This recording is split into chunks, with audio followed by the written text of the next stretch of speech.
Do you hear audio now?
Hello.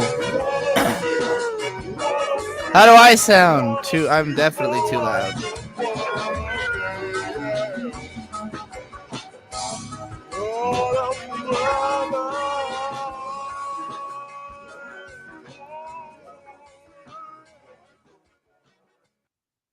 Okay. That's just a little vaporwave I did of the Eureka 7 second ending theme. Hello everybody and welcome to this stream where I'm going to recommend a bunch of channels that I don't think have enough subscribers. Hello VOD viewers first and foremost, because there's only a couple of people here at the very early hour of 8 a.m. that I'm recording this. But I've been thinking about doing this as a video rather than a live stream, but I knew it would take forever, like, because I have so many channels collected here and I want to have like enough to say, or at least to give like a sample of what they do. But like there's a lot. No Cow Tools Band, we can put you in here.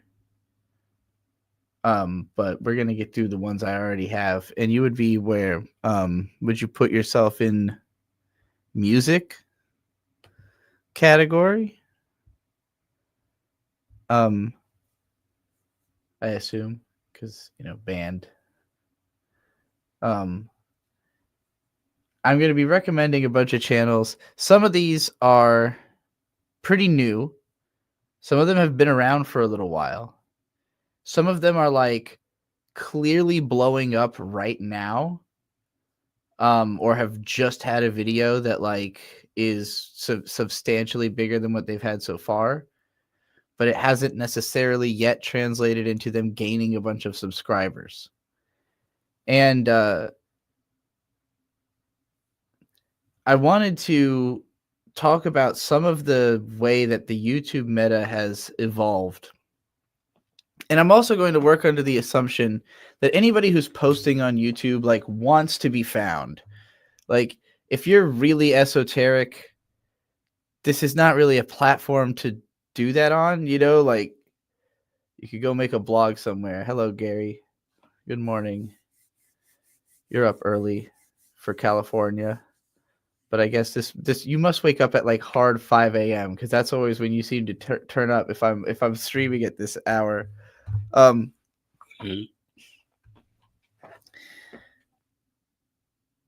think that YouTube has changed in a way where you can survive as a channel with a lot fewer subscribers than you could before.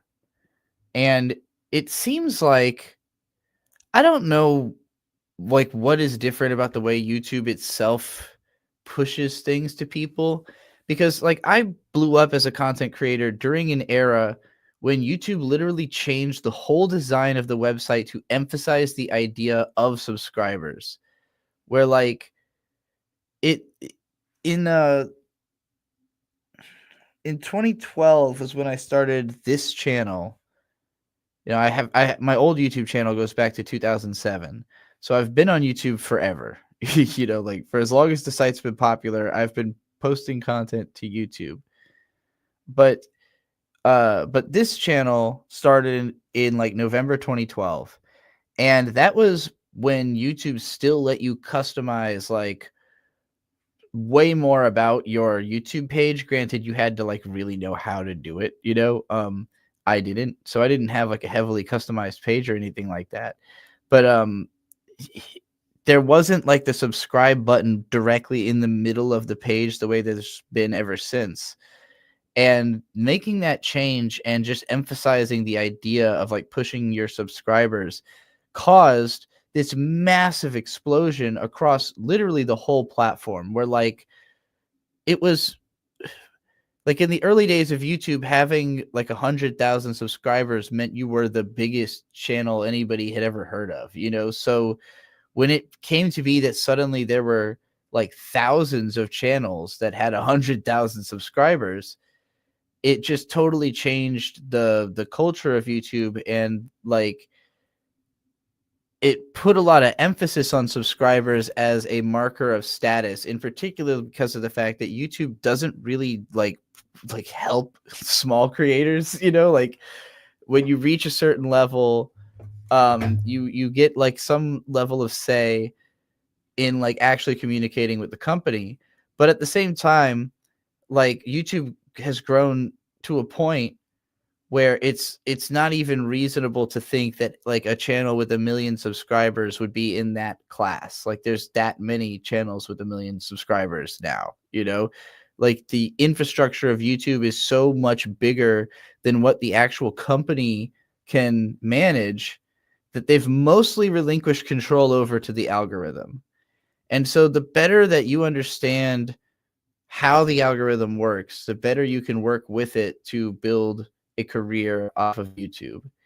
And it seems like, based on what I've been hearing from other creators who are very successful, like FD Signifier, is that the algorithm mostly identifies if an audience member watches, like, if an audience member watches 2 different channels, the algorithm says, okay, there's something about you that suggests that these 2 channels are like similar. Like these 2 are categorically similar in the eyes of the algorithm because the same person watched both of them. So if you can create a paradigm through which like you deliberately orchestrate your audience being shared with another channel, then YouTube is more likely to associate those two channels. And if you want to see the most perfect system of this that exists, hold on, let me open it up. Get my YouTube open. You'll look at FD Signifier and Lil Bill. And the two of them just did this big, each of them had their own video on how the word Hotep killed Black Rat. This video. But the two videos are heavily associated. You'll see that Lil Bill's appears here in the recommended as well as other Lil Bill videos. It's not at the top of the recommended because I've already watched it. All right, so there's two. So it's, but like all of these creators that are on Nebula, all get associated through the algorithm because the same people watch those videos. And so they play into that by doing things like, real quick, to Roy Thomas in the chat who said, "Do you hate me? I hate when you interrupt to make everything about yourself when I'm in the middle of talking about something else. Stay on topic and you will get treated like it, like you're in the room and not just ignored." Anyways, if you federate your channels, is the phrase I've been using, there it will create associations within the algorithm. And ultimately, those associations lead to your videos getting more views, which in the modern YouTube landscape, like a lot of the successful channels are batting way above their sub counts with their view counts. Like it no longer seems as though sub count, like, because we all watched as channels like mine that has like a ton of empty subscribers, like a ridiculous amount of empty subscribers. We've seen how that does not, like, my sub count does not signify like buying power within the algorithm. Like it just, it's obvious that me having that many subs does not contribute to my videos being able to succeed within the algorithm, because the algorithm is concerned about who is watching the videos and what else are they watching. And my audience is very singular. It's like there's a lot of people who literally just watch my channel or who watch me and like other channels that I don't really associate with, like Roy Thomas, who is clearly watching my videos obsessively, and also the Weeb Crew, which is a channel I've never heard of, except that Roy Thomas keeps bringing them up to me. So like, I'm not federated with them. I don't know them. So like, it's not that it would be impossible, but again, I just simply, have never communicated with them at all. So,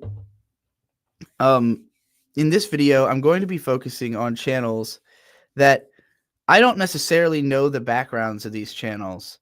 I don't know that they are like people who, I mean, some of them I do know who their associations are on YouTube and could talk about them. But like a lot of these are new channels that I don't know really how much they're even trying to play the game of YouTube or anything like that.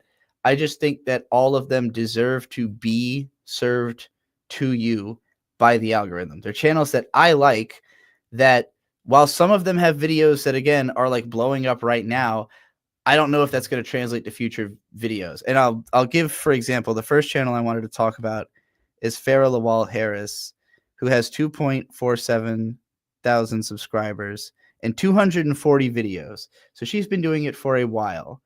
And most recently, she started doing an analysis series on Doechie's album Alligator Bites Never Heal, which is a tape. I said album, but it's technically a mixtape, whatever. It won Rap Album of the Year at the Grammys.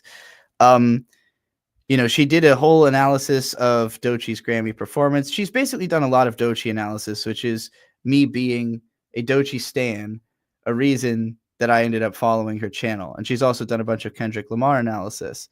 Now, some of those Kendrick videos, like this one has 8.9 thousand views, which is pretty decent.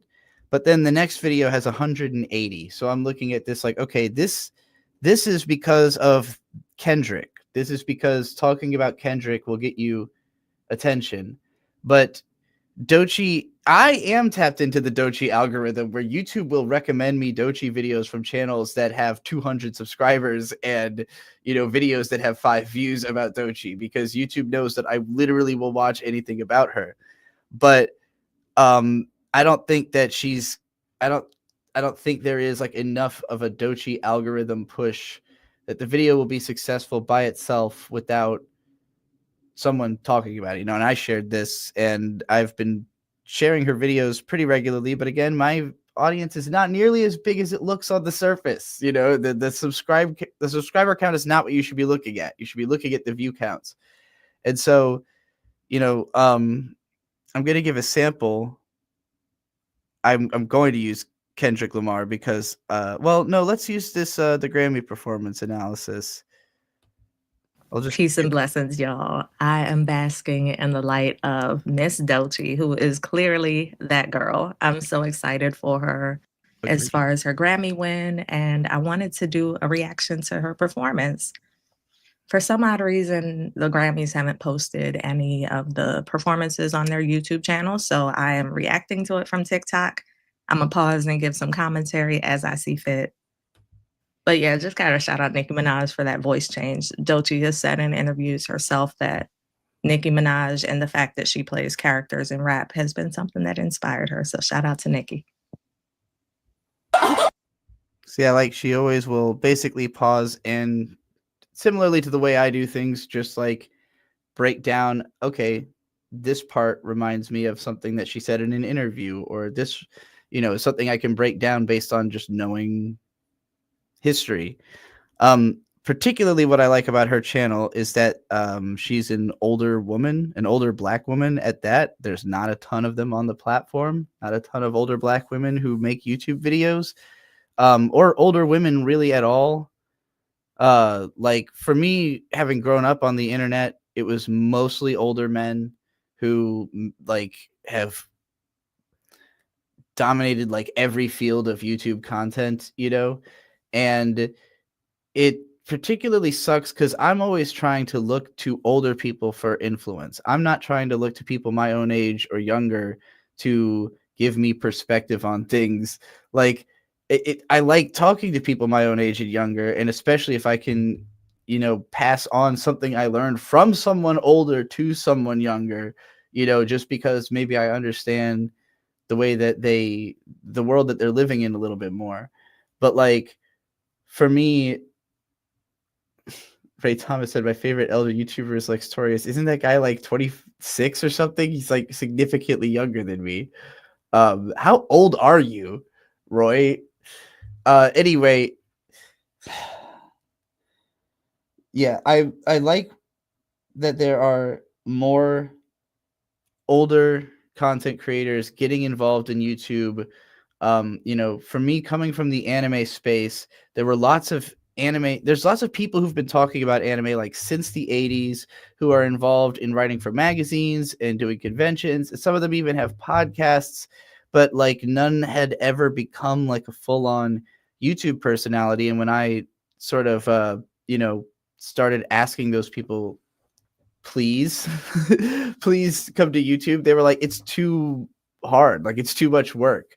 And I think that's changing bit by bit, because I think that YouTube has become ingrained into culture enough that it's no longer like you need to do a whole production to have a YouTube channel, like it's like in the original state that YouTube was in, it was just people like turning on a camera and saying stuff, and it was unpredictable whether that could turn into like a career or not.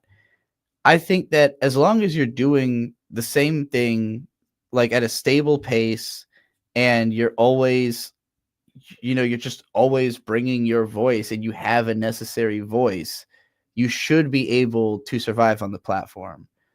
So I guess what I'm saying is, to me, I see her voice as a necessary voice, as one that like I would always like to have around. I would always like it if Farrah was making YouTube videos, because she'll always be 10 years older than me.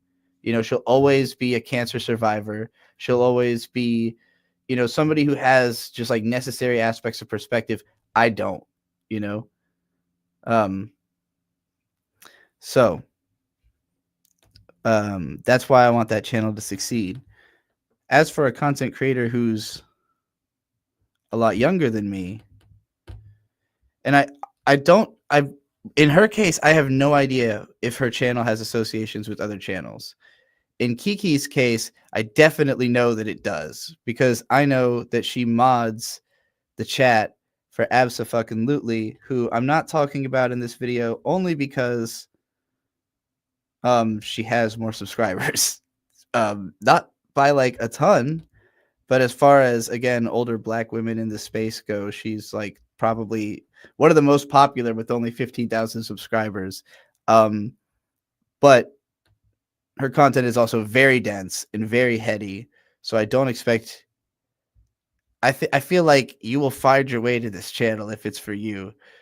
Um Kiki is someone who I really enjoy watching her live streams because she's been doing these reactions. Most of them have been taken down because of copyright, but she's just been doing like whole discography reactions to different rappers who mostly are ones I was curious to listen to anyways. So I've just been listening to I've just been on the live streams because I'm like, I also want to know these artists, you know?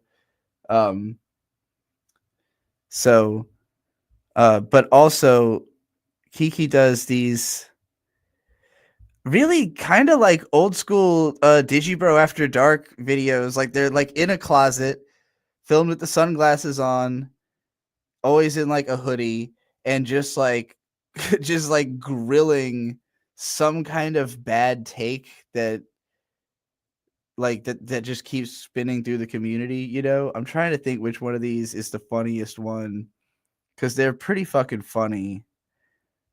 Let's actually just go with the most popular one. Yeah, J. Cole is not that conscious or woke. J. Cole was back there trying to do his best to stop this shit. He's trying to work behind the scenes and get everybody to work together. Ain't no working together. And it's like, why would you make a song where you're talking about like, oh, behind the scenes, I was trying to get them to stop fighting. Nigga, you made 7-minute drill. You not gonna act like you didn't fucking do that, Jermaine. You gonna act. Yeah, she has a way of like talking to the artists directly, like addressing J. Cole as like a person that you're conversing with. Like, forget all the posturing and all the bullshit you're putting on. Like, let's actually address what you've done. Like, I'm having an intervention with you, you know, as an artist. Yes. J. Cole is not conscious or woke. He's always been a little hypocritical. I'll put this on my watch list. I agree. And I've known a couple of like hardcore J. Cole fans in real life that were like, you know, yeah, you got all the right opinions, but all you do is like play video games and be angry about things, you know? So like, I don't know. How woke is that? Gary always with $6 says, Aston McConnell, why I stopped shouting out small channels from 455 to 855, only paying for those 4 minutes because the whole thing is long. Interesting. Okay. Is this going to make me not want to do this video anymore, Gary? Is that the pitch here? I almost typed your name.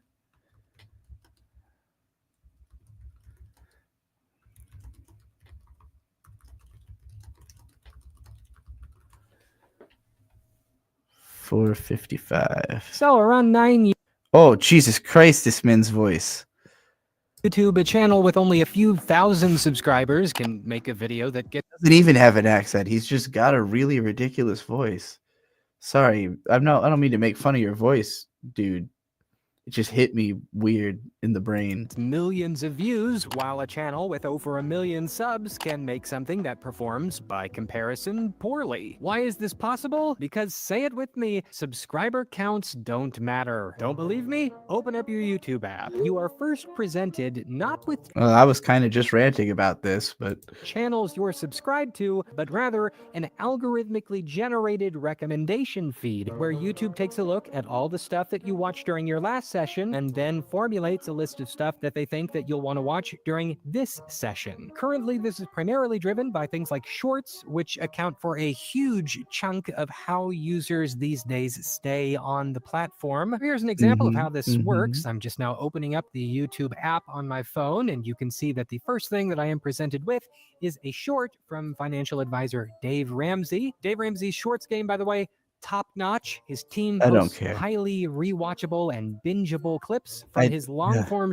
crashes. Stop fucking. You cannot turn away from. I don't need We the have glazing of probably this just guy. under $1 million in debt, and we want to know how to get debt free without filing bankruptcy. Okay, so what in the world? Credit cards, stupid. Student loan. First I hate question, it. Stop, crafted please. so that whether you love Dave Ramsey or you hate Dave Ramsey, you cannot stop watching. That's and not because there's true. just so many of them, you can do so for hours. This is by design. His social media It was team very knows easy that to stop YouTube watching that, sees actually. all of that activity, how often you fall down that rabbit hole. And because to YouTube, all watch time is good watch time, they will just give you more of that. That is what happened to me. I binged a bunch of Dave Ramsey clips last night, and so today I open the app and the recommendation feed is going to offer me more. Here's my point though. I am not subscribed to Dave Ramsey. I don't want to watch Dave Ramsey. Oh yeah, more Dave I was Ramsey making this right point. away instead of what I want to watch, because on YouTube your subscriptions don't matter. Being in a person's recommendations does. Here's how this looks on the back end, by the way. Let's take a look at one of my recent videos, for instance. I've got 1.4 million subscribers. That's too big to fail, right? If we come over here and take a look at the traffic sources, You're wrong.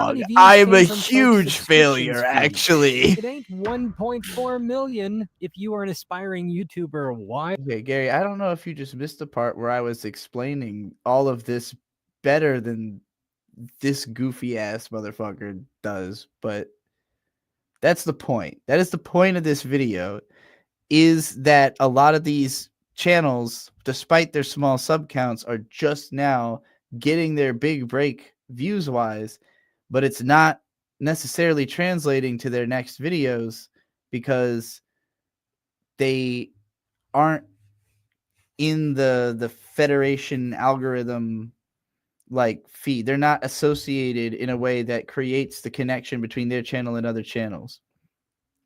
But yeah, I gave a whole explanation of how the algorithm works at the start on the way in. Anyways, right now I'm going through music analysis channels. Basically, I'm trying to create associations here. The same way, here's the example I used was the Nebula creators. You know, Lil Bill, Foreign Man in a Foreign Land is here. I came over to this from the FD Signifier video, which means it's not showing up for me because it thinks I was just there. But here's signified B-sides, you know, like, and it goes beyond just like referencing one another in the videos. They use their posts extensively. Like, you know, we knew that these videos were going to be coming out well before them coming out because Lil Bill and FD both post lots of stuff on like their community tabs, which is what I've been imitating. This was all 2 weeks I just scrolled through. So Lil Bill probably posts more than anybody else on the community tab that I follow.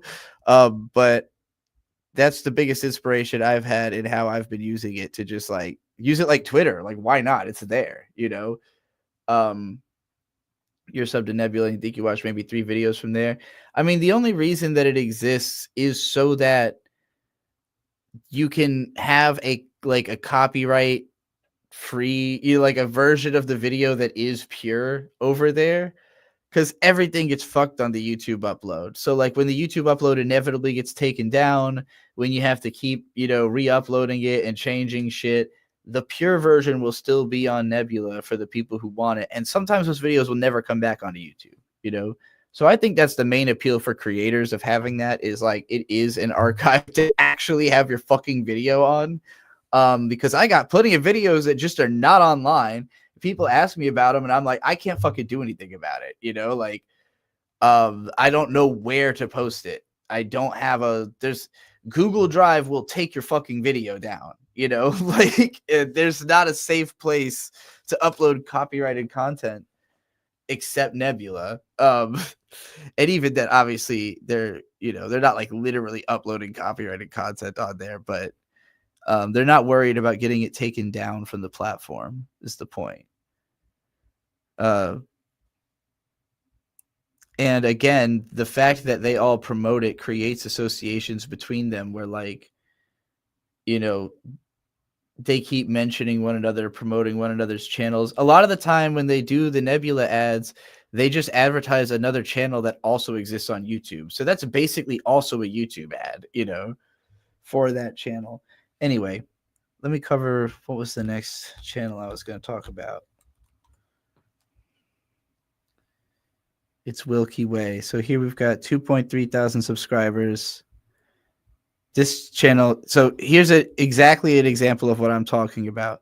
This video, The Art of Coke Rap, 32,000 views. This new review of the new Playboi Carti album that came out 12 hours ago has 66 views.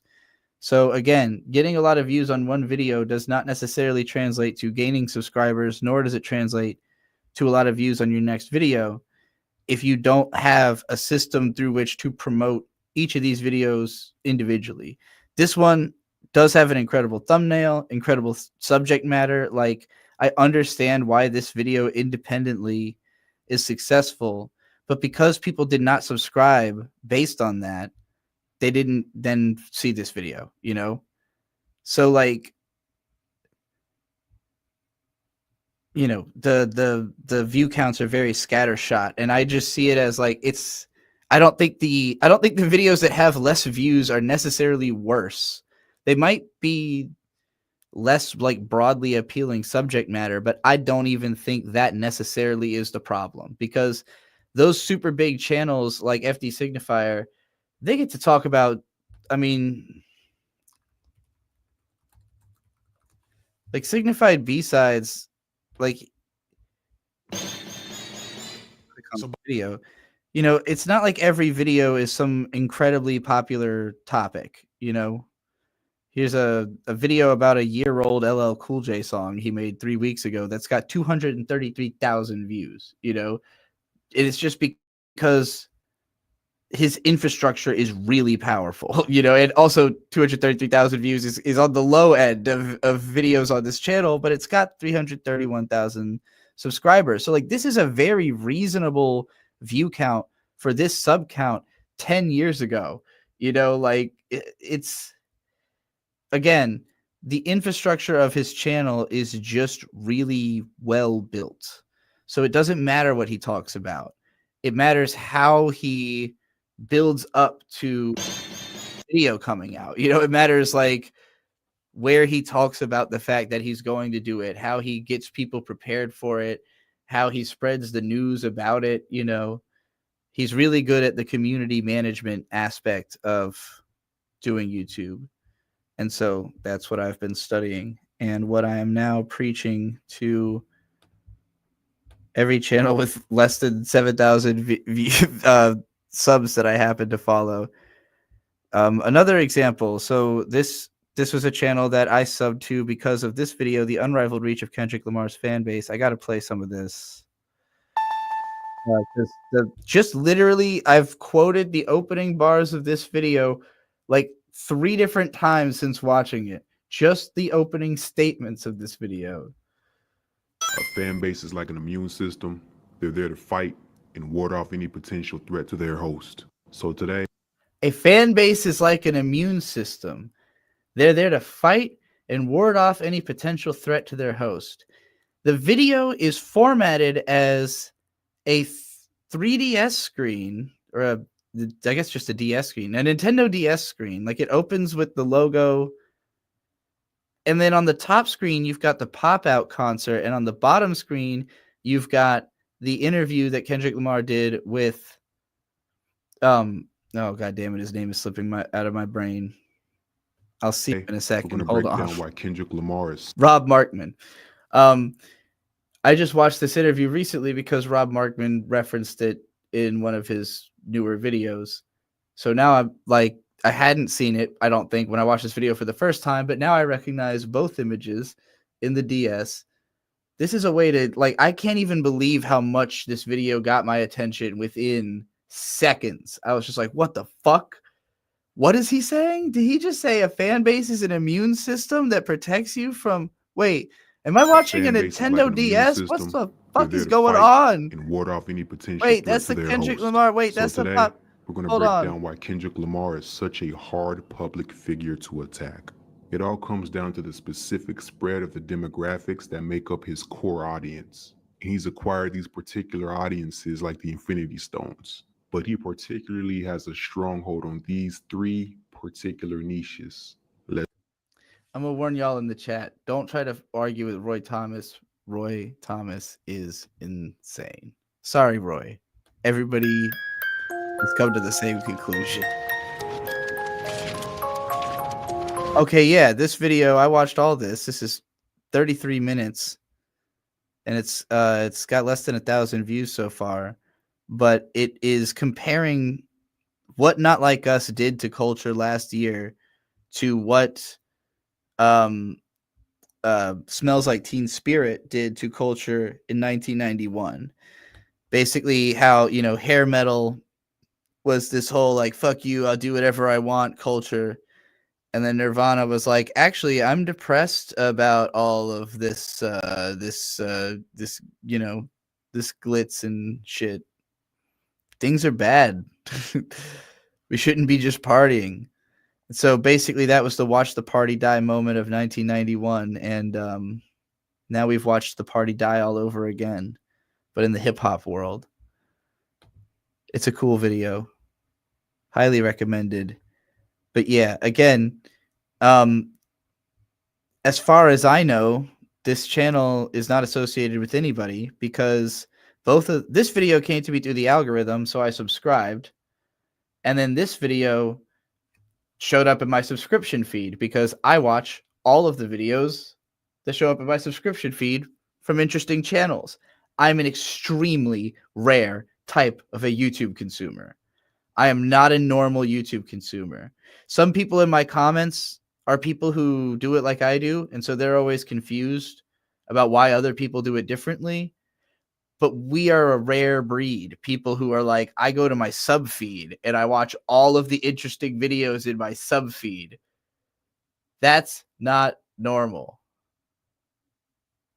If Jay Thalen on the list, have I played Hypnospace Outlaw? No, I have not. In fact, you're making, well, let's not skip ahead. We'll get there.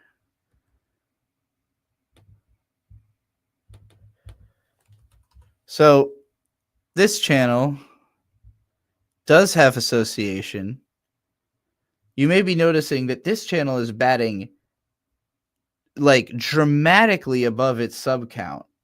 The sub count of 20 subscribers with videos that have almost 300 views and almost 150 views. We'll say 250 and 150. Scattered Thoughts on Kendrick Lamar and Imitators. They came out about a week apart, almost a month ago.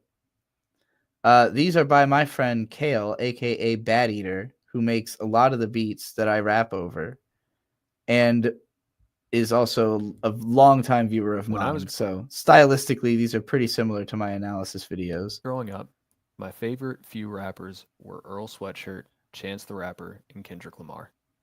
I first learned about him through my friend Jake. Jake had the info on everything. He is incidentally how I came to be a fan of pretty much anything that I'm a fan of today. I remember sitting with him at lunch one day in high school, and he said, "Have you ever heard of Anthony Fantano?" I had not. He gave me the rundown, and that day when I got home from school, I started looking into it. I found a review of Good Kid, Mad City that Fantano had made. Later, Jake gave me a physical copy of the album, and I burned a hole in it. I had 2 albums in my car at all times, 2014 Forest Hills Drive and Good Kid, Mad City, all in the same track. I'm just a curmudgeonly old man that doesn't like it. His alien voice, his high-pitched falsetto, his half-crying voice, the list goes on. These tools, when utilized, completely sell some of his songs for me, Mad City being a prime example. On one hand, it enhances the narrative. Just going to keep skipping to the push-ups. Voices have become a turn-off for me. I've been met with the same response every time. You must be a new fan. Kenny's always been doing this. He has, for sure, but not the same way his whole career.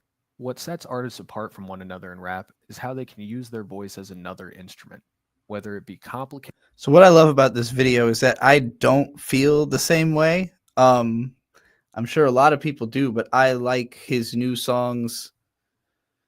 I like GNX maybe more than any other Kendrick Lamar album. Like, if I'm being totally honest, just because I've always wanted a throw and go Kendrick Lamar album. Like, I love going on like a therapeutic deep dive. Like, I love that all those albums exist, but it's too intense to like casually listen to. And it's not that I think all music or that every artist needs to have a casual album, but Kendrick is my favorite rapper. I am in a state of loving that I have a throw and go album from my favorite rapper. I don't necessarily listen to Whacked Out Murals every time. You can start from Squabble Up. You can go right from Squabble Up into Luther. You can skip Man at the Garden if you're not on that vibe, which I'm usually not, you know? And then you've got like just a run of nothing but incredible rap songs, impeccable flows, beats that kill on every sound system. I listen to a lot of stuff on just the shittiest speakers imaginable. So it, like if something is mixed that it'll sound good on anything, that helps a lot. So anyway, in terms of talking about this channel's reach, I shared each of these videos. And actually, I didn't even share the Eminem video, I don't think. Did I? I don't remember. Maybe this one just has the views. I don't know. Maybe Bad Eater shared this in multiple communities. I don't really know his full reach, but I do know this is a lot of views for 20 subscribers. So this is a perfect example of how, like, the sub count really doesn't say that much, but the view count does definitely say something, and in this case, it says that my very minimal promotion of these videos was enough to get them some views, but I know that Bad Eater didn't, like try to do any kind of huge advertising push for these or anything, like, this is because I make a lot of Kendrick Lamar content and I said, hey, everybody, watch this Kendrick Lamar video that I think is good, So, this is not me underrating like the video or anything. Like, I'm just saying that's a thing we should all be doing to one another. Like, if you watched that video and you thought that was good, then I would hope that if you subscribe to his channel and then he recommended one of my videos, you would naturally go watch that because of the fact that you thought, oh, well, if this person said so, then it must be good, Here's an incredibly fun channel that I really hope blows up. She's got consistency, and so there's no reason to think like all the videos have gotten pretty decent view counts for. Okay, she's got like almost 6K. So this is one of the larger channels I'm talking about, because I think as long as she just keeps doing what she's doing, there's no reason it can't just keep growing because it's like innately lovable. Today we're going to talk about Tupac and make a blackberry cornbread. Some people call him Pac, some people call him Machiavelli, some people even call him the GOAT. But he was born as Parrish Lassane Crooks in 1971. He was the son of two members of the Black Panther Party, and his mother originally didn't give him her surname because she had just beaten a case and was worried that the FBI was going to get involved and possibly take him. But he was soon renamed Tupac Shakur. His first name comes after an indigenous tribal leader that led a rebellion against Spanish colonizers. Very fitting for the man that he would become. Tupac was raised by revolutionaries, and I'm talking about people who ended up on the FBI's most wanted list for how far they're willing to go for Black liberation, not people that just reposted Instagram infographics and called it a day. He was born in New York City, but his mother was really struggling both financially and with addiction, so he ended up moving to Baltimore, where he ended up attending a performing arts high school. I've seen people try to bring up this. I actually just noticed that she fully changed the name of the channel to Cooking for the Culture.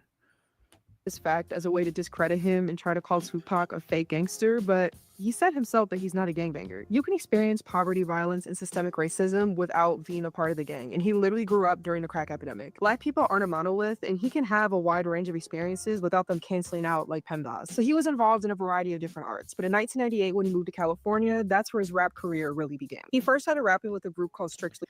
Yeah, so basically she's making something themed around, so like whatever she's making is something that was referenced in a lyric by the rapper. She doesn't really address the cooking process, she just kind of does it while also talking about the rapper's history and some of her opinions about them.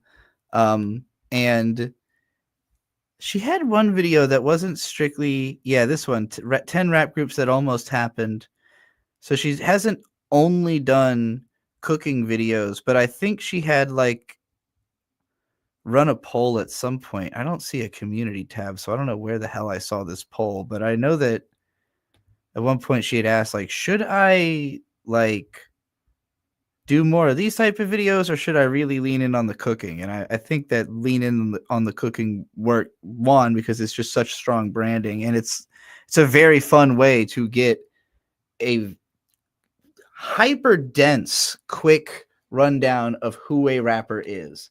And she focuses on like the core of who they are. It's not like just the details of like, oh, here's where they grew up and here's when their first album came out and here's when they got signed or whatever. It's like, here's the spirit of their work. You know, it's always somebody she's clearly a fan of, clearly has like strong opinions about their discography. So I think this channel, again, can naturally grow, but it's another one where the videos do just kind of appear in my feed, you know, and I'm like, well, I subscribe, but and she is actually gaining subscribers because it is such, I think more people are likely to subscribe to your channel if you have a clear gimmick, like if there's something that they know you're going to give them that exact thing, as opposed to just like you are you and they're just kind of along for the ride of whatever you happen to care about, which is my methodology, you know. But again, I think that personality YouTubers are more likely to survive the more that they are associated with one another. Now I'm going to show you a channel that I've already talked about this on a different stream, but I'm kind of studying this channel as like how to blow up a YouTube channel in 2025. Like, this is how to do it. Because this channel has 3.38 thousand subscribers and the view counts are 78,000, 28,000, 36,000, and 14,000. Which seems like absurd, but it is purely on the basis of the marketing, like what they're about and how they are about that, which is to say that they're all about not just K-pop stars, but specifically K-pop stars who are making transitions over to try to be successful in the West. And like, I guess it's a huge trend happening right now of like K-pop stars who are like breaking off from their groups, going on their own and trying to become English-speaking pop stars. And I caught onto this channel because I had listened to Jenny's album because I am a Doechii fan, and Doechii did a feature on a Jenny song, and that led me into hearing that album. This, you know, watching some of Jenny's videos caused the algorithm to serve me this, and it's called Why Jenny's Branding is Perfect for the Western Industry. And I, having just came off of watching Jenny's videos, that they are all toned in this specific red, that when I saw the thumbnail, I immediately went, oh shit, she's doing the branding. Like, she wore the red that is on the cover of Jenny's album. This is how they marketed was supposed to be. My anime series where I used the branding of the anime to market the videos. So I was like, this is fucking brilliant, and it actually is working. And she talks about things like making your branding really obnoxious when you're, you know, early in your career. And you can see she's got these obnoxious gloves that appear in every thumbnail. Constant, like every title is like kind of aggressive, why Lisa won't be successful in the Western industry is the most, the most successful one is, of course, the most negative, failed in the West. Why NGZ will fail, the New Jeans Genius branding and how it will cause NJZ to fail. And then you've got why Jenny's branding is perfect for the Western industry. And then a question of, is her branding really that good? The pros and cons. I guess her branding isn't that good because ripping it off did not lead to as strong of results as ripping off the branding of the other channels or criticizing the branding of the other channels or not channels, groups, artists, whatever you want to call them. The shorts game is not really popping off. A really cute outfit though. But yeah, I look at this channel and I'm like, okay, so if you wanted to have like a video zap to thousands of views as quickly as possible, this is the tactic. Like, this is how to do it. I assume she is some kind of like marketing student or something, like somebody who has studied marketing. Every time I've ever seen someone be this successful at marketing a channel, it is because they are personally studied in marketing, which could be true of some of these other channels I'm talking about too. I don't know. I don't know these people. I just know I like these YouTube videos. This channel is called Schizo Pantheon, so it should be rather obvious why this appeals to me. But it's only got, this is another case where I'm like blown away by how many views some of these videos have and how few subs that's translated to. 3.5 thousand, but like you've got a 202,000 sub views video, a 74,000 sub views video. I don't know why I keep saying sub views. A 50,000 view video, and then an 18,000 view video, and all the other ones are substantially lower. So again, this is a case of like, when the subject matter clicks, there's a tremendous number of views, but it's not translating to people being interested in the channel specifically, even though clearly they make great, attractive content, considering that all of these, these ones are so successful. So the question is like, how do you draw people to the videos that are about things they don't innately care about? And it really comes down to the strength of branding yourself as like, whatever I talk about is going to be good. I think Down the Rabbit Hole has done a great job of like this super consistent branding. Like every video is the same thing, literally the same thing. You're getting the same experience. And so that's communicated right away in the branding. It's like, it's always going to be this. And while that is obviously true of this channel, I don't think the branding communicates it the same way. I think if if it said Schizo Pantheon literally on each thumbnail, it might literally be better for the channel, but I don't know. I'm not a marketing expert. I kind of suck at it, actually. So I'm just trying to share channels that I think deserve more attention. But this is the only reason I've heard of Jezebel Gabbly. And then somebody recommended me one of her songs the other day, and it was fucking incredible. So I was really glad that I knew her story before hearing that song, because it made me appreciate it even more. What is actually in the Satanic Bible?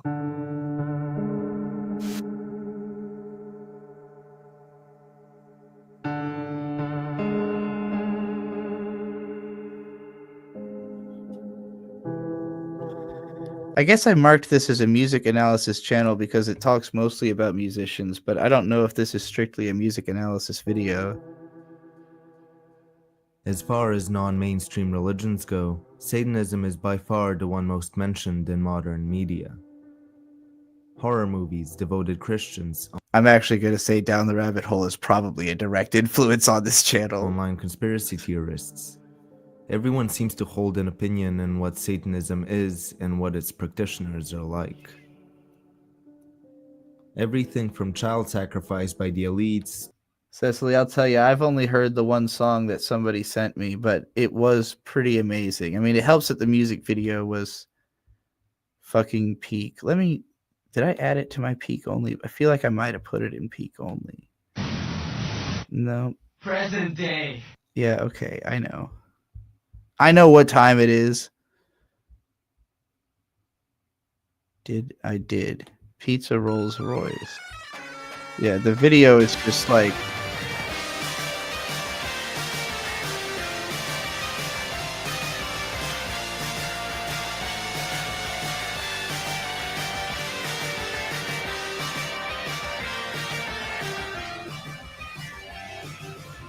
I don't know. There's nothing not to like. Present day. Okay. Who else is in? I have to piss, but I want to get to the whole music analysis section first.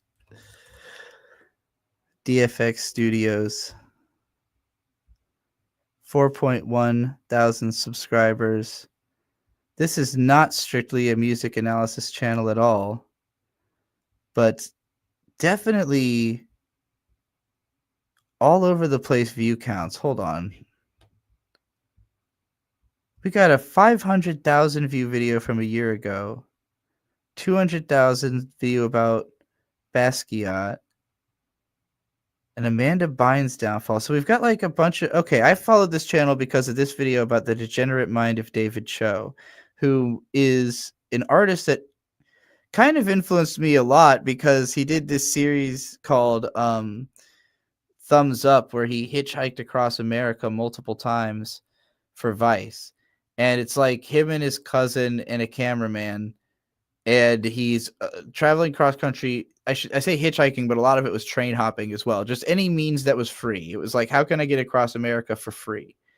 And that really opened up my perspective on like how one can move about the world. Like, oh, you could literally cross America just like trade hopping and fucking sticking your thumb up, you know, like if you know what you're doing and you're very wily about it, you know.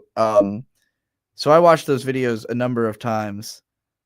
I should watch this Pharrell video. I actually didn't even know this one existed, but you know, I subscribed after the David Cho video, and it's a channel that again consistently makes just solid like analysis videos, but the view counts have really depended on if it's a subject matter that clicks, I guess.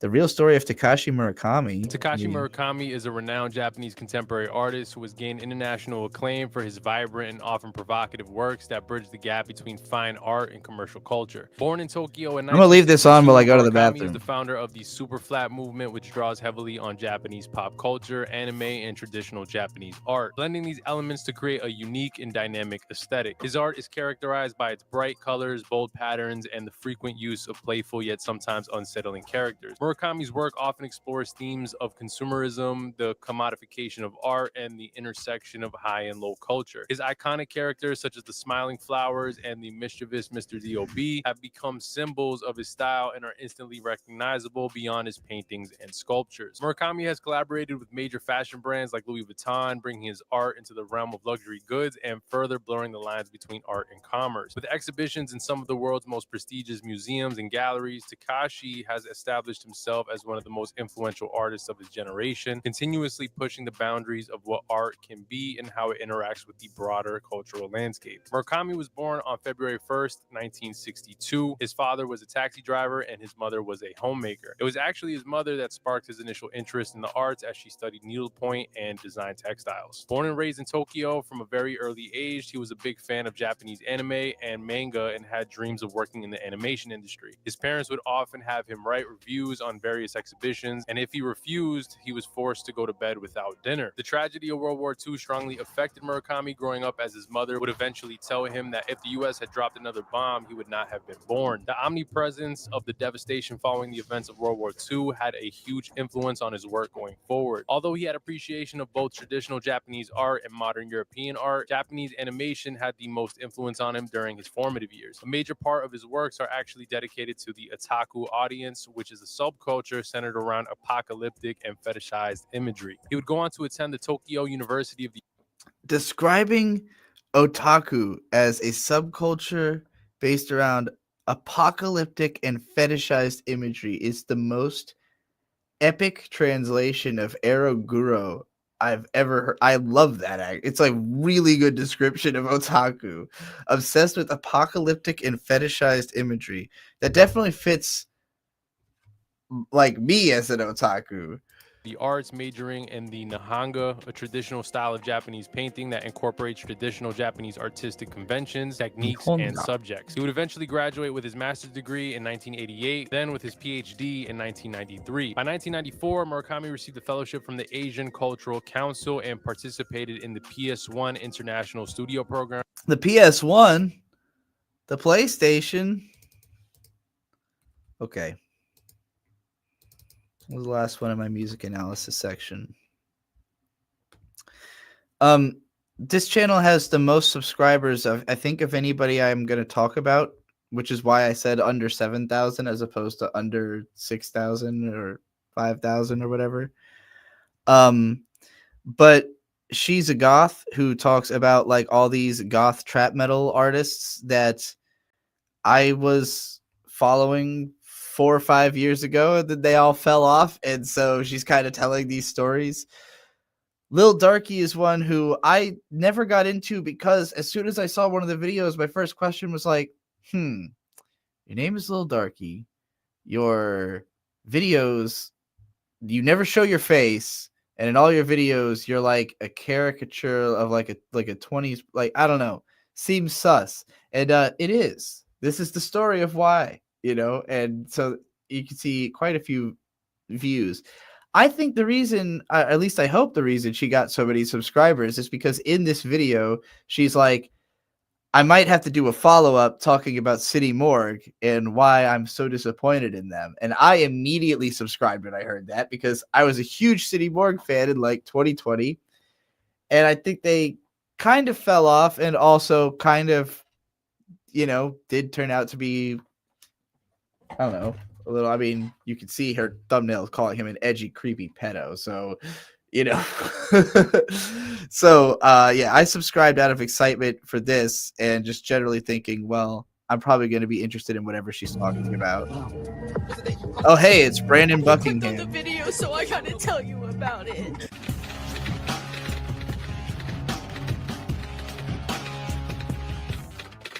You're probably wondering why I'm so sad about this situation. God, my Shayla.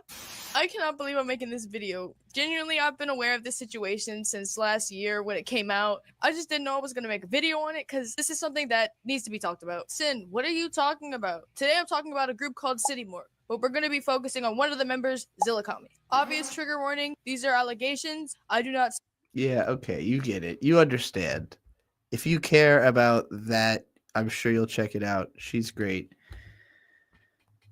And that's all the music analysis channels that I have on my list. And so I'm going to skip ahead into indie dev because somebody asked me about this Jay Tholen channel, and I don't remember what this channel is. You know what? I think I only know about this channel because somebody recommended it to me based on this song. Granny creams, hot butter ice cream. We take the hot butter, mix it with the ice cream, freeze it up cool, you can see it on your screen. Put it in your microwave, make it real hot like a soup or a dip. We call it heat and sip.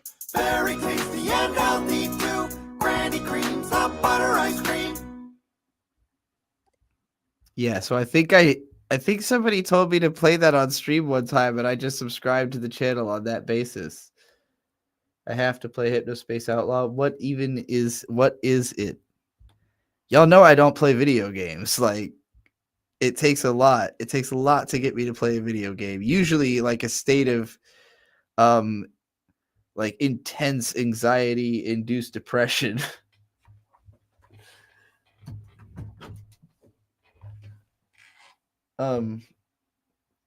Y'all, you need to ignore Roy in the chat.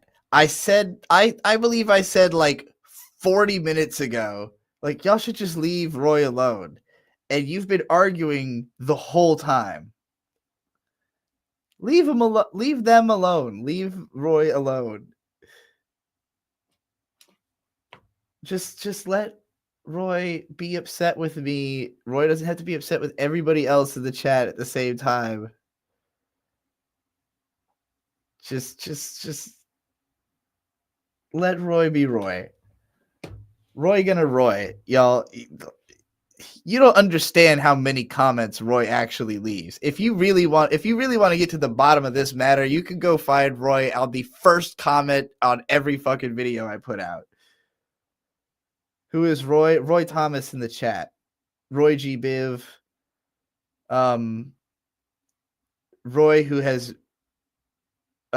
become an inscrutable character in this channel's lore because I chose to single them out for particularly strange comments, and those have not ceased. Here's Bobo Bay. Did you play Sonic Adventure 1 or 2?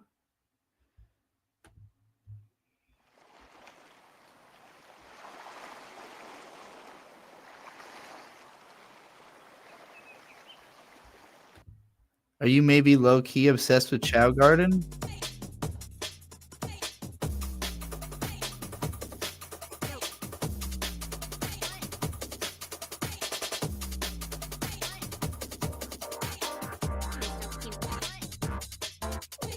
Look at that fucking thing! It's got little fucking walrus teeth. She's snapping. He's got like a hat, but built into his head.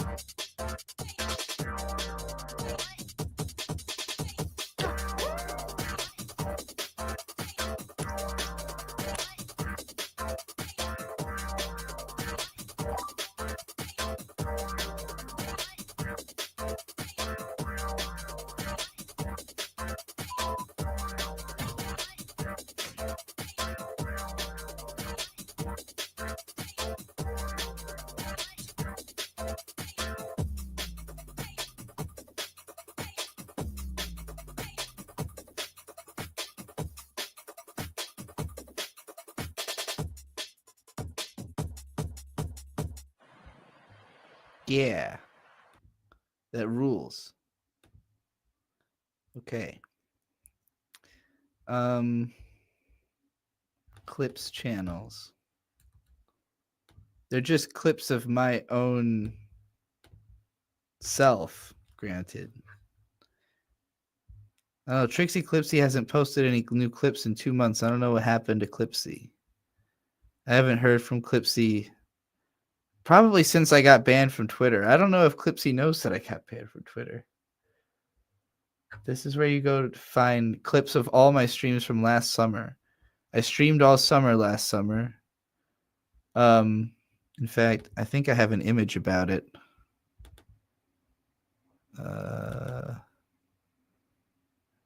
Fuck, I don't know where to find this image.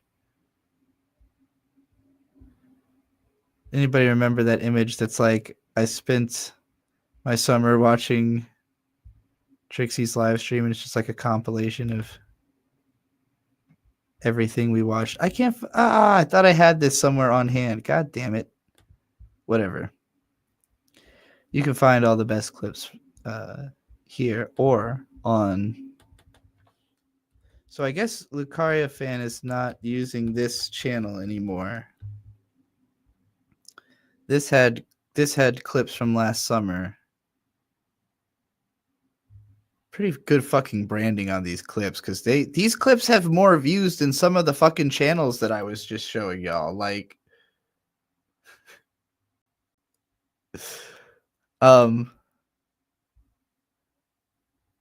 granted, they're very focused on reacting to Lily Orchard, but for the most part, and that anime snob. Where's the? I thought there was a James Somerton reaction on this channel too, but maybe that's on a different channel.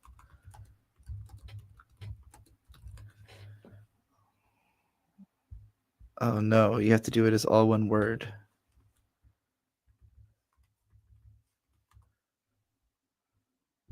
Yeah. See, this is where the clips go.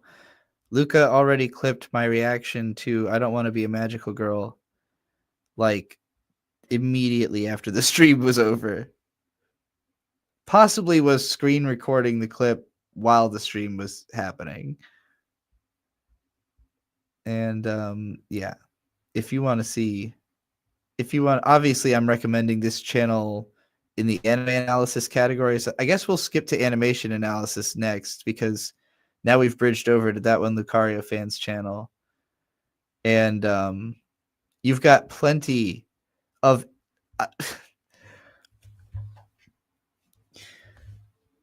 this is an hour and a half long podcast about every single episode of the currently airing Precure. That is so much Precure discussion. What's going on here?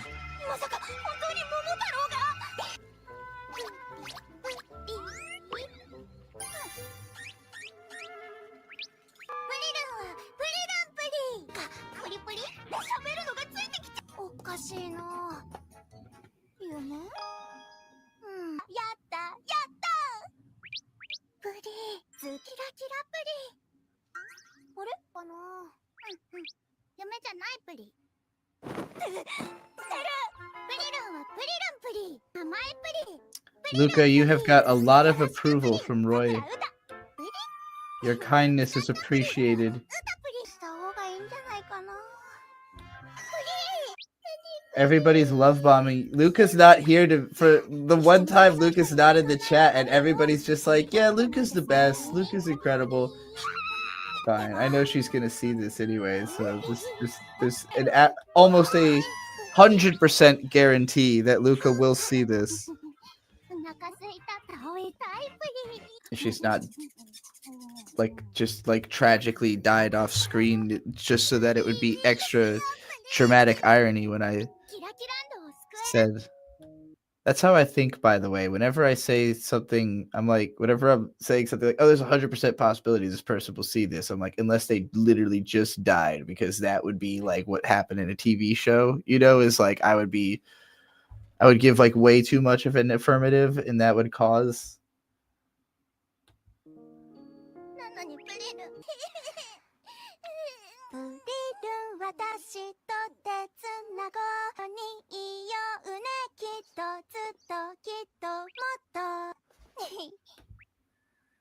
yeah, as mentioned in chat, the Lucario podcasts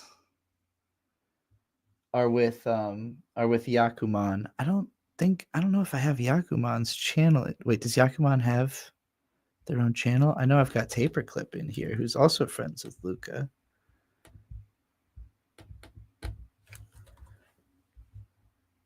I was asked for consultation on this thumbnail on a stream the other day.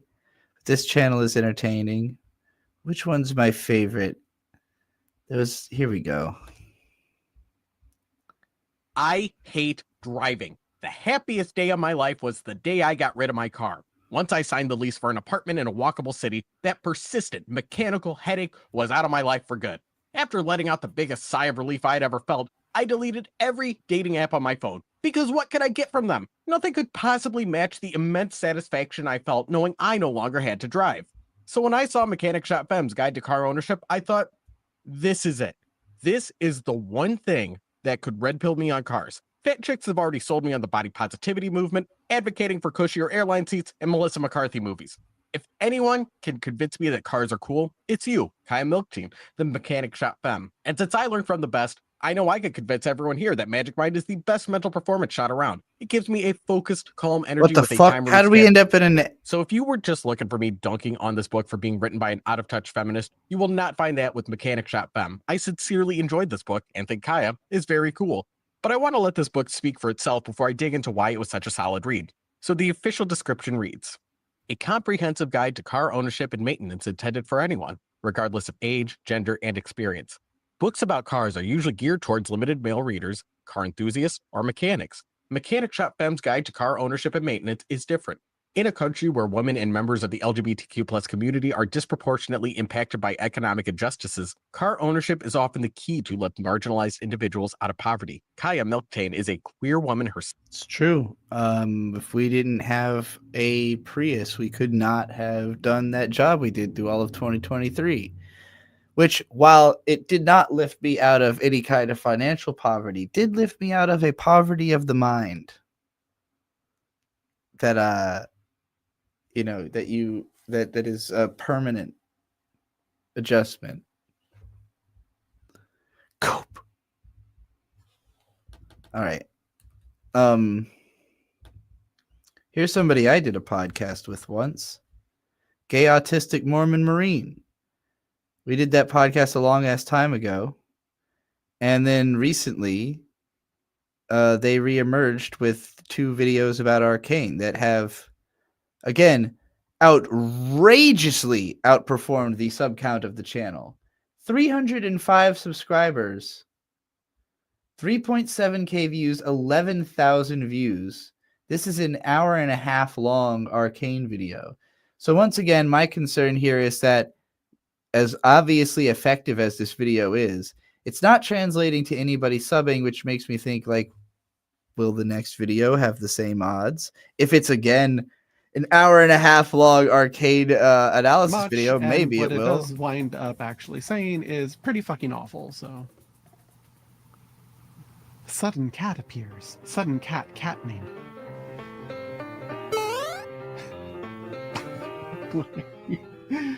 Anyway, what we're talking about? But it is saying something. The problem is that it is not saying something about what it was clearly set up to discuss. And the narrative takes peculiar shapes to accomplish dodging that discussion as it reframes this into a conversation about Arcane's new official final theme. This city needs healing. And while it tries to keep this coherent in terms of the old themes that it's no longer interested in exploring, it fails to do so. Take cycles of violence. You would think that because Caitlin says it here.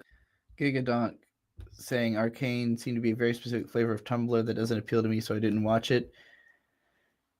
It's extremely good.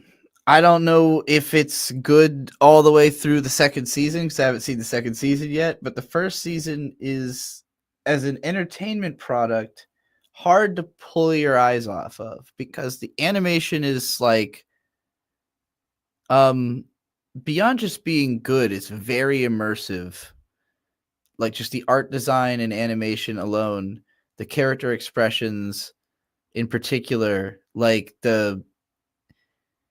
every single expression feels incredibly distinct in the show. So it feels like you're always seeing like something emotional, something meaningful to the characters, you know? So if you click with the characters at all, it's very easy to like the show. And considering that most of the characters are like tough chicks that just like have a screw loose and spend most of the time beating the fuck out of each other, I love it. I have a very easy time watching Arcade when it's just a bunch of tough chicks punching each other in the guts. I can't be much more about something than watching a French cartoon about butch lesbians beating the shit out of each other. Sorry, that's my bag. This cycle of violence will never stop.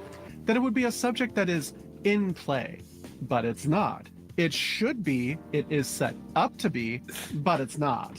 At least not in any meaningful way that Hold on. Let's watch the part of Arcane that matters.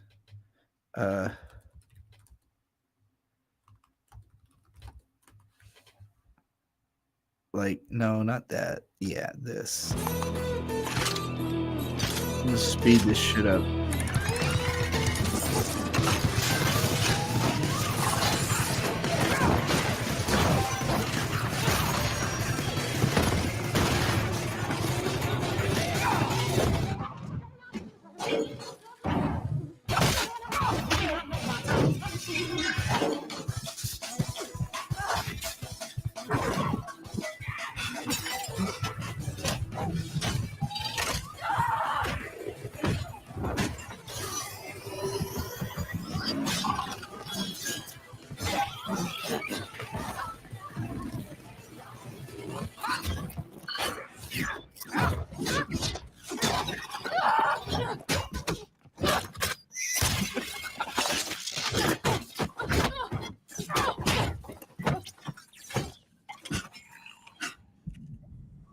goodness sake, it's easy.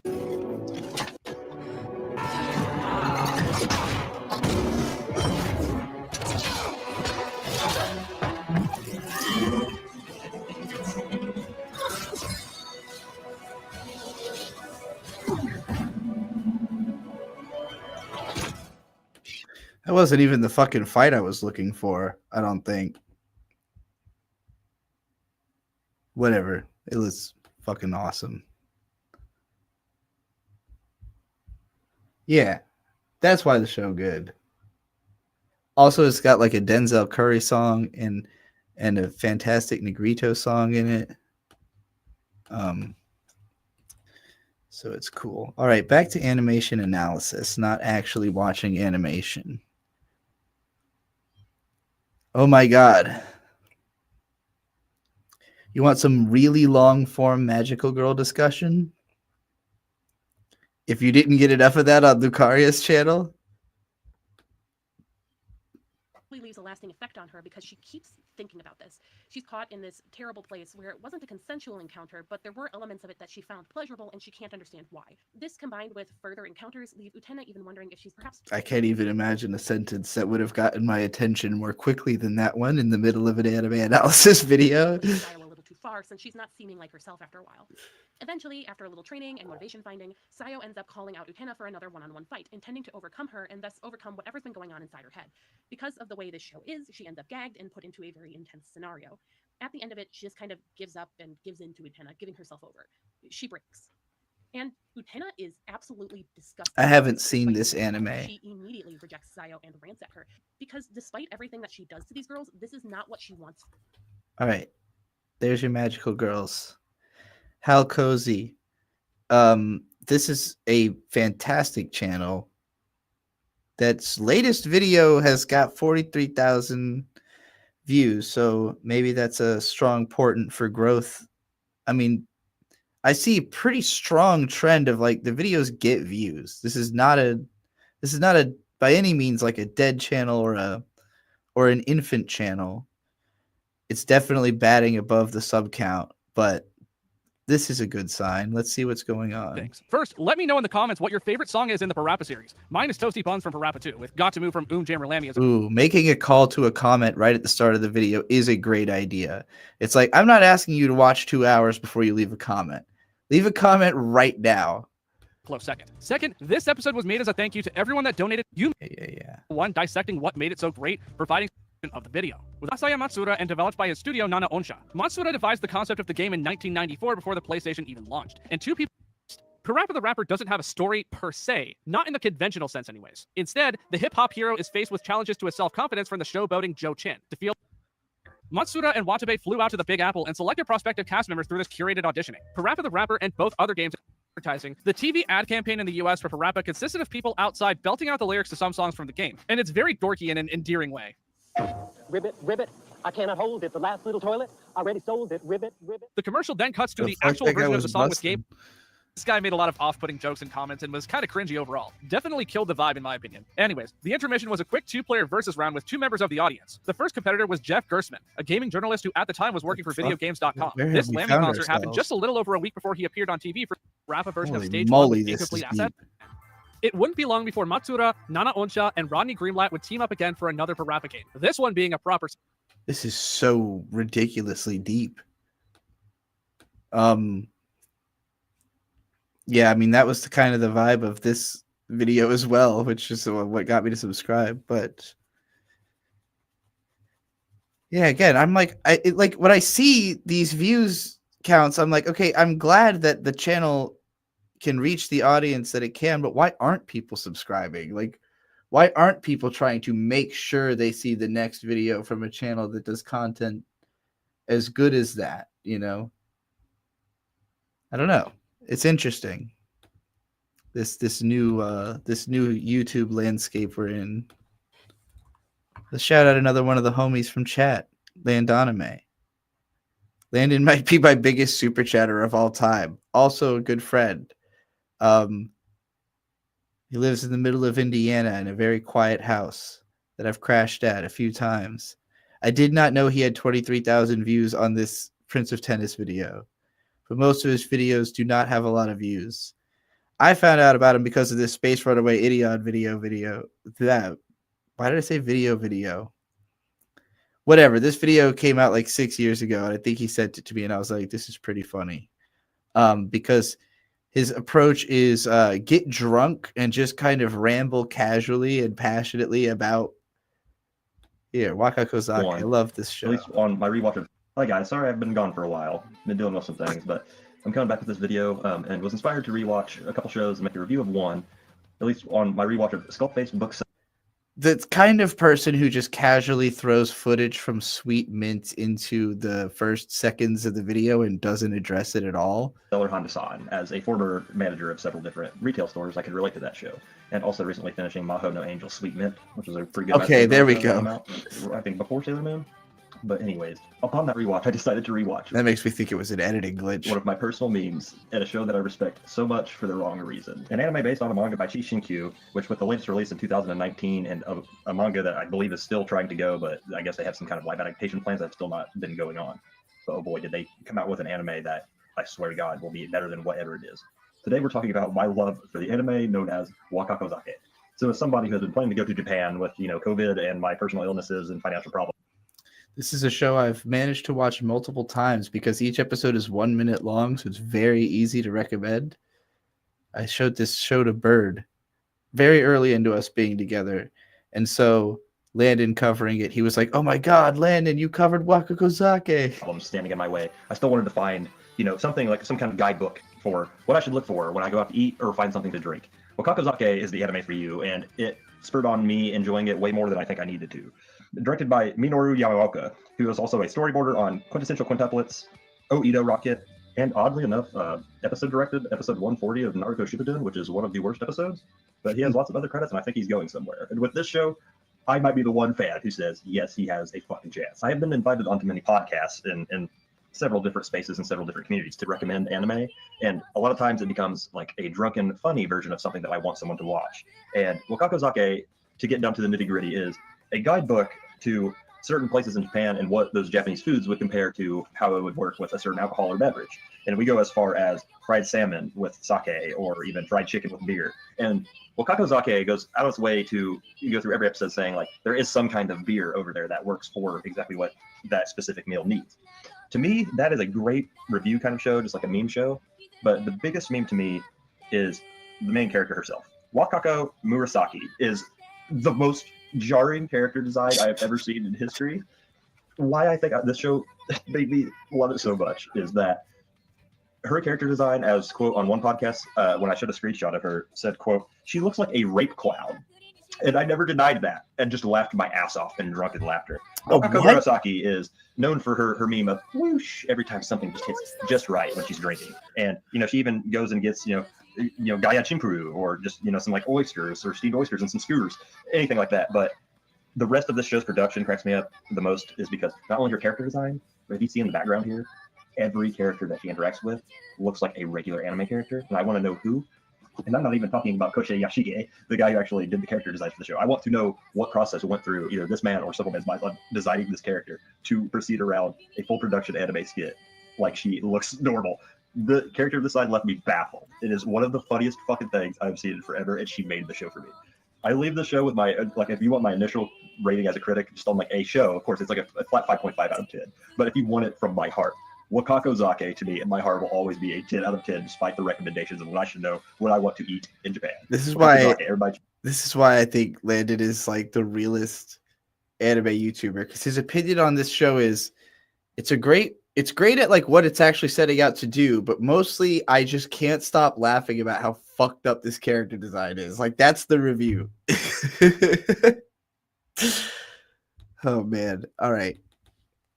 Now, this is a channel that I only know about because they literally paid me to review one of their videos, but that video was very good, which was the top 10 anime of the decade so far.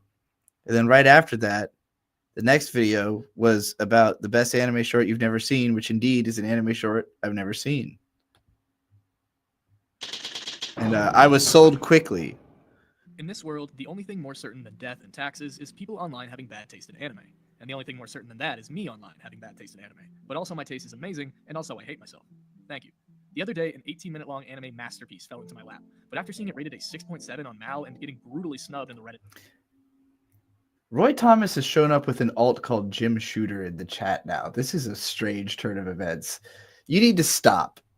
I will ban any of this tomfoolery. Jim Shooter, I will ban you if you do not end this nonsense. Shut the fuck up. Stay on topic. Anime Awards, I decided to go to bat for it in video form. This one isn't going to be as lighthearted and comedic as my other videos, but I just want to share with y'all the beautiful story that is the Garden of Remembrance. I see no better way to start this video, however, than to simply show you all a clip that I've been gushing over for the past week. Enjoy. Not just the way they type that makes it obvious, just the fact that the name is one syllable and then two syllable. Like, it's such a patternistic behavioral, like...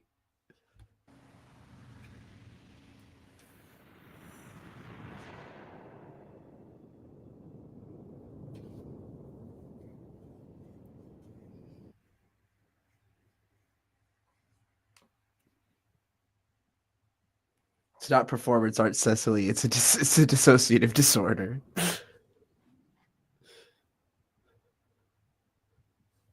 Untreated. This anime puts the viewer in a trance like none I've ever seen. Its cycling nature and constant imagery of spiraling hypnotizes you as it takes its time transporting you deeply into its emotional landscapes. For being so short, it's a remarkably patient story at establishing the perfect atmosphere. It The subtle can ebbs be in color both. palette and mundane detail communicate a gradual yet ultimately unsatisfying sense of progression as the chords in the background drone on in the same cadence again and again. Faint, moaning vocals evoke a sense of emotional tenderness as we experience a soundtrack the creators have titled Everyday Life Without Music. I find it very reminiscent of No Surprises by Radiohead, both in sound and in its message. A slow trudge through a near endless cycle, though All not right. one devoid of emotion. I'm taking the Cumwitch as my signal to move on to the next channel. I think you all get why that anime is good. This is not an animation analysis channel. This is an animation channel. I put this in the wrong spot. I'll get back to that. I think I have a separate category for just actual animation, right? Don't I? Maybe I don't. Maybe I just threw this into the animation section because it's the only animation channel I know that has so few subscribers. 790 or 69. This Mylar video, obviously because of the fact that the thumbnail is very eye-grabbing, managed to make it into recommendations feeds and has 15,000 views. But again, this is a case where that is not translated to more views on the other videos, which are also great.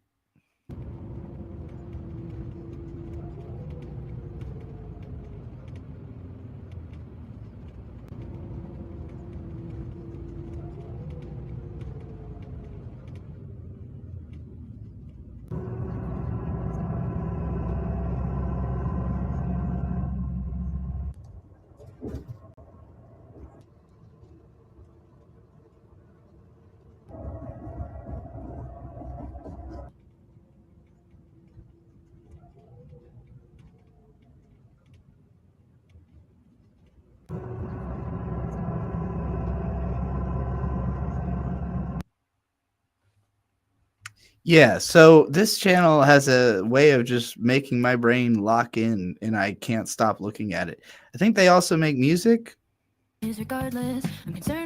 Oh shit, I still have this sped up. That video probably was not supposed to be as fast as it was. I forgot I still had it on 1.5. Regardless, I'm concerned by what's perceived when I'm forced to let my guard down, so I sort through my belongings. I list an inventory while I wait it out again and stop myself from saying sorry. It sounds great. Let's investigate. 5 songs, 18 minutes, 2025. Okay.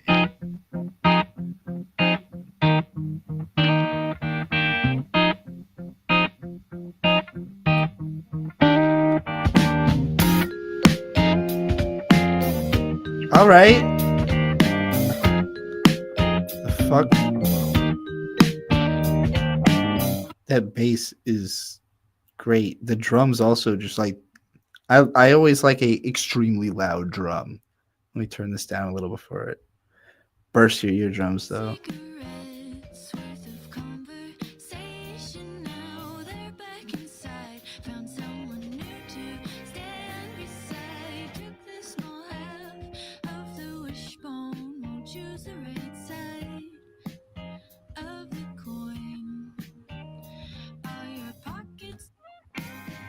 Mm. Oh, hell yeah.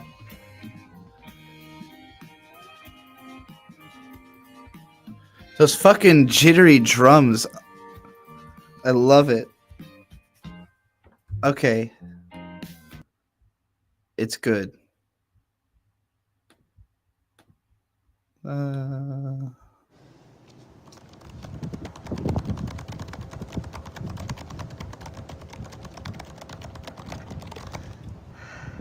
Literally me.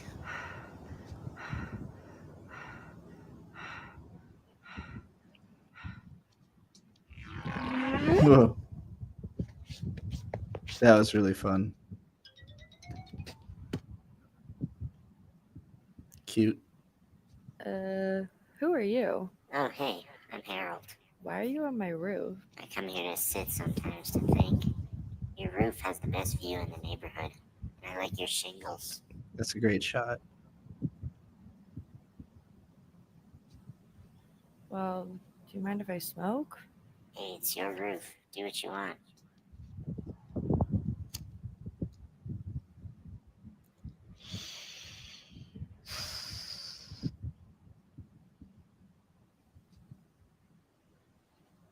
Well, I should be off now. See you around. There you go. Nice guy.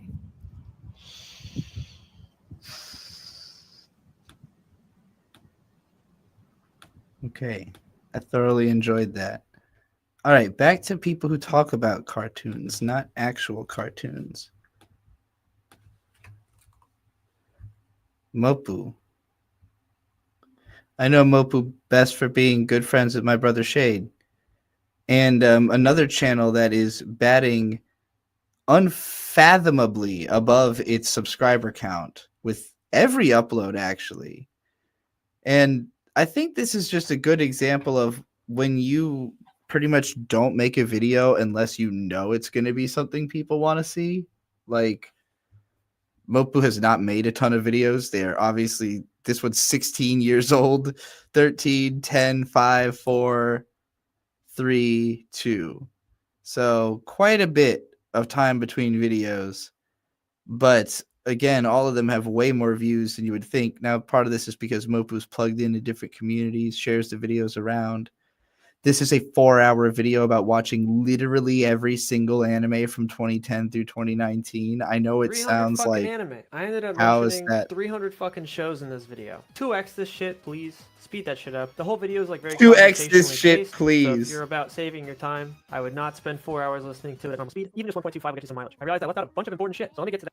Be flying out of bed and waking yourself up and just being stupid. But it's weird and it's 45 minutes long, so I don't actually recommend watching it. I say just flip through it, just to get an idea of the fact that it exists, because I think that's where most of the value comes from. Junji Ito adaptation of like a fish apocalypse thing. It's like a zombie apocalypse, but like these fish come out of the sea with like legs, like mechanical legs and shit. They like run around and murder people. It's funny. It's like, you know, it's lots of that like can't leave the one place they always used to play music. It's very weird in that sense, like but in a good way. We're like watching her navigate the fact like he exists like in that room, like he can be physically interactive with, but he can't leave.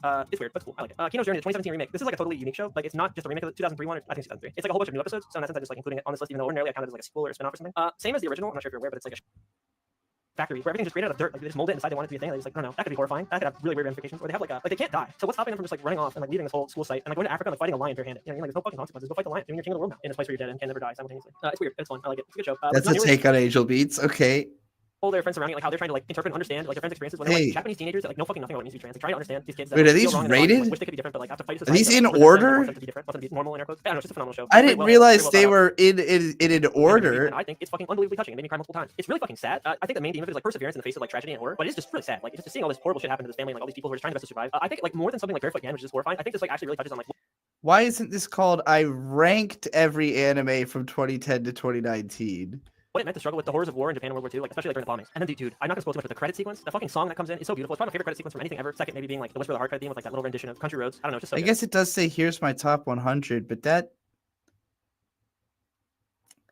That doesn't communicate to me that they're going to be in order. I love it a lot. Very sweet movie, very tragic movie, but ultimately uplifting. I think. Please watch it. It looks great. It's got like a really nice, unique art style, and it offers a perspective on war that I think is definitely unique to anime and fairly unique to like art in general. I don't know. I just thought it was a brilliant movie, and I think everybody character joined the lab as lab member number 4, and that romance is very cute. And between her and the main guy, all the time travel shit goes fucking great. Steins made it to the top. Which is Ping Pong the Animation. That's the easy number 1 for me. There was no doubt. Oh, Everything else I wow. watched on this list. And keep in mind, Hunter x Hunter was a rewatch. So I already knew I loved it a lot, but through everything else I've watched, I just kind of knew Ping Pong would not be usurped. I mean, that's fair. Ping pong is very good. Very, very, very good.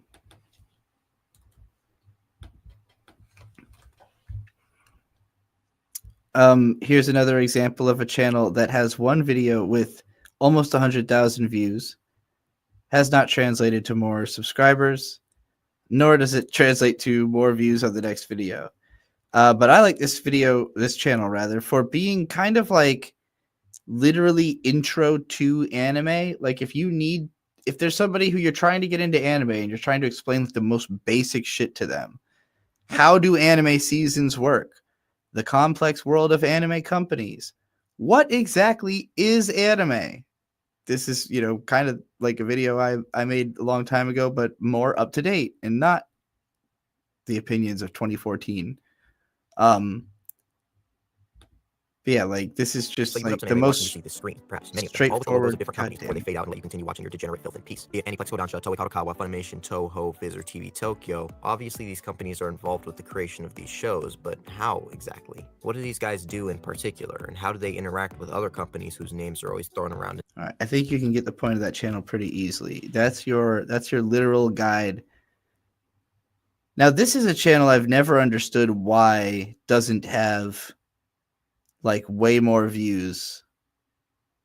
I guess some of these videos do, but KYDB does some of the most like, well, let's just go for it. February 26, 2008. This video that was uploaded just 15 days prior hit the top ranking on Nico Nico Douga.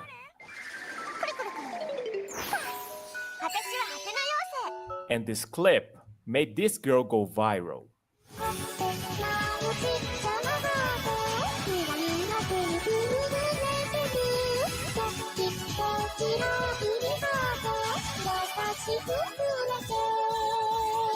This is Hatena Yosei, a name that translates to the question mark fairy. And the question is, was the question mark fairy made popular just because of a clip? Is it simply because she's cute? That is a big part as to why she became popular, but it is a little bit more complex than that. To understand her popularity, first we have to talk about Benesse. Benesse is a Japanese company that focuses on education programs. I had to check to make sure I wasn't in an ad for a second there. Courses, Kodomo Challenge for kindergartners and Shinkenzemi, which covers elementary, middle, and high school. And they go by the name Charenji and Challenge. And what does that mean? Correct. It means they have money. They have a lot of money. They have insane amounts of money. For you to understand how much money they have, in 2016, they had 2.43 million people taking these courses. That is about 2% of the population of the country. And if you take out the adults and the elderly, that would make about 10% of kids between 0 to 19 years old taking part in these courses. And that's when they were on a decline, because in 2004, they had 4 million clients. If this tiger seems familiar to you, this is their mascot. This face makes a lot of money. So what does it matter that they have money? Well, to make money, you need to use money. Benesse spends over 25 billion yen a year on sending mail advertisement, the highest of any Japanese company. And half of that is for Shinkenzemi challenge courses. Of course, if you just send people mail, they get tired of it and just throw it away without opening it. So they started I'm gonna go to the doing bathroom and get advertisement more manga water. about taking the Shinkenzemi courses, and other times, even animated DVDs. And now you're starting to see where I'm heading to. The name of the video posted on Nico Nico Douga is I found a Moe character in an elementary first year challenge DVD. Now you're starting to understand why this was a little bit more special. Because this was an anime advertising their course, that the target audience was quite literally, and I mean quite literally, 6-year-olds that were just about to get into elementary school. It's like, from that clip, people found treasure from the last place one would ever expect it. Before I talk about the reaction online, I'll go through the contents of the DVD real quick, just so you understand better what we're dealing with. The anime name is The Transformation of Yuki into a Cool First Year. Nakama Yuki is a kindergartner who is excited to become a first year in elementary school, but is worried if he can really become a cool first year. He is visited by the Shinkenzemi Elementary School course mascot Korasho, who is the Randoseru fairy. Korasho invites Yuki to go for an elementary school test trial. It uses his power to give life to things to take him there. And to show how fun elementary school is, they immediately have physical education and a sports festival. Then they get inside to have class, and they just hop around a bit to the song, and then they immediately have physical education again, except now indoors. And then they're served lunch, and the test trial is over. Wasn't school fun? You got to do a lot of physical education. The school itself gives Yuki a series of 4 trials about how to become a cool first year.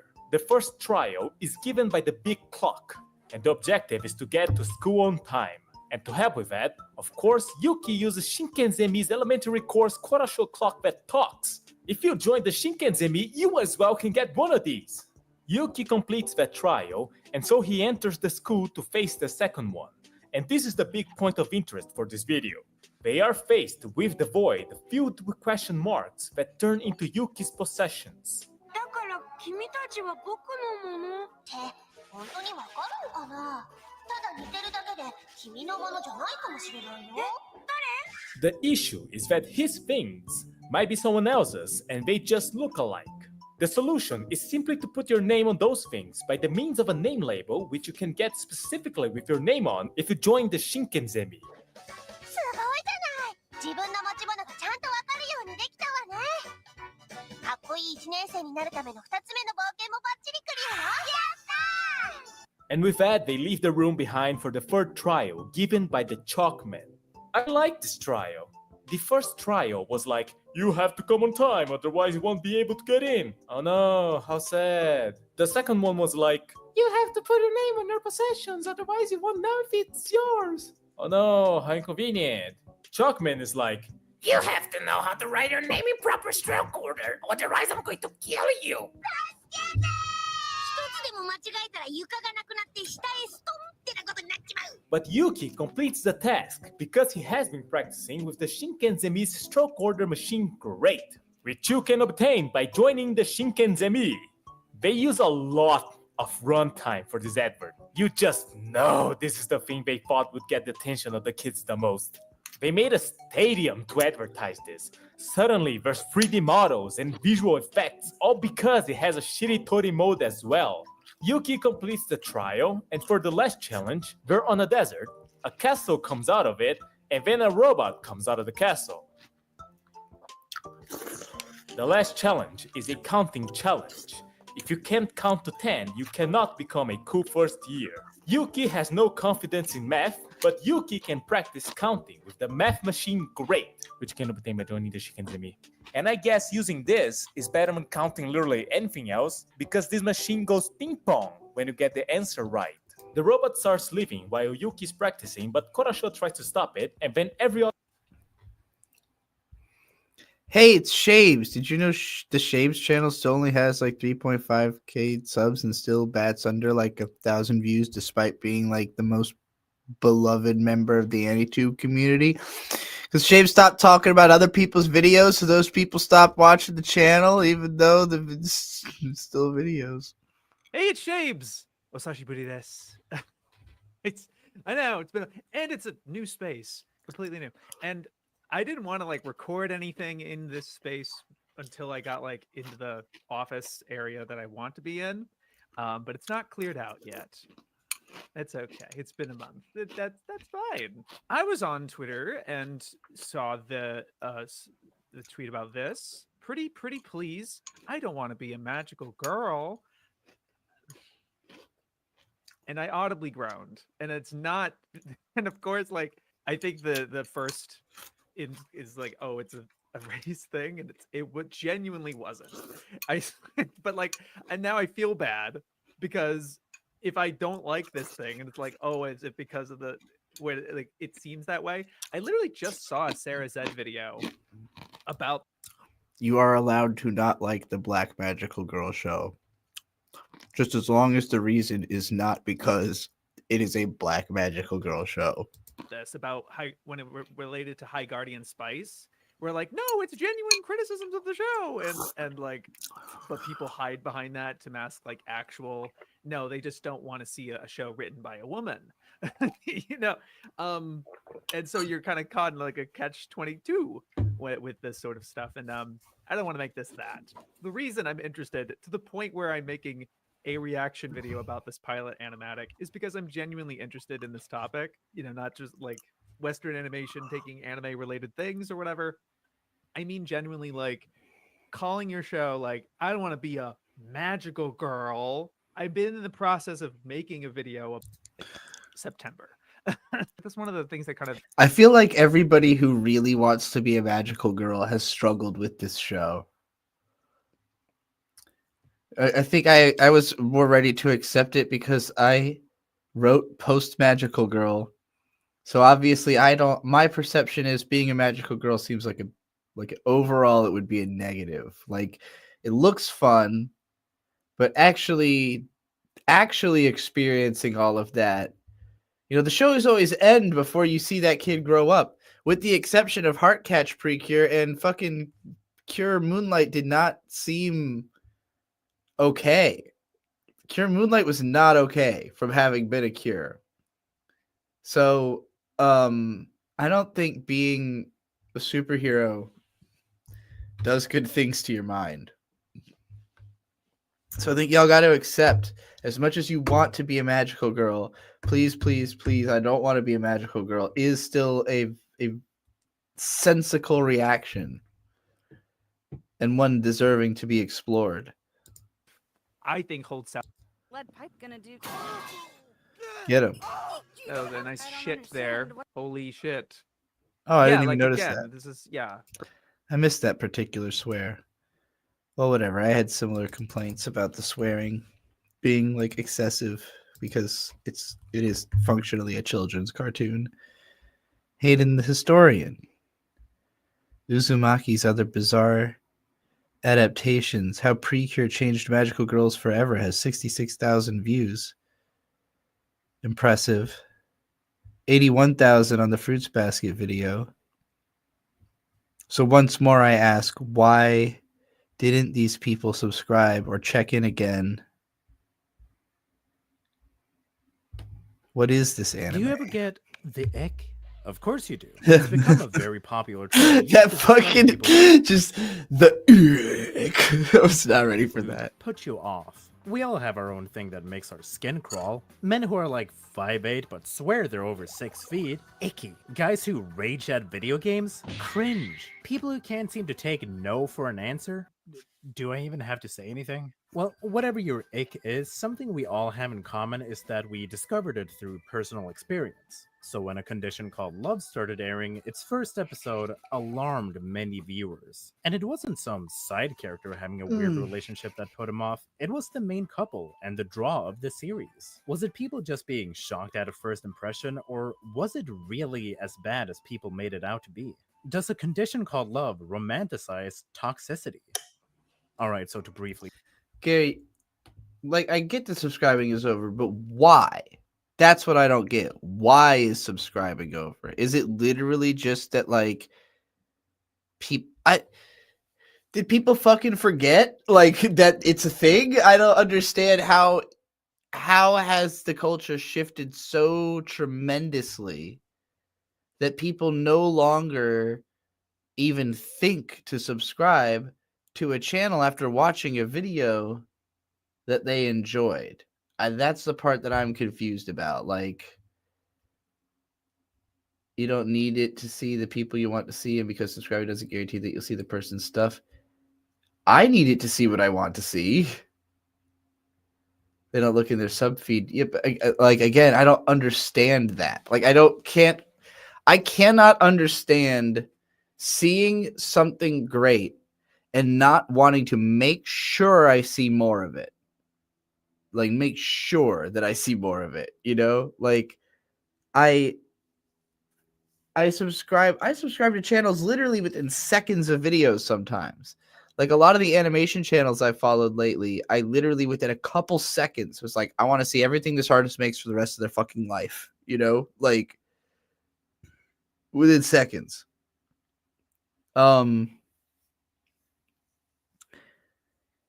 I use the homepage when I've run out of stuff to watch in the subscriptions feed, you know? Like it's not that I watch everything I'm subscribed to, because there's plenty of channels that just talk about tons of shit I don't care about, or that I follow just because I know the person who makes the channel and I don't necessarily even care about their content, but like I want to support it, you know? But like I don't know, here's a channel I subbed it today, right? This has 41,000 views, most of them from the last couple days, because this video is showing up and recommended, but it's only got 3.6k subs. Like none of these 41,000 people thought, I want to see another of this. Let me make sure I see another of this. Like 46 anos. Corra por cenários estralando de bonitos. E não esqueça de coletar batata, salvar os animais e estralhaçar robôs. E quando a água bate na bunda, receba a ajuda de seu amigo. Se deu ruim no contrato, chame agora o advogado. Não. E unindo suas forças, vocês enfrentarão o maior desafio de sua vida. O professor Porcaria. It's Porco Rosso. Escuta, galera, eu sei que o clima tá meio chato desde que aquelas coisas aconteceram. Mas depois de meses eu pude me reabilitar e sou um porco novo. E aí, vocês perdoam? Isso aí que você falou aconteceu literalmente ontem. Ah, é verdade. É o... So like 10,000 likes. These people liked the video, you know? People enjoyed it.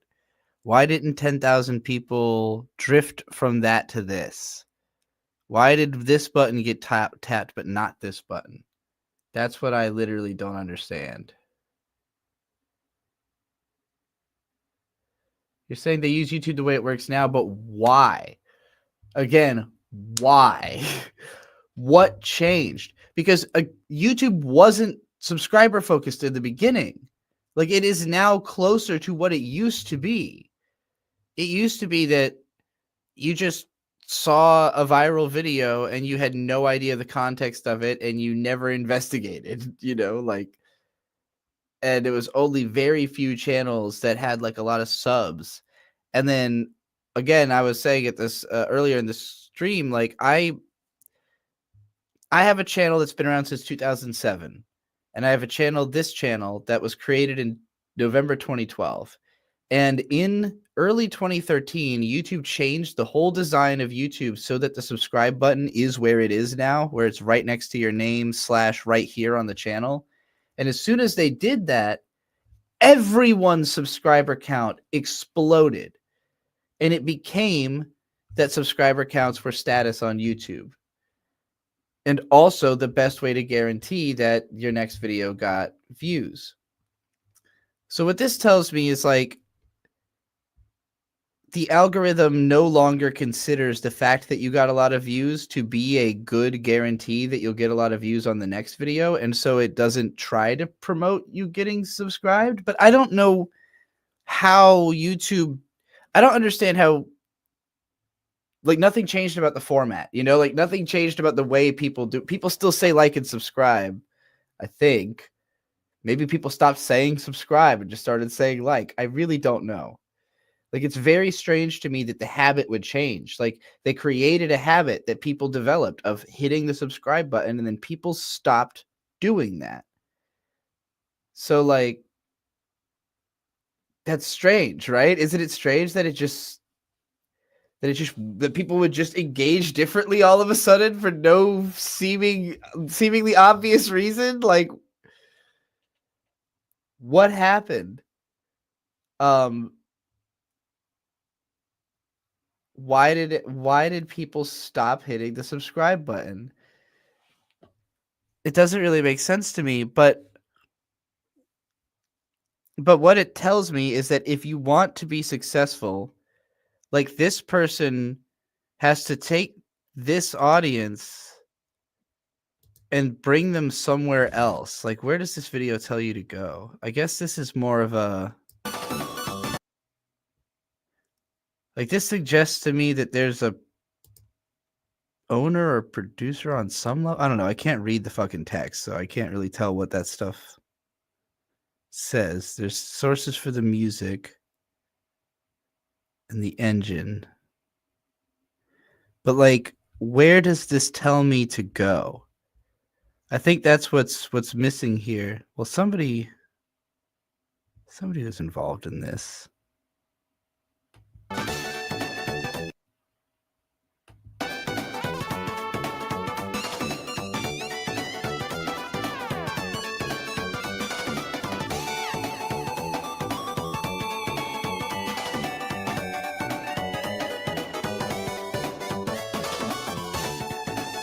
So, like, if that many people were involved somehow in creating it, I imagine that all of them shared it, and that's how it got to the view count it's at.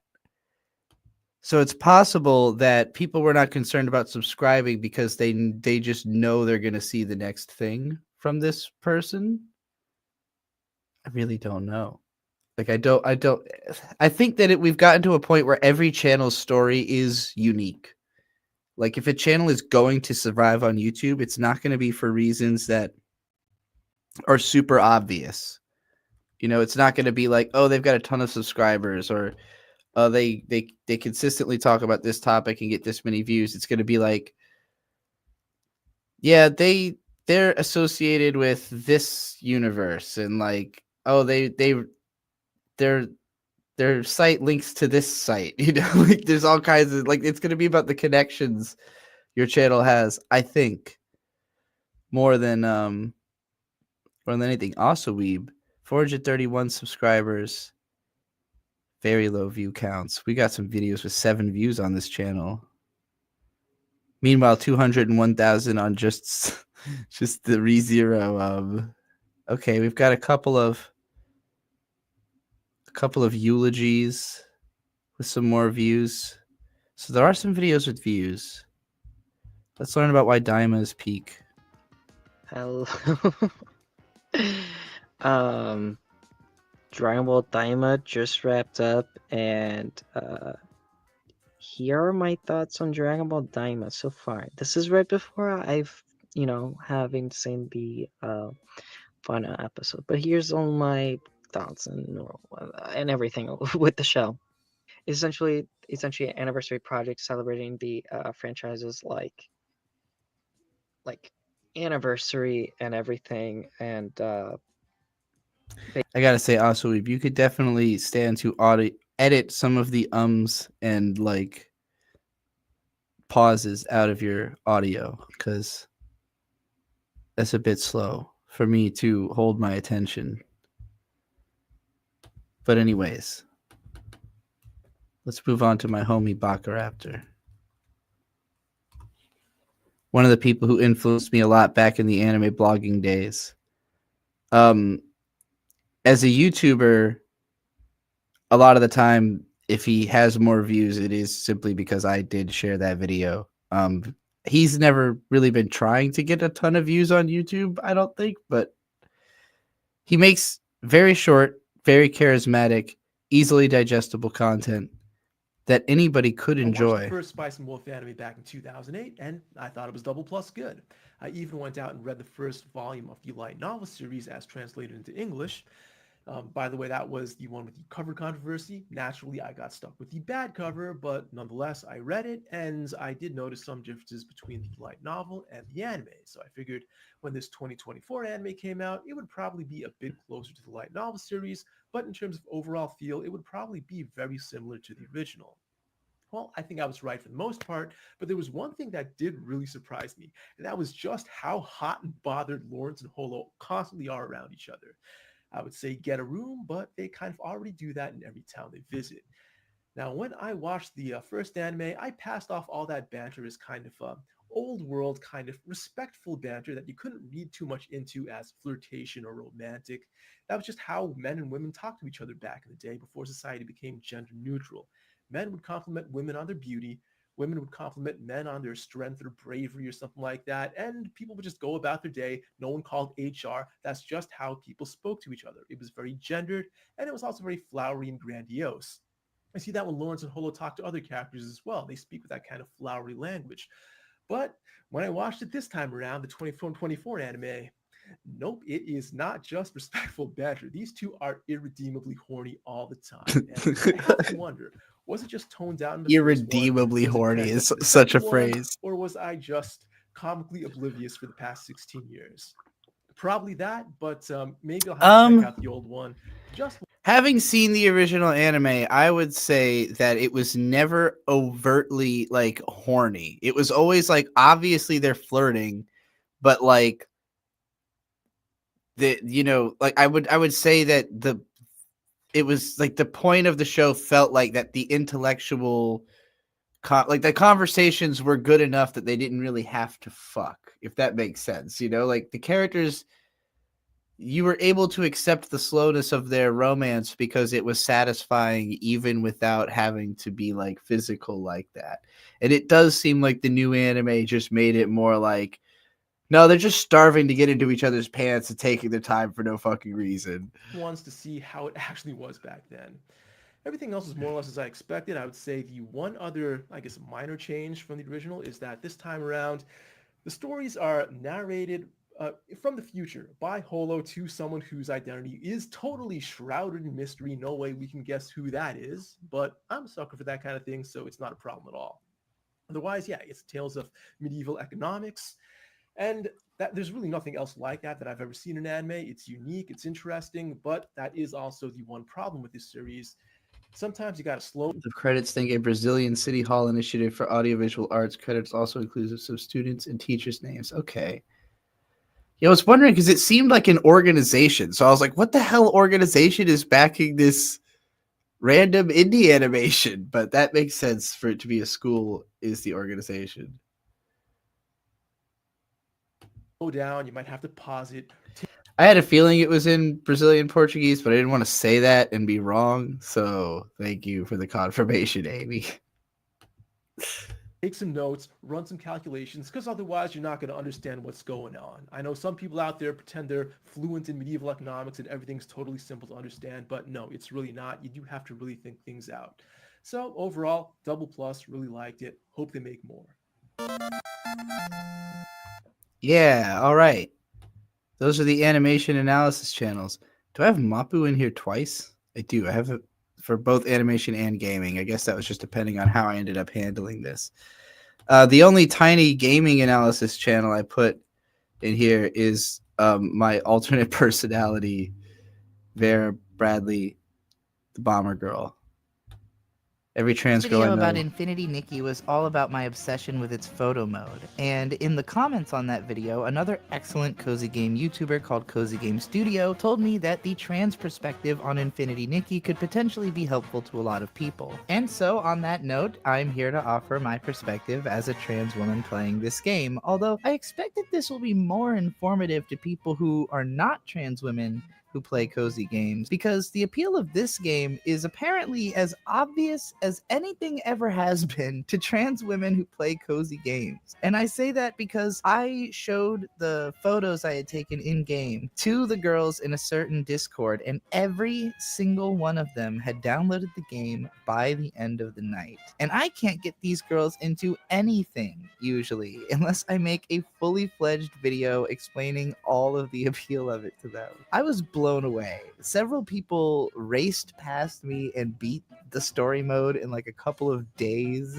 A whole new channel got created in the Discord server just for posting about the game. Now look, By the way, recording footage for this is literally the last time that I actually played this game. obviously Infinity Nikki is aimed at a much 3 larger months ago. audience than just trans women, although I think it's also fair to say that it is at least one of the most obviously feminine targeted adventure games ever created. If you have no interest in women's fashion at all, there is really no reason for you to play this game, considering that its mechanics are all entirely motivated by the player's desire to build the ultimate wardrobe for Nikki. And sure, you can be a bit of a tomboy about it, but I wouldn't go so far as to say that you could be manly about it, unless you're taking a very gender deconstructionist approach to what I thought I would play a This game where you game's just unique dress approach to up. character customization It's is Zelda. that while you have an enormous amount that you can do with the character's clothes, there's nothing you can do about the basic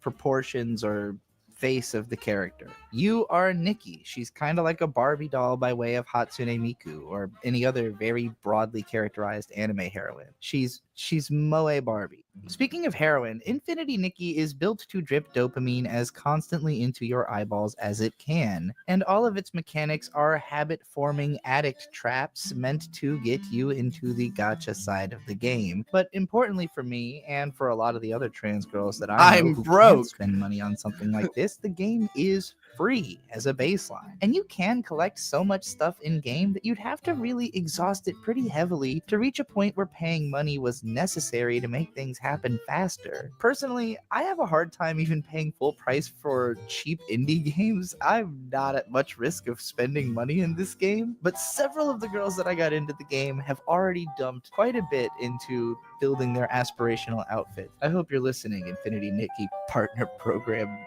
personnel. I should be getting paid to talk. I did get an offer to join the Infinity Nikki Partner Program because I filed to try to, but they only pay you in in-game currency. So talk about this. I'm not sure how much of the appeal of this game to trans women is unique from the appeal to cis women in particular, since most of my whole generation is equally broke and equally insecure in the state of our real-world appearances. But I do think that the gameplay, standing apart from previous games in the Nikki series, does have something to do with girls like me finally giving the series a look. I straight up had never heard of these games until like a week before this one came out. Interjecting here, it took me a while to figure out what community tab I learned about this game from. Shout out to Buckeye Bunny, a relaxing, chill, and cozy gaming news, review, and gameplay channel, which ran this poll asking what games people were the most curious about coming out soon, and that's the one that I learned about this game from. Some of the girls that I told about this game had already spent money in previous Nikki games, and therefore were afraid of this one. Although when they learned how much it gives you for free, they ended up checking it out anyways. But the reason I hadn't heard of these games is that I've never really gotten into character creation or customization games in general. When it comes to creativity, I consider myself something of a collage artist. I tend to take things that are nice and put them together. I struggle when it comes to creating something new out of nothing, or if the product calls for very specific elements that I don't really know how to combine, like on some of my thumbnails. I don't like trying to design my own thing from scratch because I have way too many ideas about what could be interesting and they never form into something solid. If I only have limited options though, I'm very good. let's listen to some music. This is Mel Redgrave. She's a friend of mine, and that I really just started talking to somewhat recently because I think we met through being Blue Sky Mutuals. I don't actually know why we know each other. I just know we do.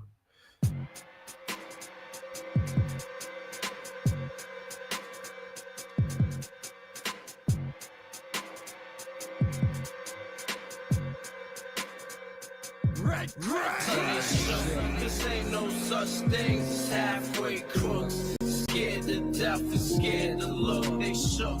This ain't no such thing as halfway crooks. Scared to death and scared to look. They shook. This ain't no such thing as halfway crooks. Scared to death and scared to look. They shook. This ain't.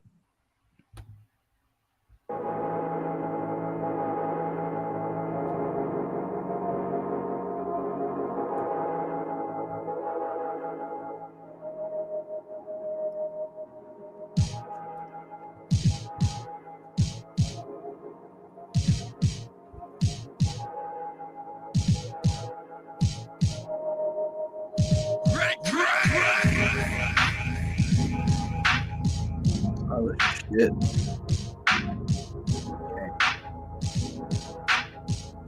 Hey. Fuck a copyright holder, stranglehold on my throat, go bolder. Drop them boulders, got a lot of stress in my shoulders. Got a lot of blessed little soldiers, feel a little pressed, can get pressed on my notice. You can be aggressive and roll your elbows. Smell those fake ass buds that I brought in. Not insane, baby. Quell those rumors and tell those shooters to stand down. When I put the flammers through the town, you could hear them all sound. I put money in the streets, I put money under feet, I put money in the green and I smoke it, toke it, and spit it out harder than token. I'm another queen of the broken and damn jet stream straight into the sea in Japan. When I crash out, you can hear the scream from the land star scream at the bear, just a nasty fuck with the neck for clutch, for cracks at the touch, like phospholic fight. I'm light and brittle like a bitchy little schnauzer, yowzer, wow. Said you didn't like it, but look at you now, hip popping up and down with the flipped up crown. I knew you'd crown me the ruler. I knew you'd crown me the ruler. Truly best in the Nexus. Bless this beat with a verse from me and see how it burns through that crew. All clean, true, and obscene. She super mean, well versed in saving souls and spending. Ain't no lending. You've been owned. Truly sold this bitch homegrown. This bitch is known for the way she flows and the shit she knows and the place she grows. That's Sakura tree, cherry blossoming petals, glitter fall, pitiful opposition, pitted against the criminal, picking a pack of peppers and putting them on my balls before I run into battle, ballistic and kill them all. Yeah, I like that one.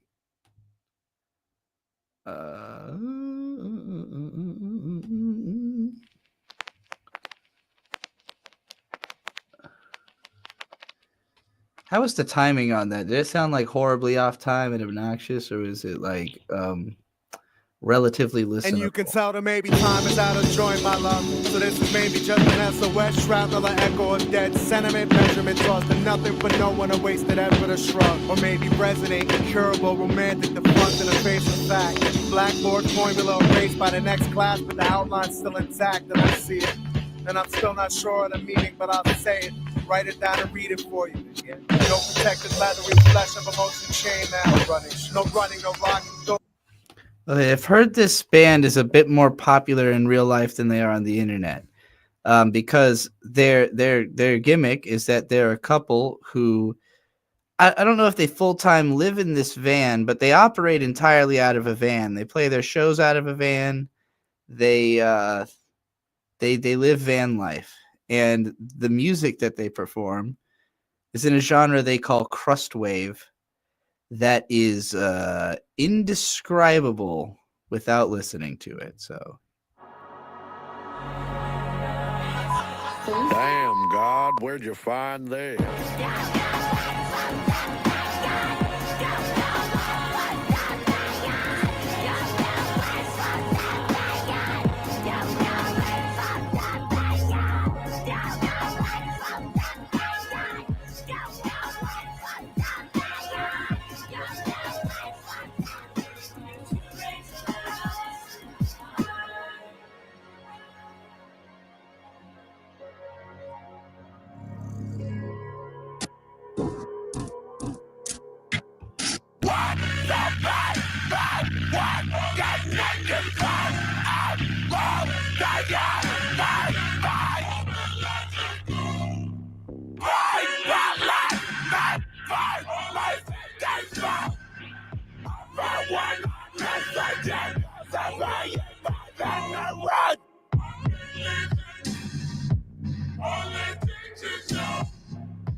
Oh my God, give it to me.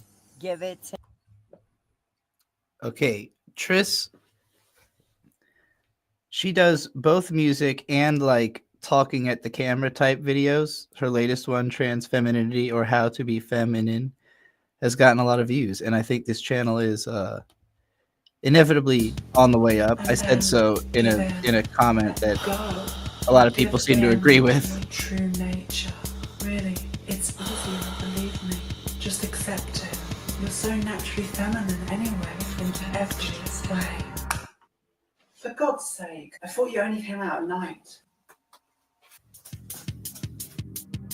Femininity, what is it? Do I want it? If so, how? Do I exude it? This is a topic that I want to talk to you about today. As myself, a femme aspiring queen, what does femininity mean to me? How do I get to a place where I can be and feel feminine as a trans woman / femme presenting person? So, make yourself at home, take your clothes off, and I shall begin. I could watch her all day, but let's hear her do a song. Yes? Camera lights. Oh, Daddy, I found the girl of my dreams, just like you always said I would. Oh, Daddy, it's better than I could ever have imagined. Oh, when I was young, I was always told that one day you meet the perfect girl. She comes along, but after years, it seemed they were wrong. She never did show. Oh, just my luck. Whatever am I to do? Oh, I think I know.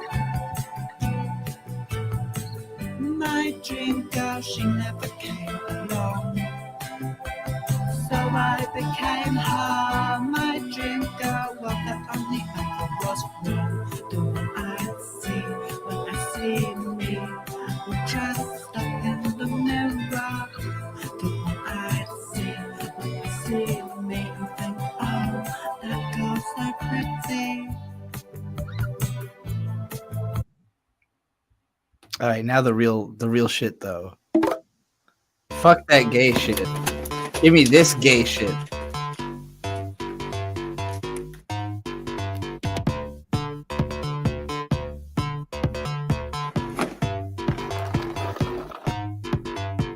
me in your car. Fuck me in your car. Fuck me in your car. Fuck me in your car. Fuck me in your car. Fuck me in your car. Fuck me in your car. Je me touche, tu me touches, je te touche in the car. Hand on the gear stick, legs wide apart. Je me touche, tu me touches, je te touche in the car. Did they see us there, you and me in the car? Be it static, be it rolling. I wanna go pretty far. Go pretty far. Go in your car. Take me home, take me home, take me home in your car. Okay, yeah. While you're getting fucked in the car, you should also throw on some Dima Fox Paws, maybe.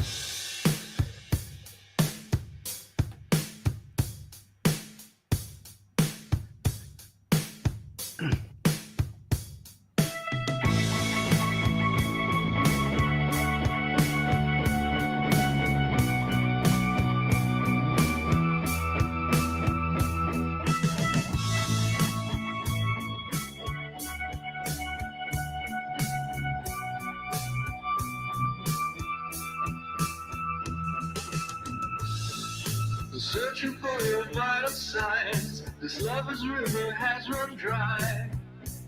But I think I found a very different type.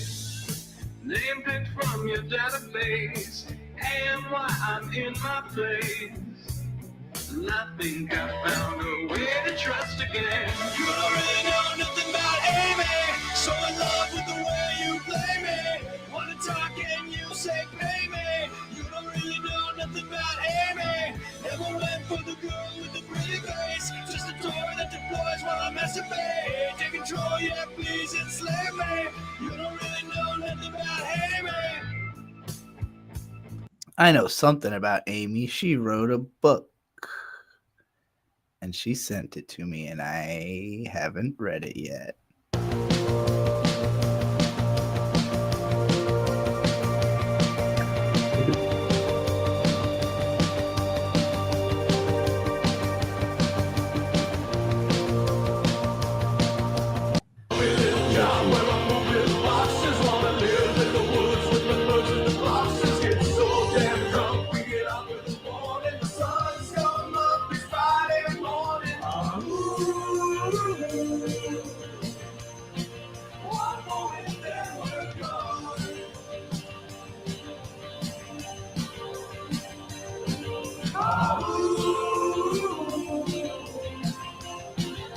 Hungover at the top.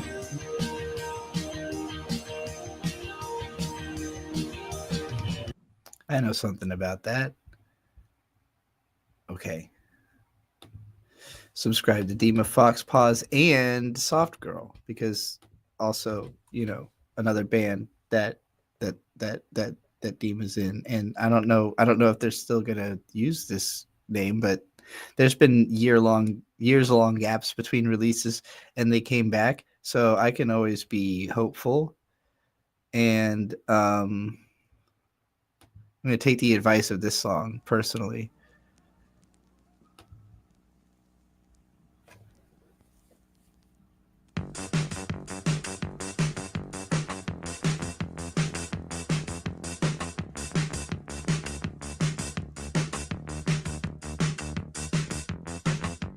My competition is high. You gotta get your act together, get your branding right. You meet a tough time and some lonely nights. You got a hell of a life, it changes all the time.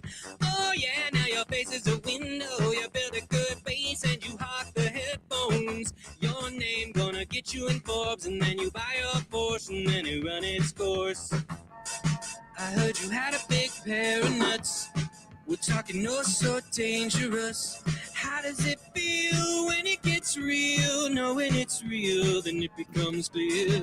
I heard you want a new reputation. Smoking room at the railway station, where you can die, sorrows behind. See in your eyes, you can rewind. Become an idol in Japan. Become an idol in Japan. Become an idol in Japan. Become an idol in Japan.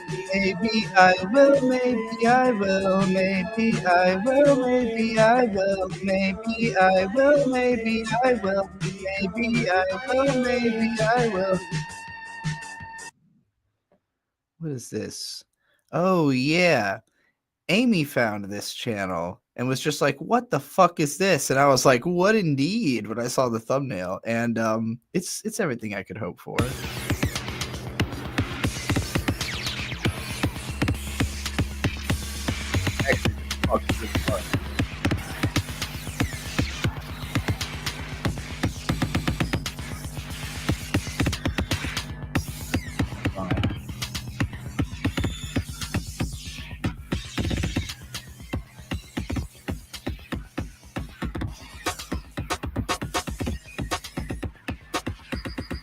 What the fuck is this beat?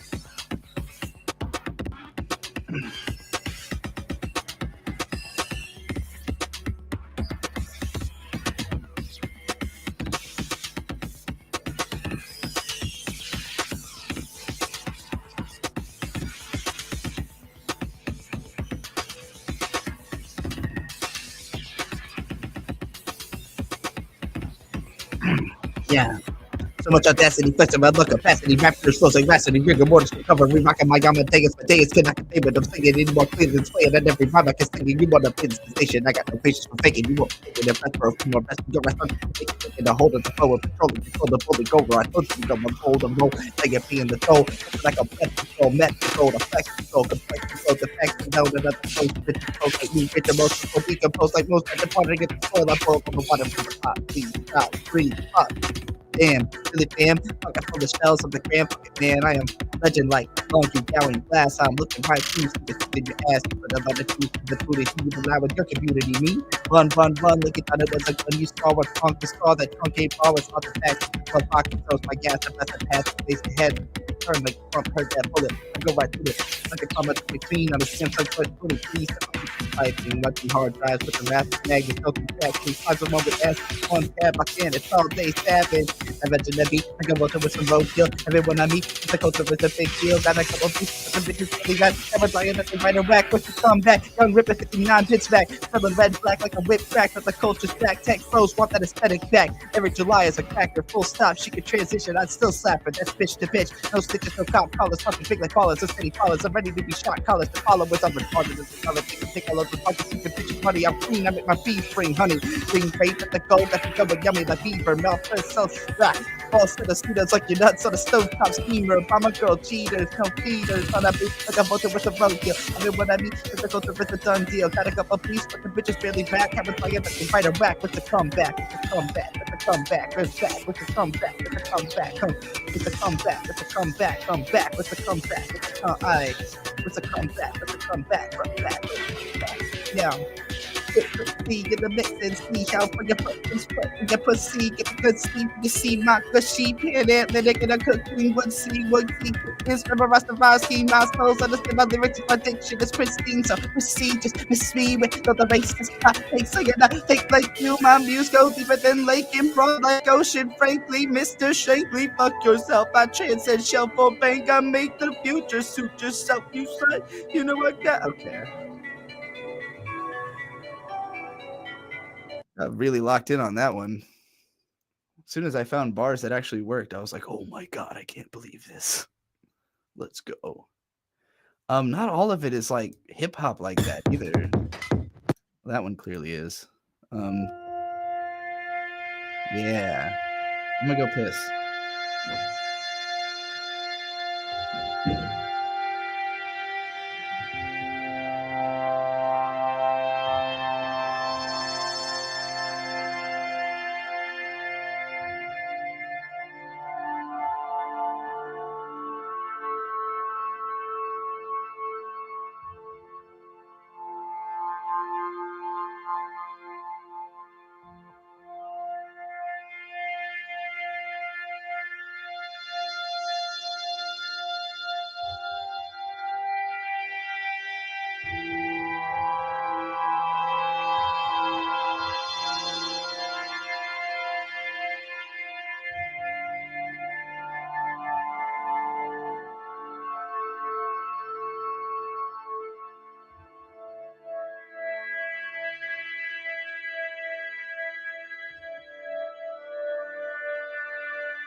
Yeah, so some of it's like peaceful type.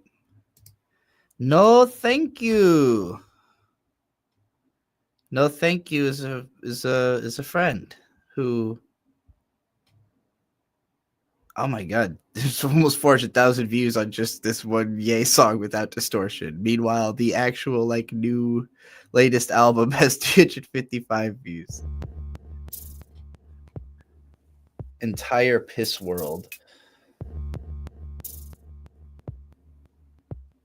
Oh. Oh.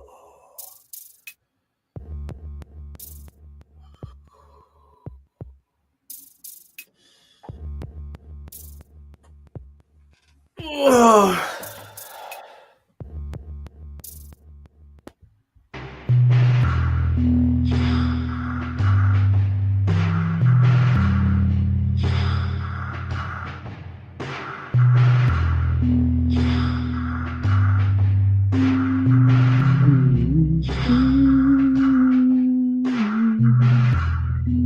I put my head underwater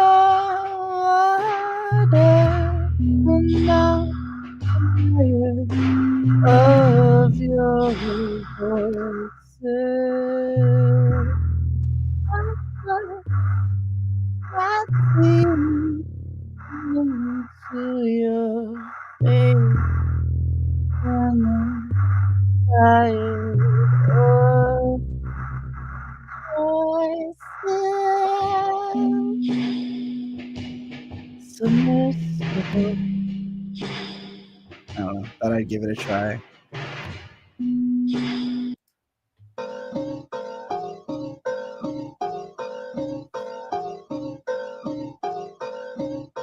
That's terrifying. Ooh.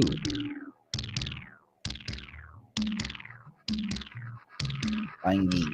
Boingy, boingy, boingy, boingy, bouncing on the bed, bouncing on the bed, bouncing on the bed, just jumping out the head. That's all the thoughts are just coming out the head. I'm jumping out the head like I'm bouncing on the head. Like,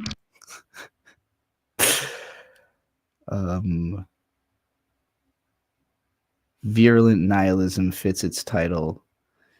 Where's my favorite one? I know I have a favorite. No, thank you. Encycle futility. I think this might be.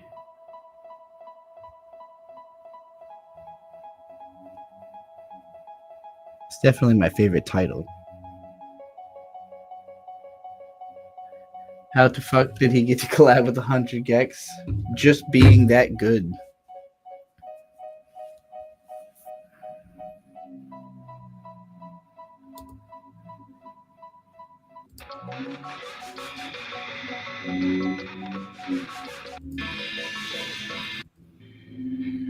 This isn't the one I was thinking of. Kill myself immediately?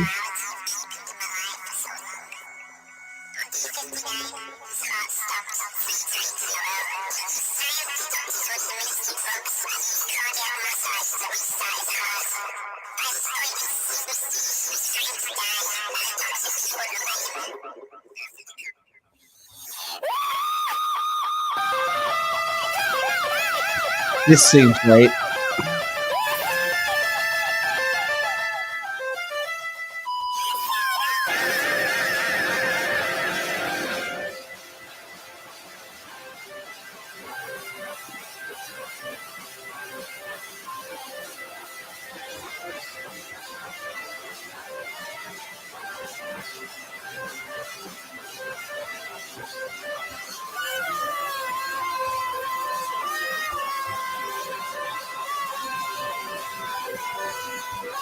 Hey, Cecily, guess what? You're next.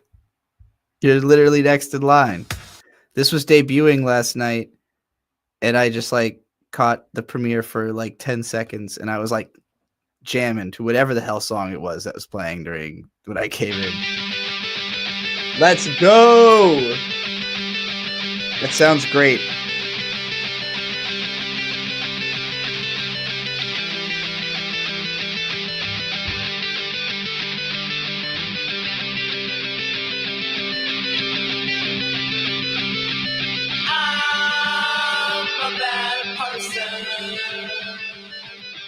Hell yeah.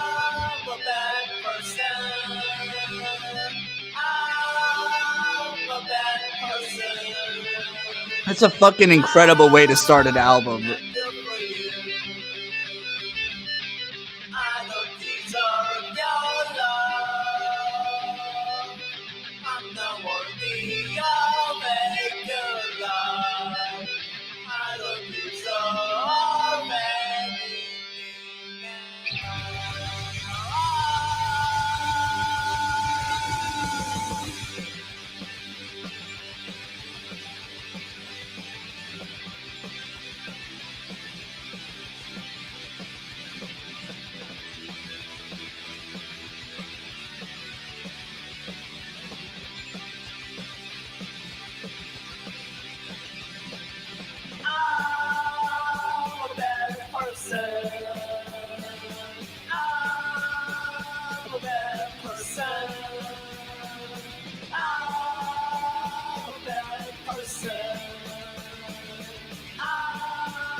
She killed it.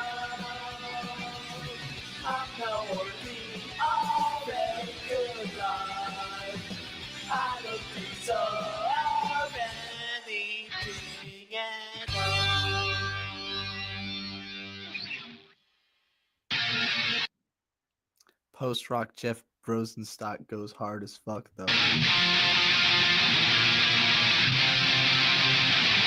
And then this riff sounds like a fucking Koltar of the Deepers riff.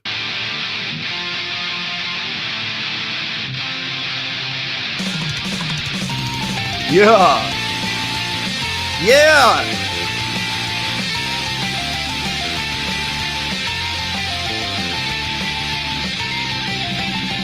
Just 3 albums in one video. myself that's what you're the one. I can tell myself from the bad one all the time. I let you down, I made mistakes, yeah. And somehow you still forgive me. I don't wanna lose you, I'm terrified. You feel so hard before, it's hard to see a happy ending. But dear, I promise you this, I'll never let go of you.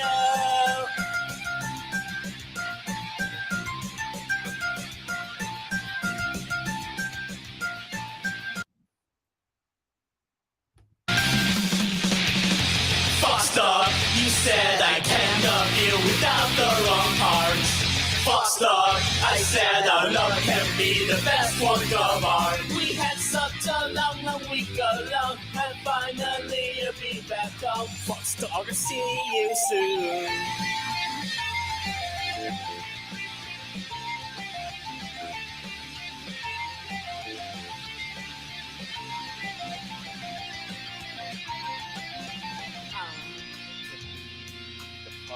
Girlfriend, 'cause I'm just a lonely bud. How I long to see your face, to play a beat and keep up the pace. And if once you hit on hearts, we can be forever. This is just the start, let's make a history together. Make a history together. Make a history together.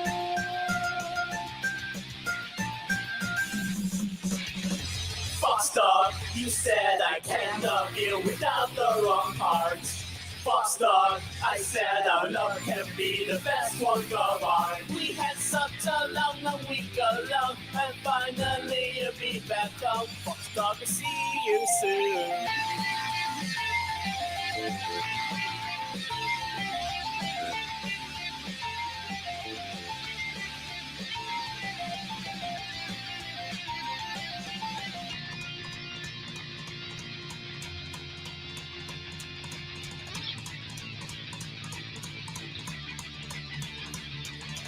I don't wanna die alone. I miss calling you on the phone. I'm afraid I'll die if you forget my name. You're like a heart and you burn your last out and cry. But I can see the best parts of yourself. How could I ever be worthy of you? Foster, you said I can't love you without the wrong hearts. Foster, I said our love can be the best one of ours. We had such a long week alone, and finally you'll be back home. Foster, I'll see you soon.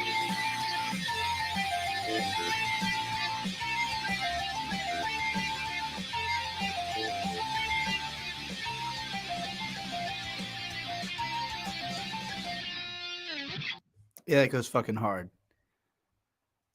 Sarah Louise is one of my favorite producers. Definitely one of my favorite producers to work with, and has produced a significant amount of my best songs. This channel hasn't seemingly been active in the last 5 years, so I don't know if I'm recommending the right channel. Hold on. Is there, I guess whatever. Go to the Bandcamp. Go to Sarah Louise's Bandcamp. And actually this album just came out and it wasn't working for me yesterday, so now I can actually listen to it.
Good question, Ellen. Is this the time to dissociate to droning noise?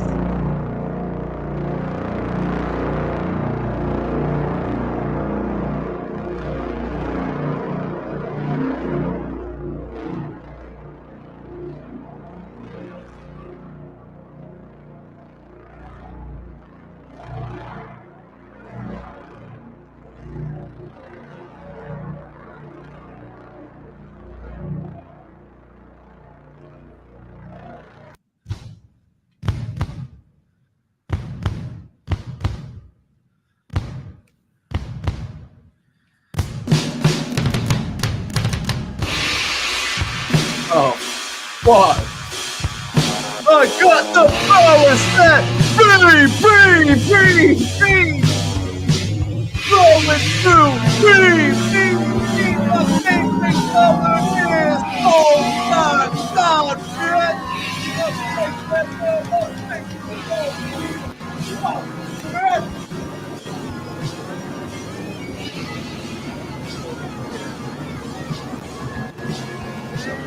I'm a psychopath, I write no trash, I unrelease facts from longer than discography.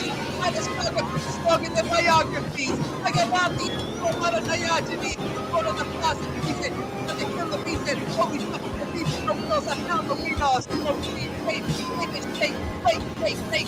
man. Oh, the one thing is the reason that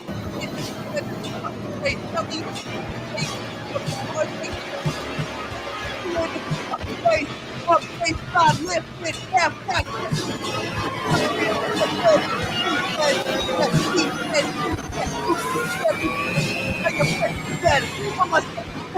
That's my third life.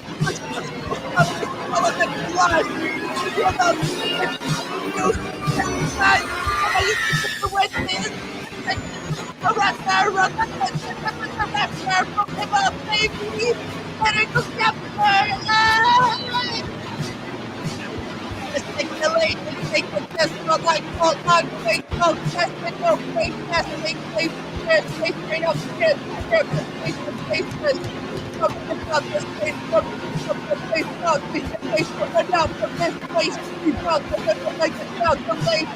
he found the liberty and found the madness, they found that break the falling.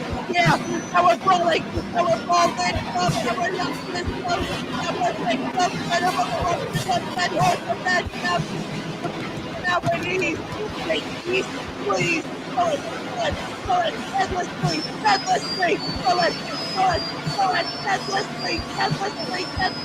yeah. Pull it, feel the pain, whatever you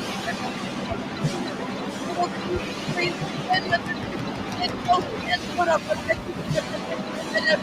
and the whole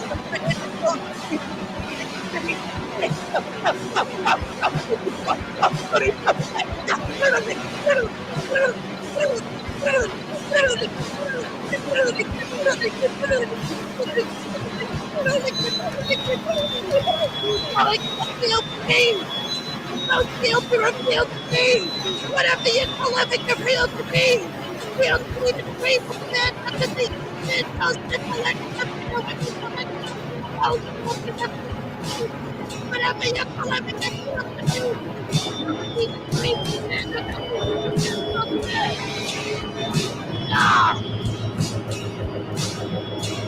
Okay. That just exploded out of me. I'm sorry.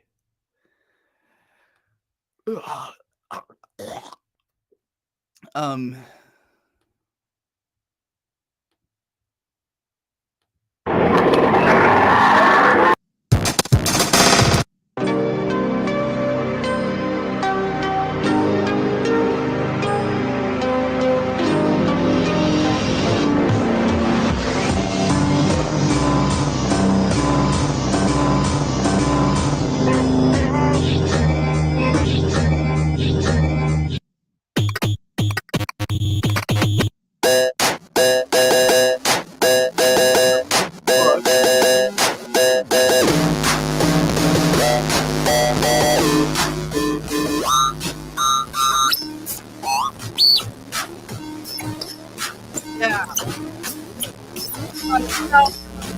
So we say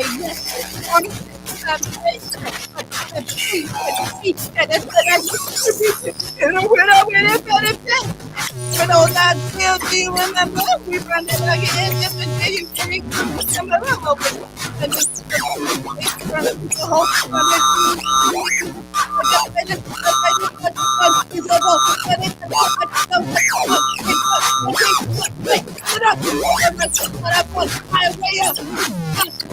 Come on.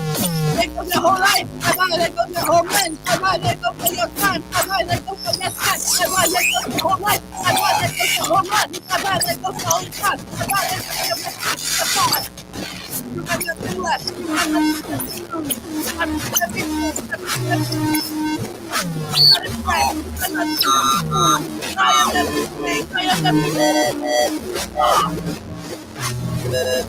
I hadn't used some of those bars actually.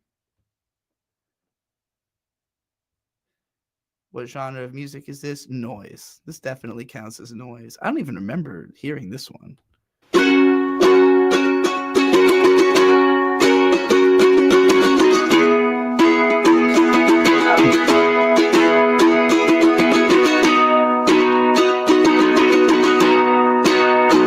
Okay. I'm not going to listen to that right now. Amy says, watch the trailer I sent you on Discord after you're done with the music section. It's a Chinese show I'm very hyped about because it has a green-haired girl on it. Also, a credit card or something. Indeed. We'll do that. All right.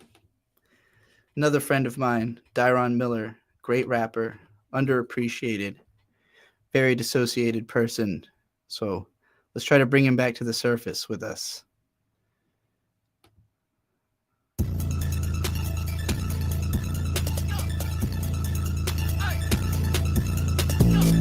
You need to tell him to run it back.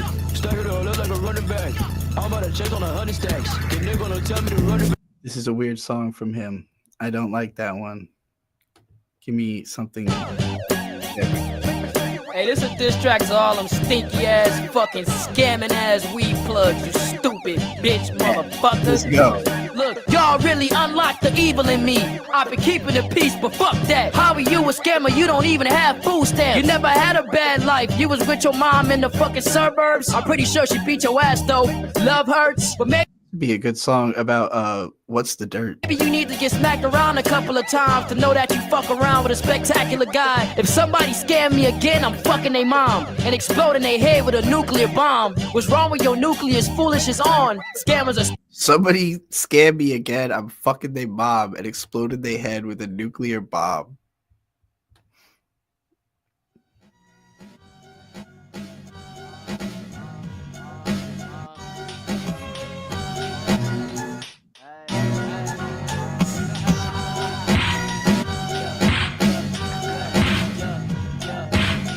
Kimbo slice in the nighttime. I just stayed on the grind. Why? Had to pick myself up and fight right. I'm a shine a symbolic highlight. Double up the bottleness. That be how I honor it. Daily I be on the kick. Pushing through the mathematics of algorithms. The picture will conquer it. Going through your goals, you will go through a lot of shit. Wanna be known, but I'm stubborn. There's a lot of bitch tendencies. I've been looking for remedies to go for rap enemies. But what's a superhero with no villain?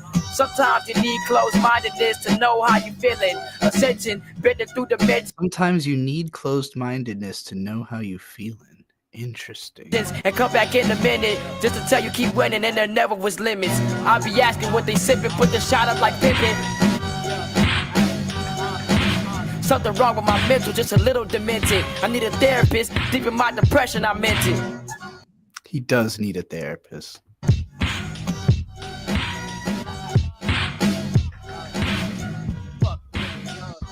No shade. In the ozone, that's life with plight. I be alright on sight. It's my right if you don't like but I'm like Mike Jordan. Put the shot and my team is not voted. This sounds What fucking you really great. think this is? You think I'm about to miss? After working so long, everything I make is hits. Type of random ass sample, never gave a shit. But nobody running their lips. It's obvious gunning for the title and get rich. Cause I'm tired of getting out of bed. Yeah, if you can't tell, he really likes Earl Sweatshirt and MF Doom, but and Mike.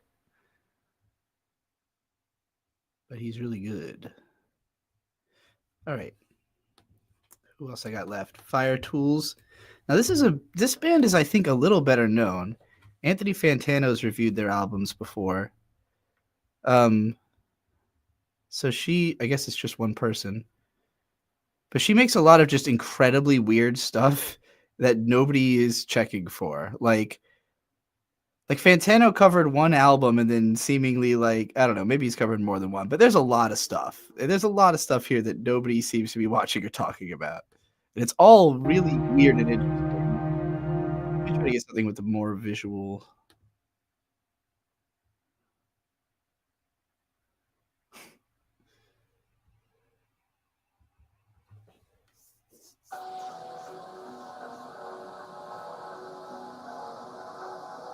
Fire Tools is also a well-known producer as Angel Hair Studios and has mastered some well-known albums. Okay. So this is just like the truly expressive side project, I guess, but like this stuff is crazy. I'm surprised. Every squirrel who has ever been hit by a car, I'm sorry and I love you.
Okay, this is the newest addition to my list. This is a case of really clever borrowed branding where this person is like, I'm a really big fan of Femtanol. I'm going to do music that sounds like Femtanol and have a character that kind of looks like Femtanol's character.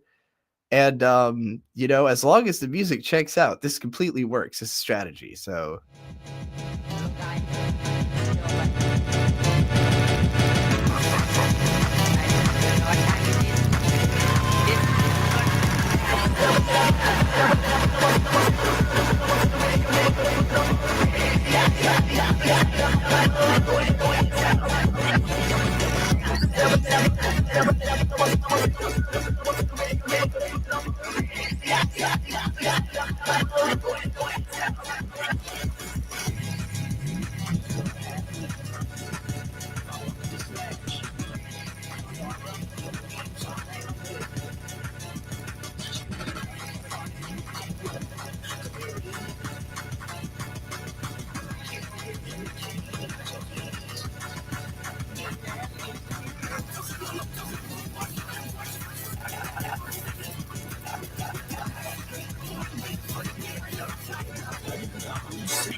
Eat the style and the kids checking for it. My number one suggestion is you motherfucking for it. I'm bored of the bullshit, old of the new shit, cool this bitch in the bitch old school Brit. Cut up on your genital swap them. You look up on cops and put your fucking block off. I start over. Put a Range Rover through Fort Knox. Kill a couple more cops and burn the Federal Reserve. Stab a permit that throws swerve slash crypto Rogan on your way to Elon Musk. See that motherfucker dusted in a duster with a cluster bomb. I set off goes my bomb. You motherfuckers don't know me. I'm crazy as shit and I'm OG.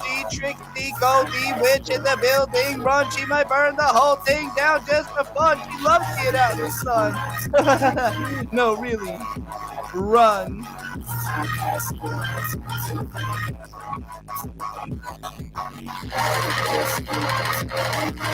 Yeah, I love that. Okay, that's the end of the music section. So now we're gonna watch that thing Amy said on Discord. Discord, I'm howling at the moon, sleeping in the middle of a summer afternoon. Discord, 信じるんだ。信じることがヒーローを生み出す世界で。 I'm gonna put this in fast forward because of copyright concerns. And also, this looks like Arcane. Looks a lot like Arcane. Oh, but I like the thick outlines. That's interesting. I guess it's like a mixed media approach. That girl's cute. This looks like 5 different fucking shows. Wait, this is 2B Hero? This is a wait. I've seen 2B Hero. This thing. Yeah, this guy. What is the story here? Why is it? There's 2B Hero, 2B Heroine, 2B Hero X. Okay. Because the original was also really experimental with 分かっているのは自分がやるべきことだけだ。いつからこの子の話を信じ始めたんだろう。トラならみんなを守るヒーローになれる。もうピエロじゃないスーパーヒーローになってやる。もしここで逃げ出したらその人たちを裏切ることになってしまう。新しいヒーロー像を作り上げて世の中の偏見をぶっ壊す。お前を傷つける奴がいれば問答無用で殺す。大切な人一人守れないのならヒーローになんかならなくていい。神様になったら目障りなゴミは全部片付けられるのか。俺たちは運命によって配置された駒だ。This looks like a bunch of flashy nonsense, and I can't say I'm particularly interested in it. But you know, if it turns out it has like a great story or something, maybe I'll give it a shot. But yeah, I don't. It didn't really make me want to watch the show, if I'm being honest, because like it's neat that it's got all those different aesthetics, but each of them individually felt like something I've seen before. So none of it was like, oh wow, this is like a blindingly new anime. It's like, well, that's a whole lot of anime, you know, it's a whole lot of different anime. Why are they all in the same show together? I guess I would want to see like the cool Sakuga cuts. But I don't know. The dialogue I was hearing all sounded like very generic anime dialogue. Hey, did you know I have this whole channel called Picnic Adventure where we go outside? I want to bring this back. I want to edit some more Picnic Adventure channels. You know, early on, it started with this video that's more of a travelogue, like with narration and stuff, but I wasn't totally happy with the way this came out. Then we started doing streams and then cutting the stream highlights. And then some of them I like semi-edited into videos. And then there was a lot of us hanging out with this guy, Nick. He left a comment actually on my Great Writing Requires Great People video because he is himself a writer and a traveler. And so we had, a bunch of just conversations with him, and then walking around our town. And then I started editing footage of like every little adventure we've gone on into its own video. Some of them are just like me brushing my hair for 45 minutes in front of sunrise at Dinosaur National Monument. But hold on, let's go into Wall Street. This is one of the cooler places I've ever seen. Look at this shit. We came in and we left John right here, is what happened. It's called Wall Street because it's a wall of street.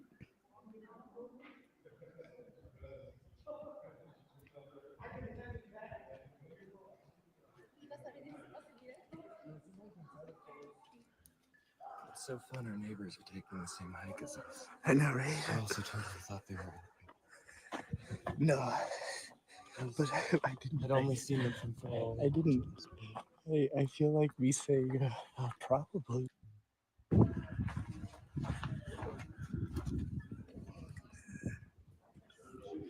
Geological. Here's Bird laying in an old train. What if a picnic adventure you interview the guy whose house burns in? That'd be so fun. The guy whose house burns in. He's in a fucking old train. This one's set to Heart of the Sunrise by Yes. But a cover by like some other band.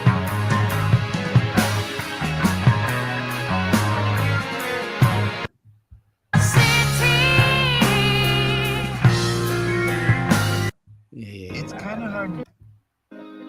I filmed a lengthy sunrise. In fact, here's the last epic California sunset. Oh, it's so pretty. Oh my god. Oh my god. Hashtag blessed. His voice was fucked up. Anyway, I got to make more for this channel. I've got a shitload of footage. This hasn't been edited yet. Okay. We did all the analysis. We did all the music. Now it's time for social commentary and effort. Well, we already did Triss's channel, so let's go right past that into some social commentary and affirmation videos. Oh yeah, this is one of those channels with literally like no viewers that YouTube pushed to me at some point, and because it had a title with something probably like "Your breakthrough is here" or that's probably literally the one I subscribe to for. But I like channels that just give you affirmations like this. What it do, YouTube? What it do, TikTok? It's your boy Twinsky back at it again with another banger. Now, illusion, however you want to say it, it's an illusion. Let me tell you this: it's not real. It's not real. It's so that you can go through your experiences with a guide. With that being said, the past, the present, and the future are all happening at the same time. I know. Who knew? I Who did. knew? The past, the present, the future is all happening at the same time. Who knew that it all could be happening at once? It all be happening at the same time. Who knew? Well, I did. I mean, you should have.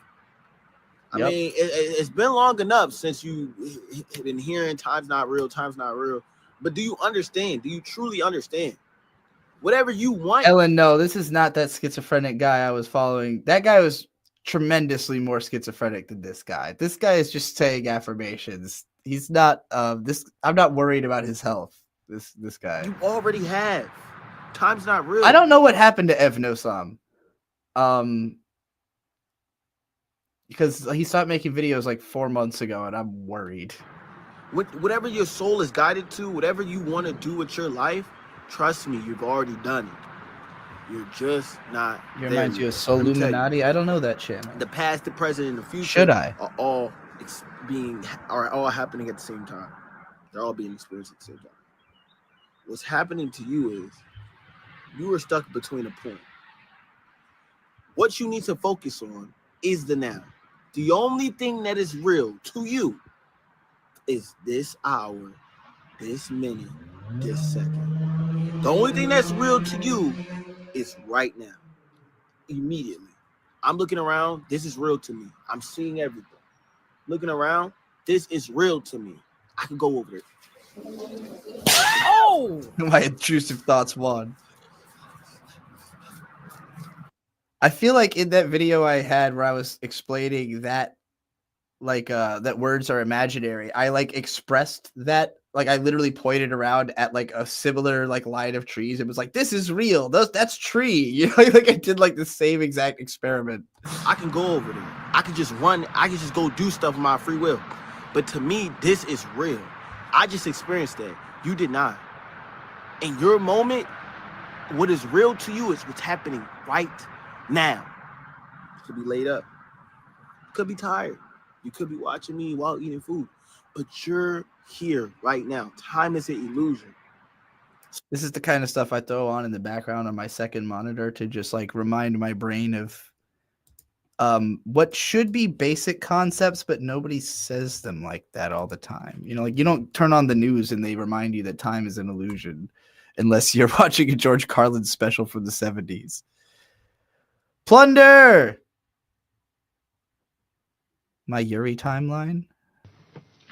I am a Yuri-based life form.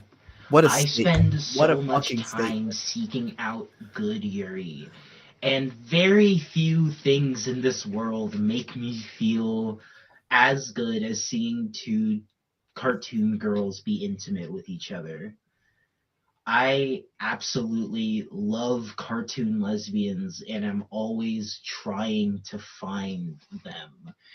I'm always trying. It was not always I know this easy. feeling These extremely days, well. it's way easier to find good Yuri.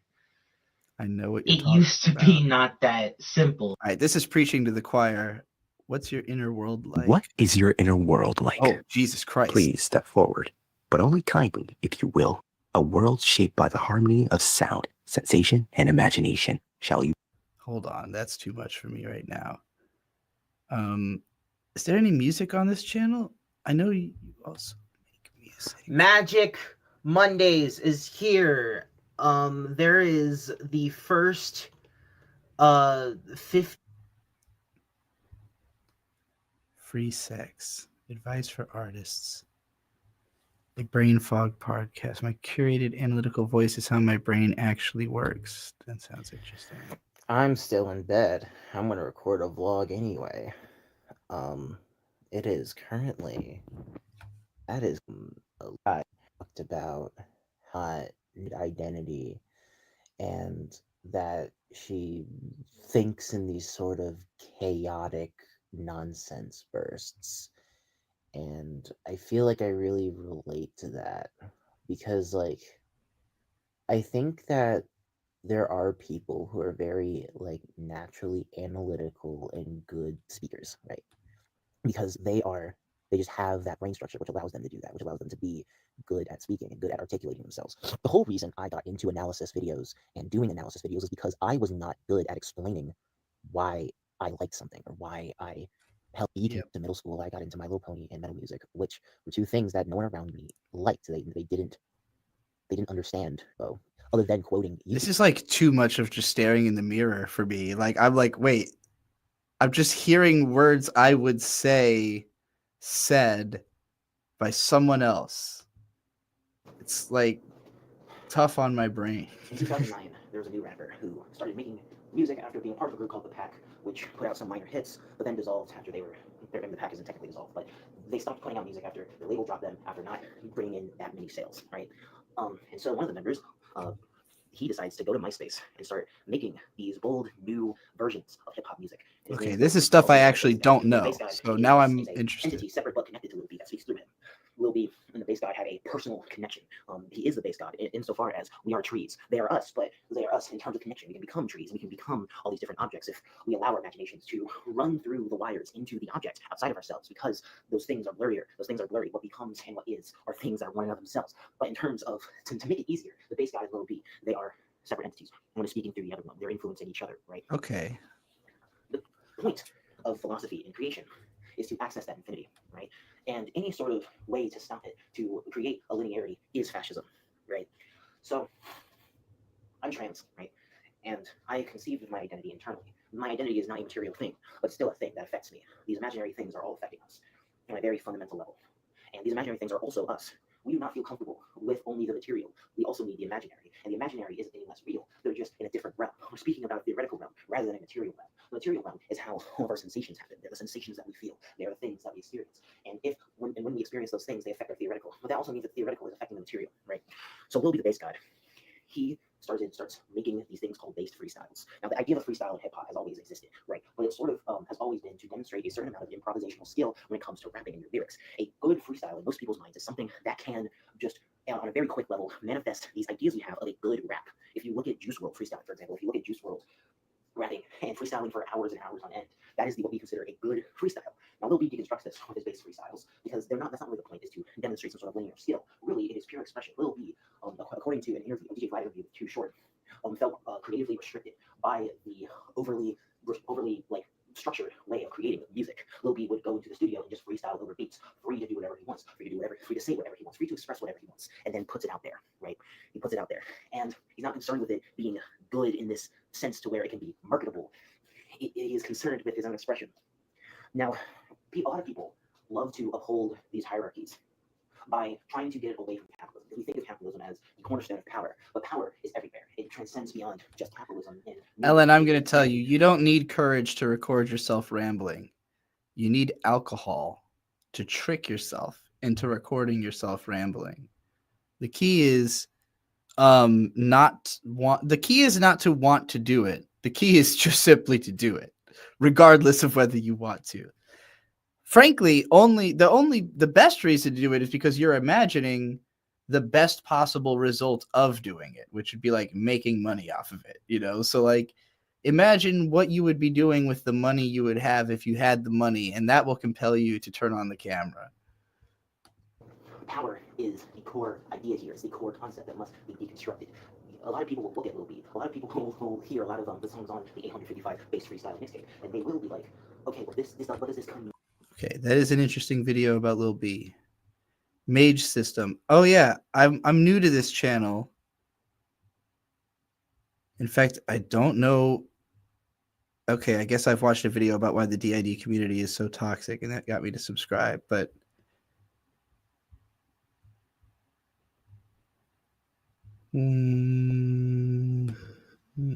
Hi, so I talk a lot about fuck, dude, I can't fucking talk. Oh my gosh, I talk a lot about a lot of interesting things in this video. I am so dissociated, but this is my first attempt at making like a not as much edited video in a long time. So I don't know. I assume it comes off very clinical view on it, which I think my take on DID is that like, yes, it's a very clinical thing. Like obviously like it's a mental disorder, but also we're like a community of people. You know what I mean? Like, yeah, people with autism, like it's all autism-y and it's like a disorder and everything, but also it's all autism-y and like a disorder and everything. Like, it is a group of people and they relate to each other and like there's in-jokes and I feel like DID is kind of like that, and I feel like r/plural captures that a lot more than other subreddits do. But one thing about r/plural is that they believe in endogenic systems and believe that they are just as valid as traumagenic systems, or systems of multiple identities that are caused by trauma, aka people with DID or OSD or partial DID or what have you.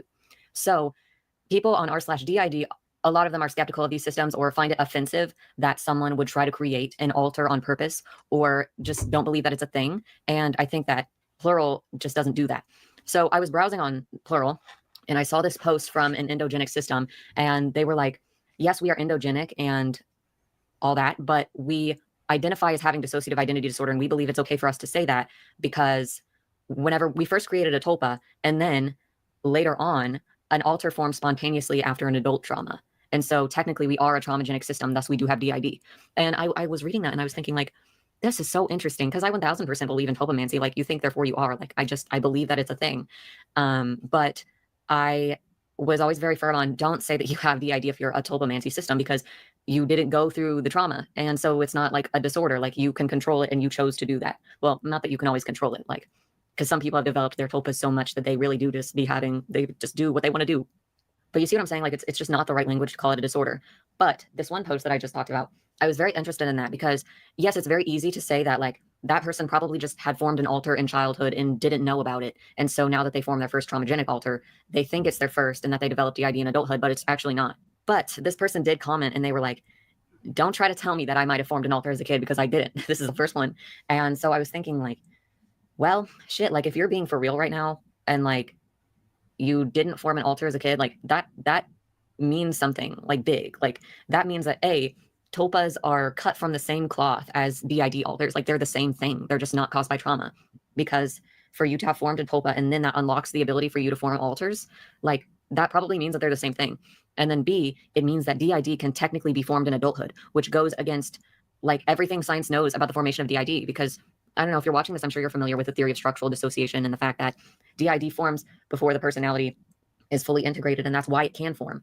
And that, you know, happens at the ages of 7 to 9 or whatever. So just the idea that it can form in adulthood just seems out there, doesn't it? But and then again, I always thought kind of deep in there, like just like my own, I'm not gonna tell anybody this, but Yeah, okay. I can't imagine that this is interesting to everybody, but it is definitely interesting to me. All right, Giga just sent me $20.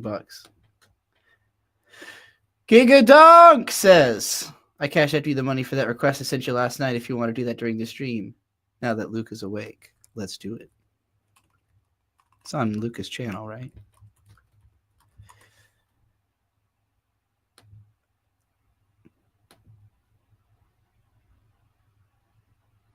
Wait, is it on this channel or is it on your channel?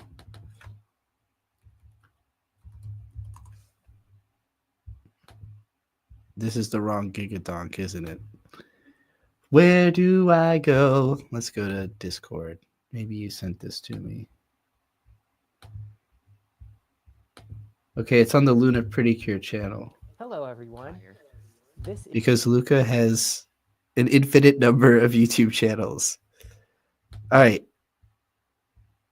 Let's go. is your friend Lucario fan here, and today we're taking a look at my friend. What name do you prefer to go by? Oh, I'll go by Gigadonk on the internet, but you can call me Giga. Awesome. That's really cool. My friend Gigadonk, or Giga, is showing me their My Anime list. So I'm going to have a reaction to all of the shows they've seen. Here's my first note. Giga, you have to wear headphones. Because I can hear Luca's voice playing back through your microphone. And, you know, if I've seen it too, then I'll share my thoughts as well. So is there anything you wanted to say about this My Anime list before I jump into it? Just a heads up that most of these things I watched during my peak anime era, which was from the years of like 2017 to 2019. So some of my opinions might not be exactly the same as they were back then, and many of these I haven't revisited since, so I'm sure that will be part of the Your discussion voice is too, sweet, and I could me listen either to you talk all day. or changing my scores on some of these. That's cool. I hope I still. I think you have a good voice for like live streaming. I think I wasn't like a total dummy back then. You know? Absolutely. I know what you mean. I've never had a consistent My Anime list, which is exactly why I wanted to react to yours. Because I have like all these My Anime lists that are like products of me at an age, like middle school, I made this one and then never came back to it. So it'll be really fun to go through this with you. And if you disagree with something you wrote here, that's totally fine. You don't have to like stick to your guns on what you wrote a while ago. But I think it'll be really cool because I really think I agree with what I'm gonna skip ahead a Dragon bit. Ball Super moving forward. I'm like a huge fan of his manga, and I can't wait to see more of it. Right, I remember hearing about that. Yeah, I've never seen Dragon Ball Super before, except for like a couple clips. I've seen like some of the funny clips online, which I thought were really charming. I'm a big fan of Toriyama's Doctor Slump, so I like saw a significant part of the episode where Arale met Goku and Vegeta like in Super, the Super one, and I thought it was really cute. But I haven't seen like enough of Dragon Ball Super to say my thoughts. But I think it's cool that he had a new protege who was handling the manga for that. It definitely seems interesting to me. And then Z, I can only share my thoughts on Z based on the Nickelodeon Kai version. I'm gonna skip past the I Dragon thought Ball discussion. VHS. So their dub was considered. It's just this weird oddball adventure of like this really depressed girl and her two disgusting monster friends. And like you get to the end of the movie and it's just like, oh, we read the letter from like her dead dad and it just says like, I love you. That's Interesting. A Letter to Momo is one where like I've seen Sakuga from it that made me think, oh wow, this looks amazing. Like the animation looks incredible. And then I remember sitting down to try to watch it once and getting like 15 minutes in and having just like processed nothing. Like it was just such a boring nothing burger of a film that I was like, okay, I don't think I can make it through this one. That's it. Honestly, most of what I remember from that movie is this one like really weird, goofy chase scene that happens in like the middle of the movie, and I remember it because there was a moment where everything got really intense and it went all slow motion, and one of those ugly spirit things farted, and a big gray fart cloud came out of his asshole directly into the camera. Oh, I've seen that clip. You've seen that? I have furries in the furry community, so they talk about anthro characters that appear in various things, and I've seen that clip before shared. I was wondering what the hell that was from. Yeah, the animation was really weird. I thought it was like from a Studio 4C movie or something. I don't know if you know about Studio 4C, but they do like weird art house anime. Yeah, I thought it was from that movie, like from a Studio 4C thing. I did not know it was from a Production IG movie. Usually Production IG movies are a little bit more highbrow, you know, they do like Ghost in the Shell and stuff. Yeah, I did not know that. Wow. Well, I know of these yokai because I watch everything with cute anthros in it. But yeah, I agree that they're not very memorable. They're just kind of, you know, intentionally gross looking depictions of classic yokai. That's so interesting. I'm just remembering how funny it was too, because we were like it was me and two of my friends watching this, and like the one who picked it, like we were all just kind of sitting in silence for most of it, but then after the fart scene happened, me and the other friend just like kind of opened the floodgates and started shitting on the movie like hardcore for the rest of the runtime. That's really funny. That makes me think of my other I know that feeling when like you're wondering like, am I supposed to like this thing, or like can I it like am I allowed to hate this yet? You know, as you're watching something and then finally something gives and you're like, okay, I can't anymore. Like it's the hate train is on. It's time to start hating. my co-host for my podcast, Yakuman, who I'm friends with, he is a big Shin-Chan fan, and so he was trying to sell me on Shin-Chan, and he did successfully sell me on it. But one of the first things I brought up as like a reason that I wasn't as interested in it was all of the crude humor, just like that. I was like, I have mostly experience with like the Shin-Chan episodes that go really bad and really overboard. Or like specifically one of the movies is infamous for just being entirely crude humor, and it's like the worst movie in Yakuman's opinion. So yeah, I know what you mean. Some anime just do that. It's so strange. You expect anime to not have that kind of humor because you think that'd be a Western cartoon thing. Yeah. Oh man. Well, yeah, that's basically Yeah, that's all I everything I have to guess say. there is. Unless is there anything else you wanted to say on the letter to Momo, or was that it? No, I've given it too much attention already. Let's move on. It's okay. It was really funny. The next one, The fart movie. I don't even really know how much I can say on this because it's like it feels like I would need to analyze it in order to actually talk on it professionally. But I love this movie. Yeah, I would give it like an 8 or a 9. I would give it a high score for me. It's Kyoto Animation, who is like one of my favorite studios, and it's just really good and well directed. Yamada Naoko, the female director who has done a lot of great stuff, she directed. Quick interlude.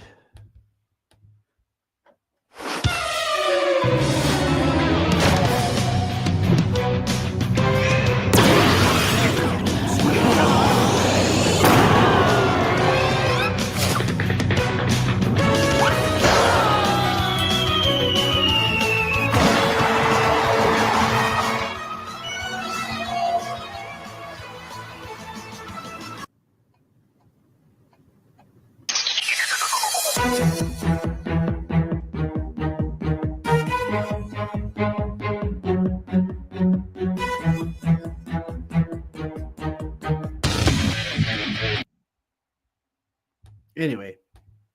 And yeah, it's just great. The side characters are really charming, as are the mains. Especially like the like families of the main characters stand out to me as being especially charming.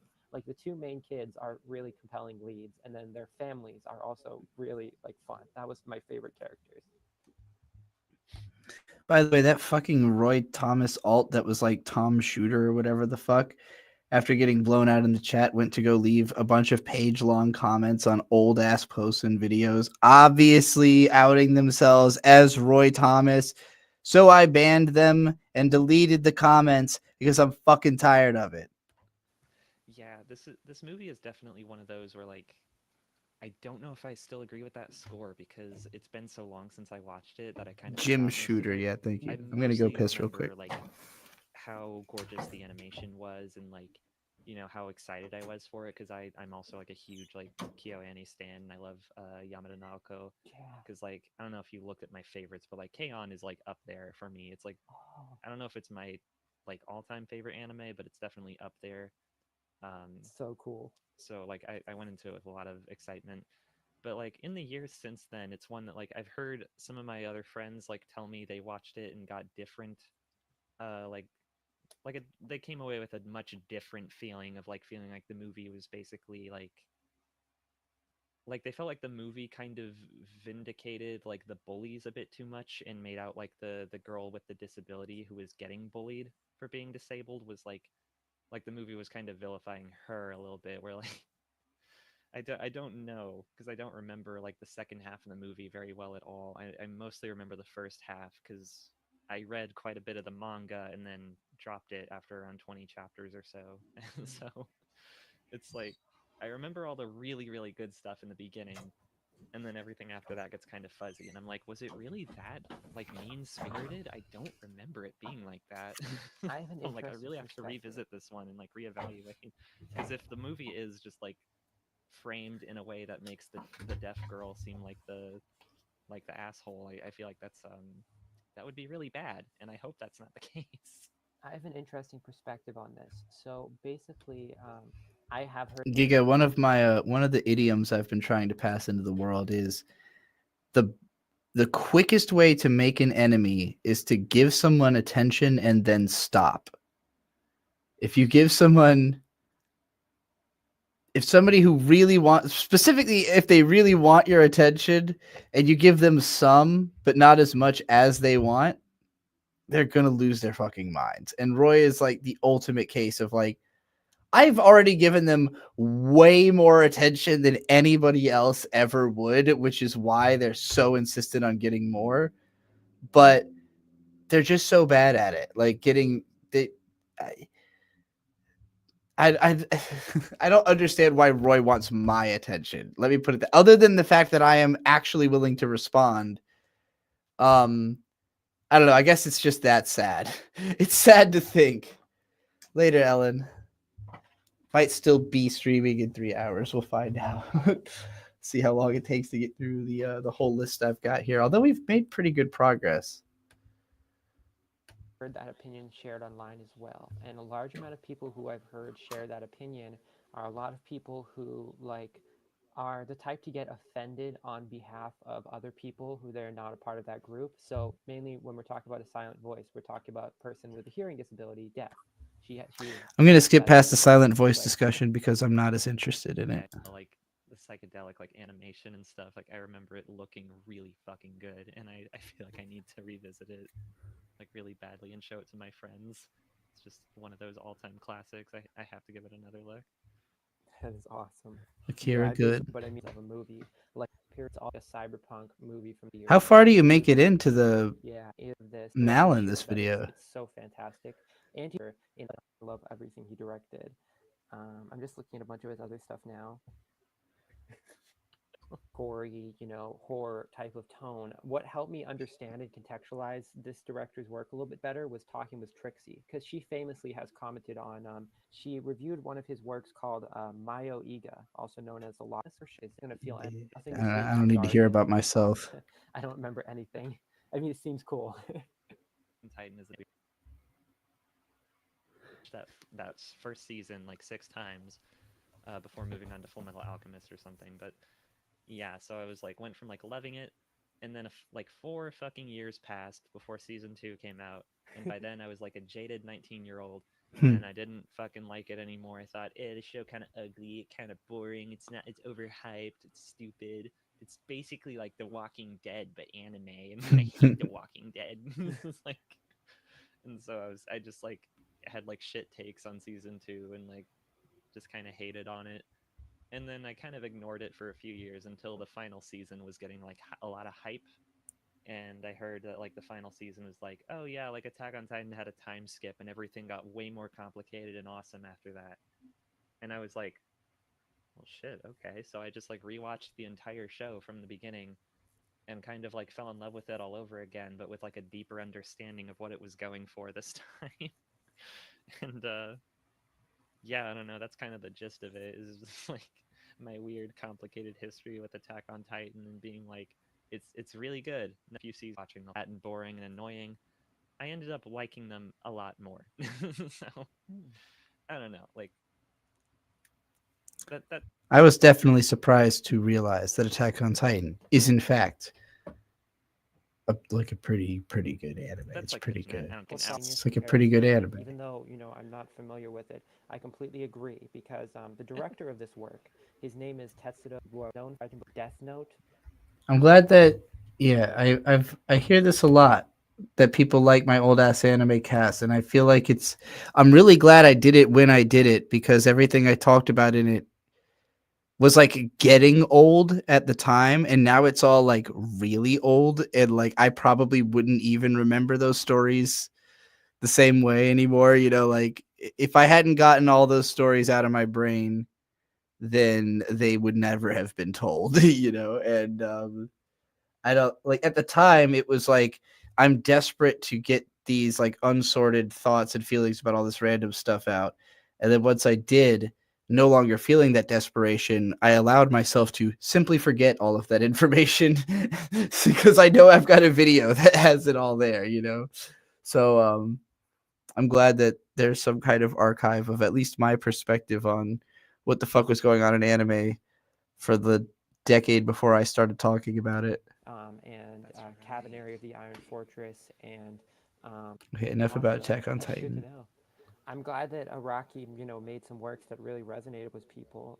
That makes me feel good. It's kind of amazing that he went from, you know, in the early 2000s doing this random ass furry show, Fairy Musketeers, Akazukine, and then in the late 2000s he had like Death Note and Attack on Titan and High School of the Dead. Like he really made it big. That's kind of cool, actually. Good for him. That's probably enough about Attack on Titan. A little bit more as we got into the second half of the series, where it's I a feel bit of a like time skip. this is a type of a video and a series that I could, like, I imagine myself before I had seen all of these anime would have like really enjoyed this, because I would not know. Like, I'm listening to you talk about them and trying to get a sense of how would I feel about the show based on what you're saying. I already know how I feel about all of these anime, you know? So for me, I'm kind of like as soon as I hear what your general opinion is, I'm ready to move. I mean, honestly, just looking at the scores is enough for me to be like, okay, yeah, checks out, you know, Castle Sky 8, Chainsaw Man 10, Cyberpunk 8, Dead Leaves 9, Devilman 9, yeah, okay, these all check out, Digimon, so yeah, okay. Nothing out of the ordinary here. This all makes sense. Vision. So the Imaishi, Toei is like the longest running Toei. animation studio of You know, I could click anywhere and I'm gonna hear a name of a thing, an anime it is thing. gorgeous. It might be the most gorgeous of any of the old school Tezuka adaptations. I mean, there is Astro Boy from the 1980s, which looks really pretty as well. But Dororo's anime from the 70s is mwah. It's like perfect capturing the manga. What does the Astro Boy 80s look like?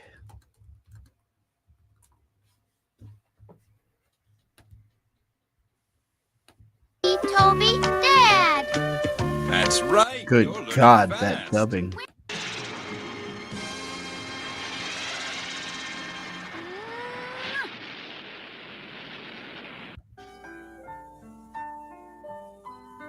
Get in here. Huh. Okay, hot. Toby! I want to be stuffed into a box while I'm catatonic. That 2003 movie, though.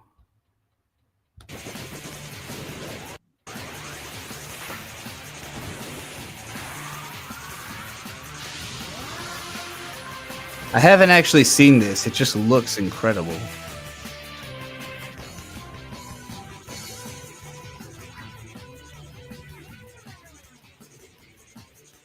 It also weirdly looks like Yu-Gi-Oh! Or like Mega Man Battle Network more than it looks like it's a full show. Holy shit. Really? Yes, they only made it like 30 shows into there's I assume there's going to be like a number of these podcasts. The 70s show, because the 70s show is super Falcon to be an early example of a trans character. Seems like you talked about Dororo for quite a while also. Like maybe longer than any other show that you talked about. Well, I guess some of these would have been like you just did all of Digimon in like major people. one go. Yeah, because like I'm so confused about that. Because in the original, hint that Rio and Akira like love each other, but there's no version where they quite say that. And same for like Nanoha, which is a magical girl show that was made for the shonen demographic. Nanoha and Fate are so obviously lesbians, but they cannot ever quite say it. They can raise a child together, they can sleep in the same bed together, but they're not. Oh, give me them in bed together. Oh, here's them raising their daughter. 今のビビオくらいの頃にはかなりやんちゃしてたって聞いてるよ。それはそんなわけでビビオは早速魔法の練習に行ってきたいと思います。あ、私ついていくよ。行ってきます。ヘイトママ。はい。行ってらっしゃい。You know, the fact that she calls them Mamatachi is fucking hilarious. Literally like a group of moms, like you two, all you moms, you know, Mamatachi, all y'all moms of mine. Oh my god, she's so fucking adorable. Hold on, let me go back. Don't fall, okay? Okay. Falls immediately. 大丈夫。地面柔らかいし、綺麗に転んだ。怪我はしてないよ。それはそうだけど。ビビア、大丈夫？頑張って。自 You're 分 not で hurt. ここにいるから。おいで。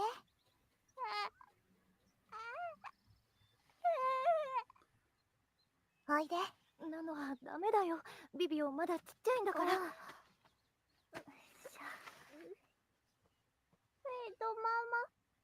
マ。うん。気をつけてね。Cutest scene in all of anime history, if I might say so myself. Okay.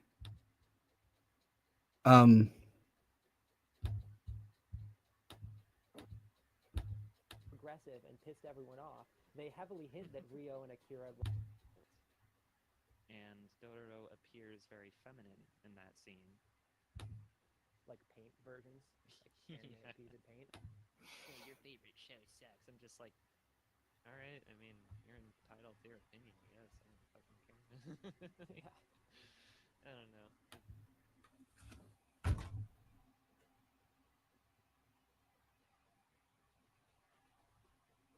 FMA through 03 was good. I think if you really like Full Metal Alchemist, you should watch the original show. Because why wouldn't you? It's more Full Metal Alchemist. What do you stand to lose, you know? Personally, I'm not that into it, so at this point I can't really see myself rewatching either show. Okay. Thank you for keeping anime alive.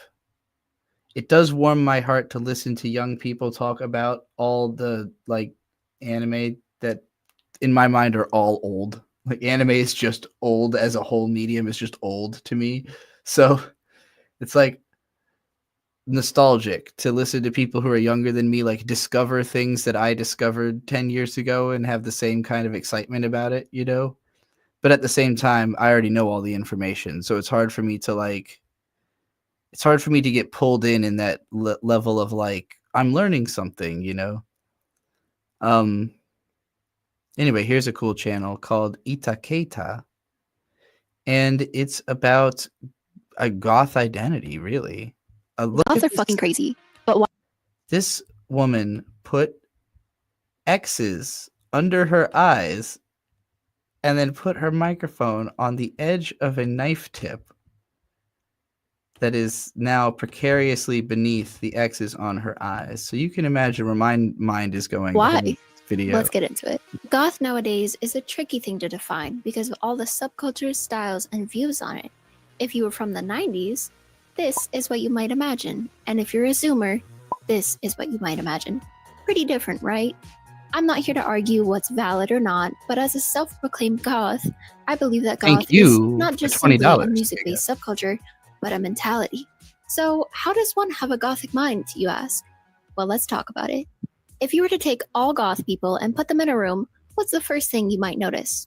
Well, honestly, when it comes to Soul Eater, you should probably make that just like its own whole entire podcast. The color black would be very prominent. But where does this come from? Why is this formed? Tell me in the comments why you think this is. Small history lesson here, but the first use of the term goths was used to describe a Germanic. Further, with that said, you most likely know exactly what you do and don't like at this moment in your life. With that said, this aspect of a personality test can be subject to change with age. For example, a younger goth demographic might be far more experimental compared to an older goth demographic. Anyway, yeah, you get it. It's about goths, the evolution of goth.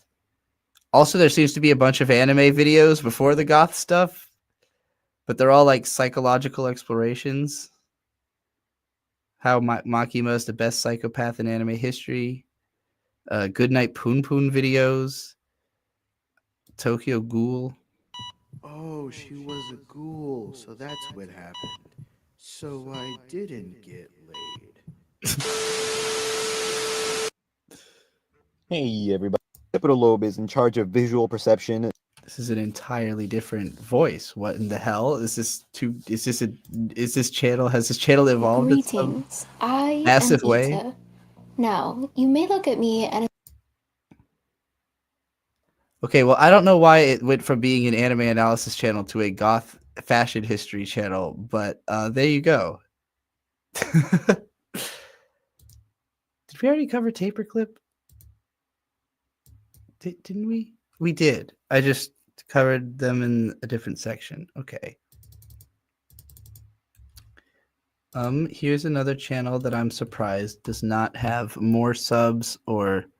Oh, wait. This channel has gotten up to 9,000 subs. Did they just gain a whole bunch? No, it doesn't seem like it. Maybe I didn't realize they had more subs than I thought, but the view counts are looking dire, though. These view counts are... Okay, maybe it's because of the sad crypto-induced downfall of Puka video from a month ago that has almost 300,000 views that the channel has gained more subscribers since whenever I put this list together. But again, it has not translated into tremendously more views. I'm curious about this. Should we feel bad? Hello everyone, Sir Sugarmeat here. Usually the silly channel that talks about weird niche stuff, often accurately accused of being woke, but hopping on today to talk about a more mainstream, serious topic that I have a lot of thoughts and questions about, because I want to know what you guys think. And the topic today is Grimes and her battle for her children. If you usually live under a rock like me, Grimes is a music artist originally from Canada who, unfortunately, made a decision back in 2018 to date Plague on Society Elon Musk, and gave birth to 3 out of his 13 children, X, Y, and Tau. At least I think that's what. Shout out. Giga says, my $20 isn't much compared to what I've gotten out of the Discord. TBH, mental health improved 400% since I joined. That's what I like to hear. My mental health has also improved thanks to the Discord. It's a fun place to be. And I think anybody who's made it this deep into this live stream could probably be trusted in there. So go ahead, go to the We Watch Anime channel's About section, and you'll find the link. I pretty much tell anybody who asks, but, you know, there's just that one little step towards making it harder to find. What they're named. Elon and Grimes are notorious for giving their children terrible names that they will undoubtedly be bullied for in the future. Elon and Grimes, despite having 3 kids together, never married, and had like a weird, slow fallout. Like Refill in my water. 2021, they were supposedly semi-separated. In 2022, Grimes said, "I would probably refer to him as my boyfriend, but we're very fluid." But then I think over time, the two became more and more distanced. I personally don't have screenshots or the in-depth knowledge to back this up since I never bothered to keep much track of the situation, but that's just what I gathered from the few glimpses I saw into their relationship that made their way to Tumblr. But lately, with the whole custody battle between her and Musk over their children, along with the whole Nazi salute situation, I do think at this point, Grimes has completely denounced Musk and tries to limit her interactions with him as much as possible. Or at the very least, Elon has made sure to limit their interactions as much as possible. And I hope that Grimes does not return to him romantically or sexually ever again. The custody battle ended with them having split custody, though at the cost of bankrupting Grimes, according to her. Yet, it seems like Musk is hoarding their son X. You can often see pictures of Musk taking his son along to events, and while some think it's endearing that Musk is taking his son along with him to work,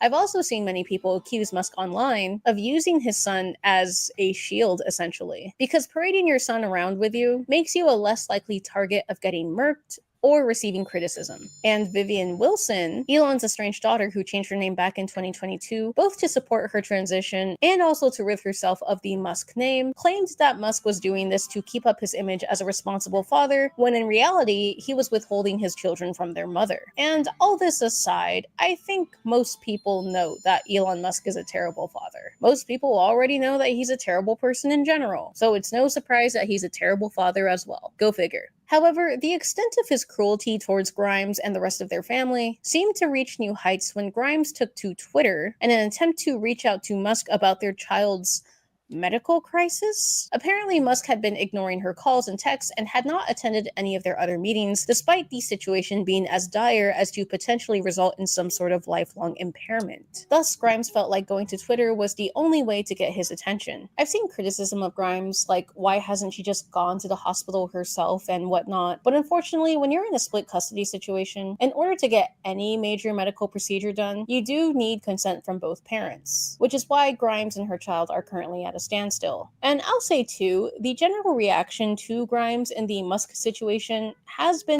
I feel like if a child is like, if their like life is being threatened or like their ability to function normally is being threatened, that rule should not apply. Why would you need both parents to approve something that is necessary? That seems insane. Pretty apathetic.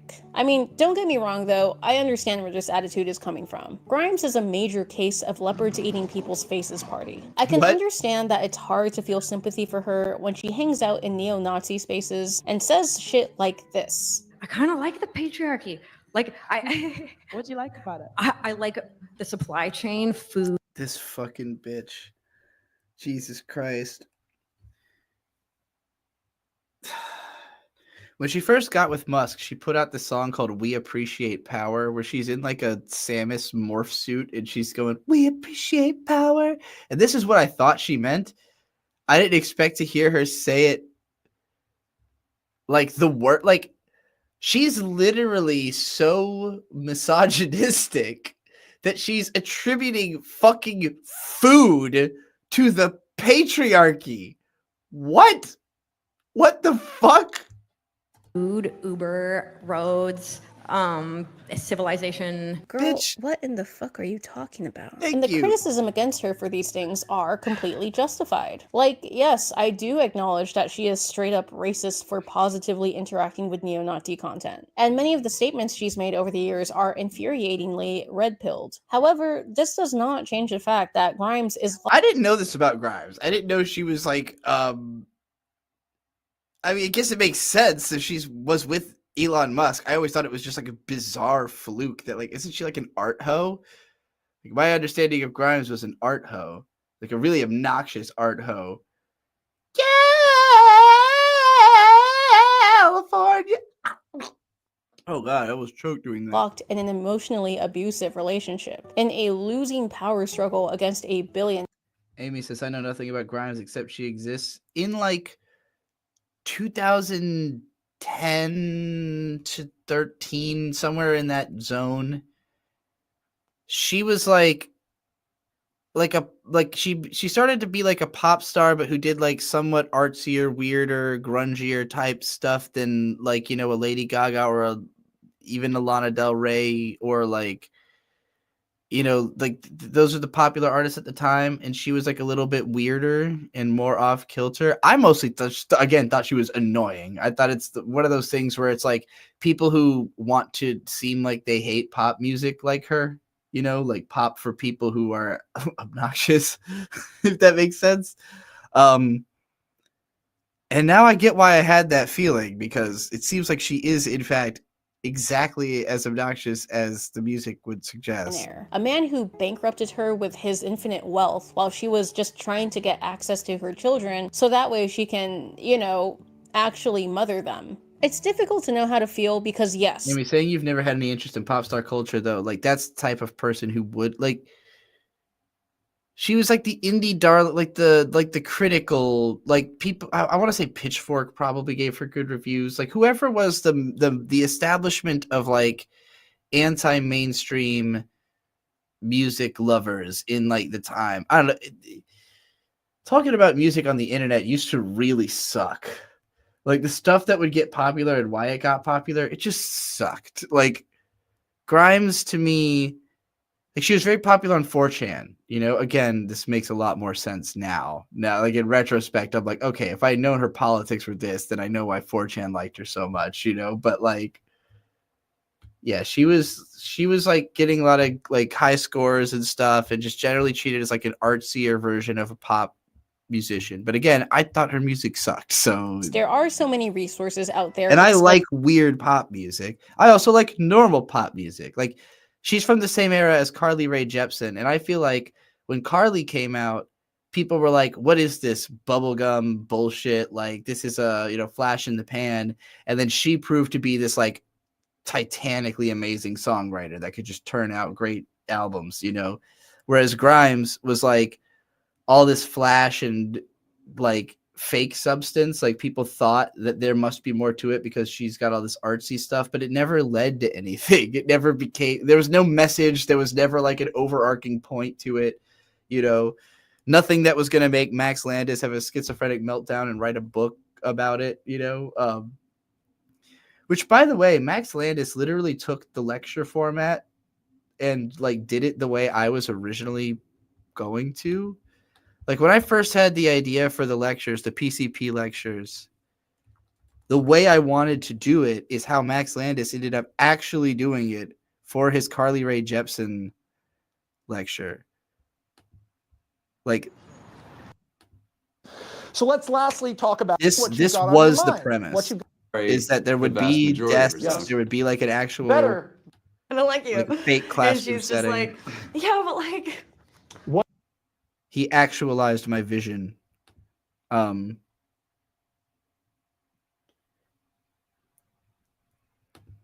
why people like Musk are Okay, not we've the watched best enough of people this. to associate yourself with. But at the same time, if we flat out say Oh, we already covered DFX Studios in music analysis. I guess I put a bunch of people in more than one section.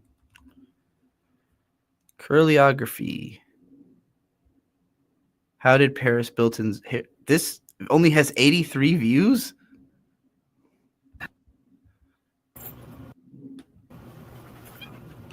Hi everyone, welcome back to the channel. Today I want to talk about an intriguing topic that intersects pop culture, branding, and personal resilience. Paris Hilton and her use of an infantilized baby voice to gain popularity. Because, well, that's hot. And that's embarrassing.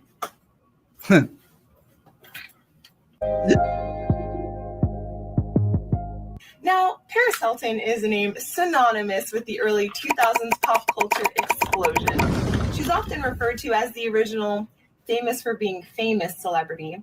People remember her for her role in The Simple Life, her iconic catchphrases like, that's hot, and this carefully crafted image You know, Paris Hilton tried to trademark "That's Hot." She failed. of a ditzy blonde heiress. But the truth is, there's so much more to her story, and her baby voice persona is actually a fascinating example of branding and survival. Let's start with the baby voice itself. If you're familiar with Paris Hilton's public persona, you probably know exactly what I'm talking about. The high-pitched, almost childlike way of speaking. It became one of her trademarks alongside her glamorous outfits and over-the-top lifestyle. But here's the kicker, her voice wasn't real. A few years ago, Paris revealed something that really shocked her fans. During an interview promoting her documentary, This is Paris, she confessed that the baby voice was just an act, a persona she created. She even demonstrated her natural speaking voice, which is much deeper and more grounded. And honestly, hearing her natural voice was kind of jarring at first because it felt like we were finally meeting the real Paris Hilton. Yeah, the one who made all the fucking business decisions that got her all that fame. I enjoyed our Zoom call, and I love your jacket. The sparkles are amazing. I wanted to find out who made it later. But I think the most important thing is to not label these kids as troubled or bad. But to really understand why she adopted the persona, we need to go back to her teenage years. When Paris was younger, she quickly took a liking to the nightlife, and by the time she was a teenager, she was already a fixture in the New York City party scene. We're talking late nights at exclusive clubs, designer clothes, and a lifestyle that most teens could only dream of or get into serious trouble for even attempting. Her parents, especially her mom, Kathy Hilton, were deeply concerned about her rebellious behavior. They felt she was spiraling out of control, skipping school, sneaking out, and partying with people much older than she was. And this led them to make a drastic decision. They ended up sending Paris away to a series of emotional growth schools for troubled teens. One of the infamous schools Paris attended was the Provo Canyon School in Utah. This wasn't just a strict boarding school, it was an institution marketed as a place to rehabilitate teens. But what Paris experienced there was far from rehabilitation. In her documentary, Paris opened up about the abuse she endured at these facilities. And I say these because she ran away from one after the other, so she ended up going to several of these. She described being... There's a Rina Sawayama song about this experience, being sent to what is it, boarding school or something? She keeps talking about how they keep sending her to like a corrections camp type thing. Physically restrained, yelled at, and even placed in solitary confinement amongst The song Paradisen, by the way, by Rina Sawayama. other things. The environment was dehumanizing. Paris recalled being forced to take unknown medications, enduring sleep deprivation, and living in constant fear. She said the staff would strip her of any sense of individuality or autonomy as a way to break her down. What's even more heartbreaking is that Paris felt she couldn't tell her parents. The school had conditioned her to believe that no one would believe her and speaking out would only make things worse. Yeah, it did bother her, but it was our way of saving you. Did she tell you she was put into solitary, treating children like they're in a prison instead of a school? Are you serious? This is where the baby voice and the ditzy persona come into play. Paris has said that creating this character was her way of coping. It was like putting on armor. If she acted like nothing could touch her, maybe she could protect herself emotionally. It also became a way to disarm people. By playing into this exaggerated, harmless persona, she could navigate a world that often felt threatening or out of control. But over time, the survival mechanism turned into her brand. People ate up the dumb blonde stereotype. Over time, the survival mechanism turned into her brand. That's a great line.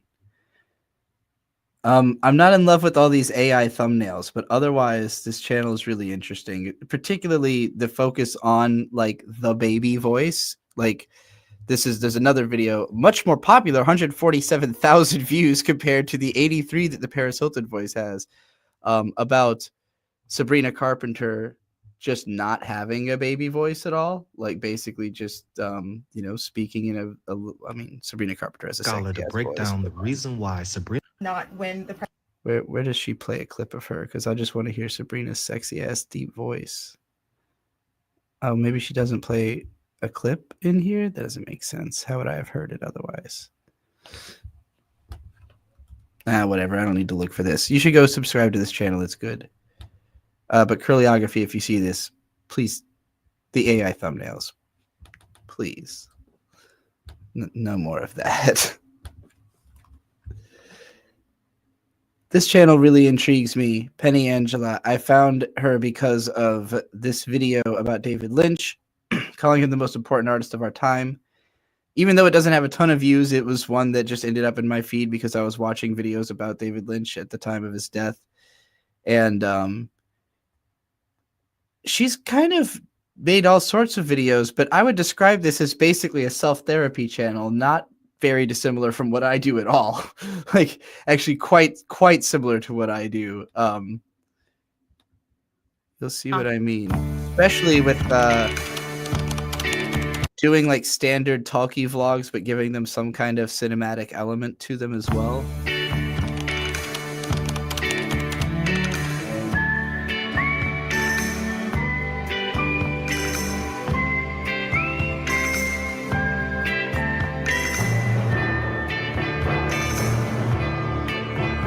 We're the best of friends through thick and thin. That's what we always said and what you believe.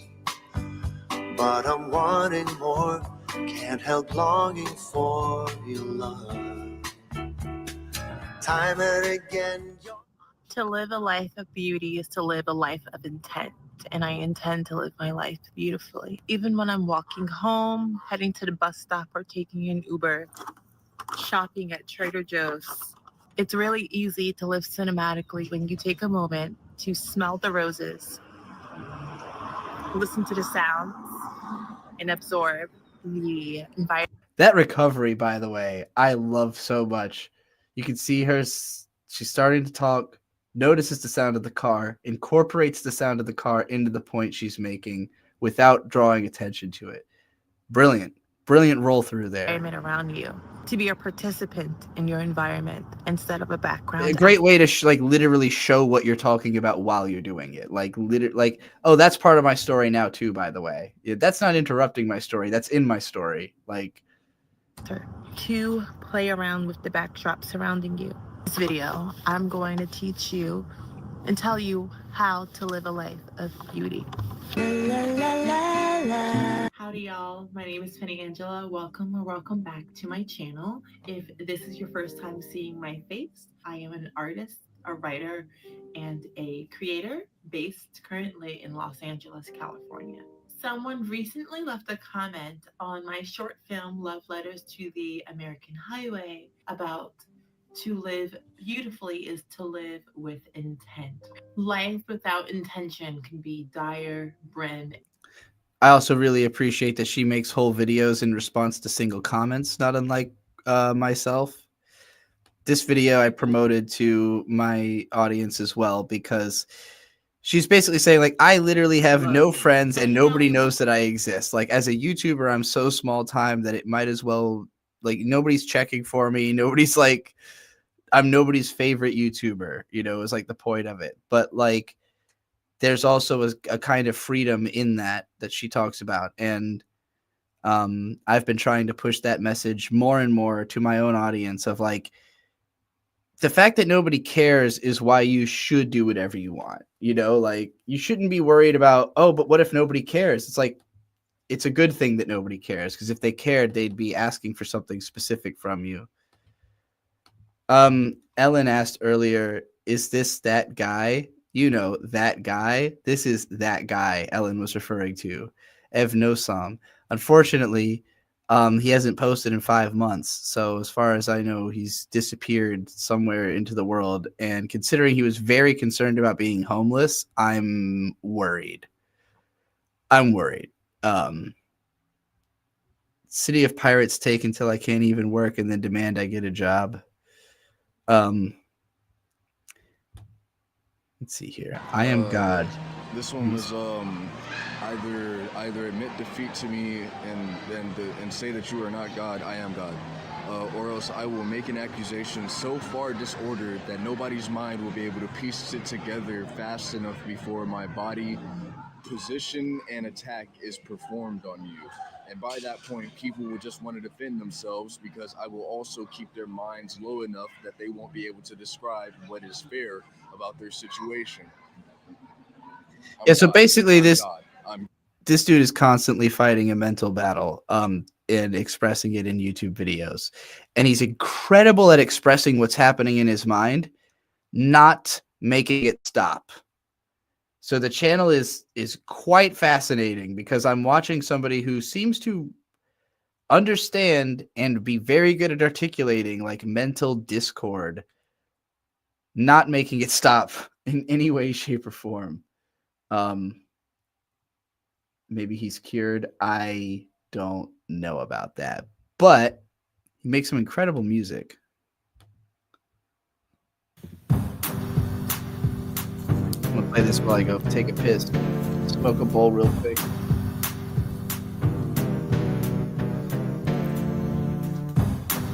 It's been a year looking back at the past, and for a year I was trapped in a scene. Could it be I was moving very fast, and could it be that I couldn't even think? Was trying to tell her I was feeling pretty bad, and she was telling, didn't ask, can you leave?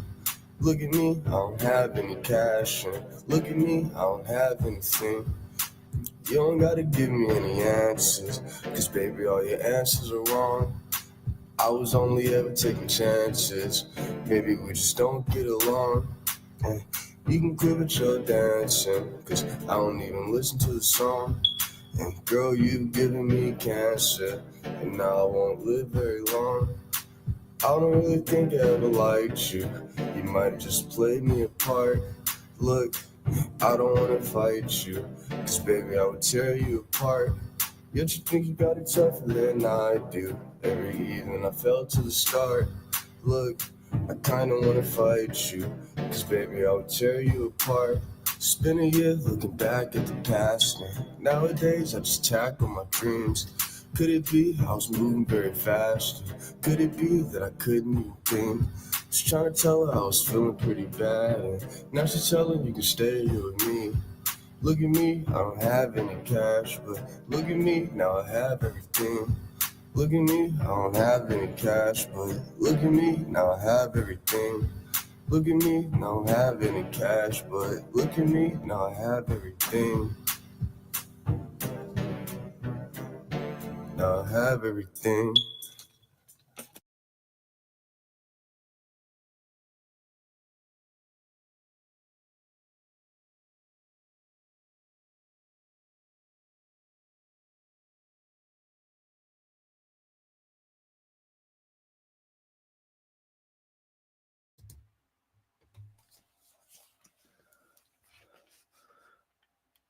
Roy Thomas says this video is a good reflection of my mental health.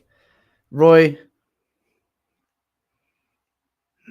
I sometimes suffer from episodes of delirium, and that song reflects that. Roy, I think you have an undiagnosed dissociative disorder. I can't imagine that not being true. I'm not a fucking therapist, obviously. I don't have a degree.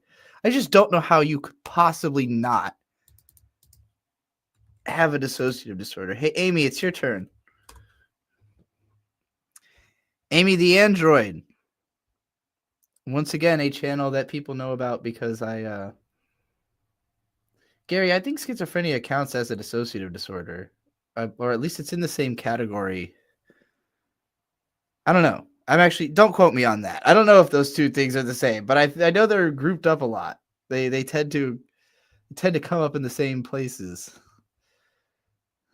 Finding a course that would allow my craft to enter your planet without being noticed was hard. I completely forgot you didn't do this with your speaking voice. But I eventually secured one and safely landed in the bowels of Brazil. Unlike you who needs to deal with all the hassles of daily life, I have the power of a space station with me and a lot of free time. Although this only happens for a few hours a day, I wonder why. For a while now I have been wondering how my And he says, I made this video because I had something very important to say. I thought I had more, but I didn't. Now writing is my one and only priority. Well, you're going to have somewhere to post the audiobook version of your story. And also, you never know what the future will bring. first communication with your species should go, and in light of recent events that took place on this planet, mainly those from 2020 onwards, I decided this is how I wanted to approach it. by telling you some of what I learned looking at you in the present, researching the past, and wondering how it can be used to build a better future. It is my belief that improving happens step by Small step, step that it times starts a with lot something equals much smaller big than what you would result. expect. A random piece. I love this. All right. Well, since you are insisting that this channel is not important right now, we'll just move along from it. Here's a channel, another one that I discovered only because their most recent video has significantly more views than any others. And I did not click on this because I care about or like Crystal Castle so much as curious about how they could possibly be relevant in 2025 aesthetically. And turns out the answer is super interesting.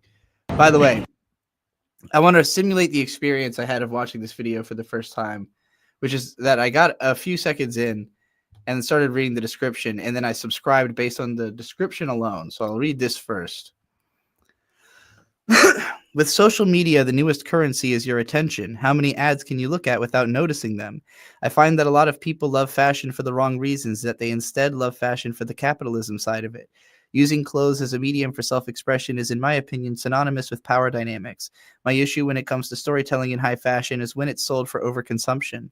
Art derives from the unknown, and there's a French saying, rien ne se perd, tout se récupère.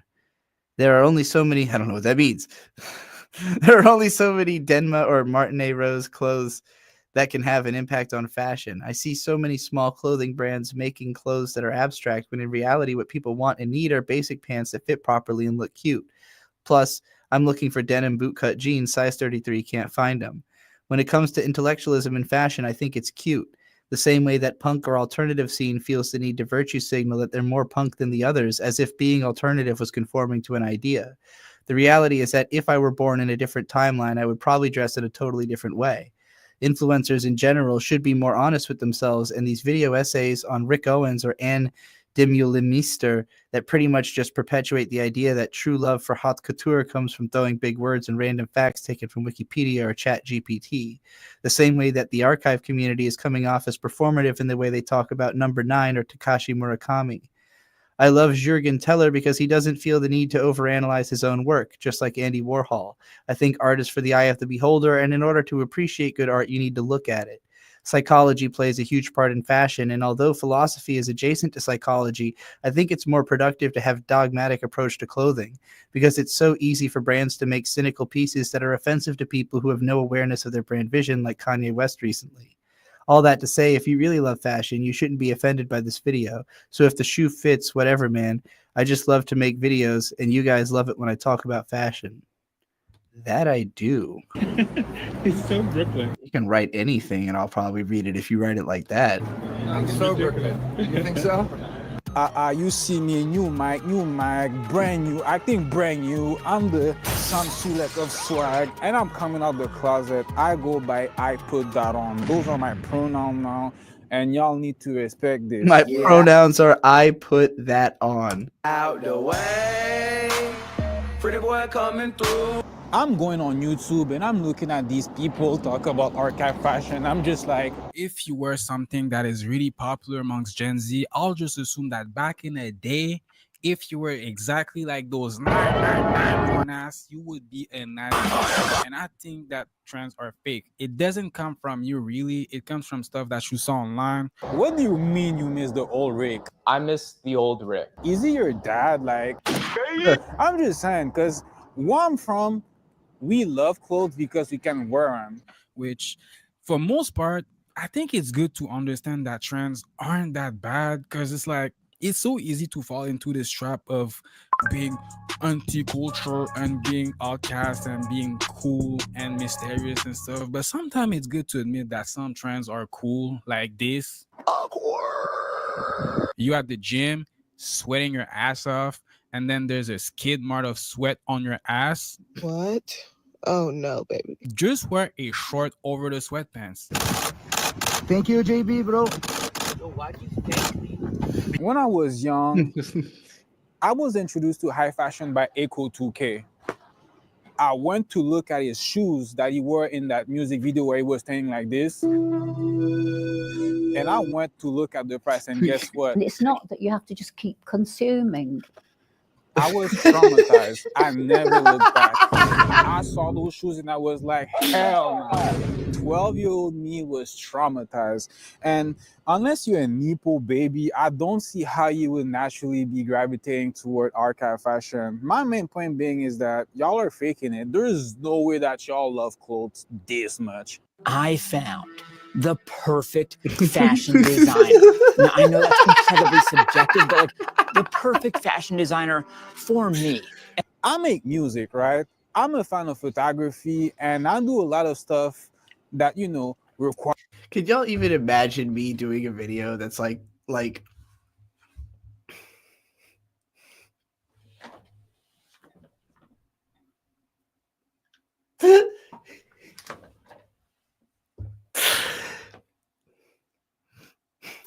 I can't even do that kind of character without laughing. Like, just the whole. I literally am gonna quote my own video, but like if I was doing it that way, like the you know how like TikToks always start with the like warping in the person like into the frame. So it'd be like, anime is a Japanese colloquialism, but did you know that it's also the most premier study of all forms of Japanese animation? Did you know that you could anime when you anime and you just. I can't even imagine how to be that kind of YouTuber. It's too funny to me. Requires you to put that on. You just talk about cults, bro. Like, that's your passion, bro. Like, I don't go to bed thinking about dresses. I read books. Just the thought of straight-facedly, I found the most perfect thing that's ever existed in all of time, and I'm going to tell you about it in a TikTok video. Like,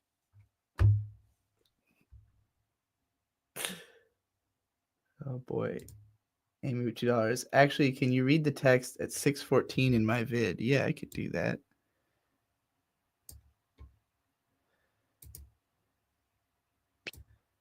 $6:14. Questions. This shouldn't be surprising, considering how large the universe is. This thing Not this. Right? that, against human conception, is infinite and has no center. Here we go. In case that last statement was confusing to you, the map previously shown only includes 1 billion light-year radius around Earth. Earth was specifically drawn to be placed in its center. But that does not mean it is the actual center, as something being centered depends on the observer. No matter where you are, there will always be an observable universe. That is, the area of the universe that is possibly observable to your position, roughly a 45.7 billion light years radius, as whatever lies beyond it is too far away for its light to have the time to reach you. Considering this and the fact that the universe is in constant expansion in all directions, it can be said that it is infinite and thus has no center. The Virgo in the middle of the map is the Virgo supercluster, inside of which there are about 100 galaxy groups. Inside of one of those groups is the Milky Way galaxy, inside of which is the solar system, inside of which is the Earth. In the sea, my friend does not dream of you. Steven Erickson, Reaper Scale, 2007. Yeah, good point. Or as Lil Ugly Mane said it, I don't see Earth as disproportionately valuable. How do I find that lyric? No, that's the wrong album. God damn it. Whatever. I already said the line. I don't know why I need to go find him saying the line. Piece of news appearing. I lost my place in my whatever. You should obviously subscribe to that fashion channel because it's very, very, very good. I don't have that many more to recommend here.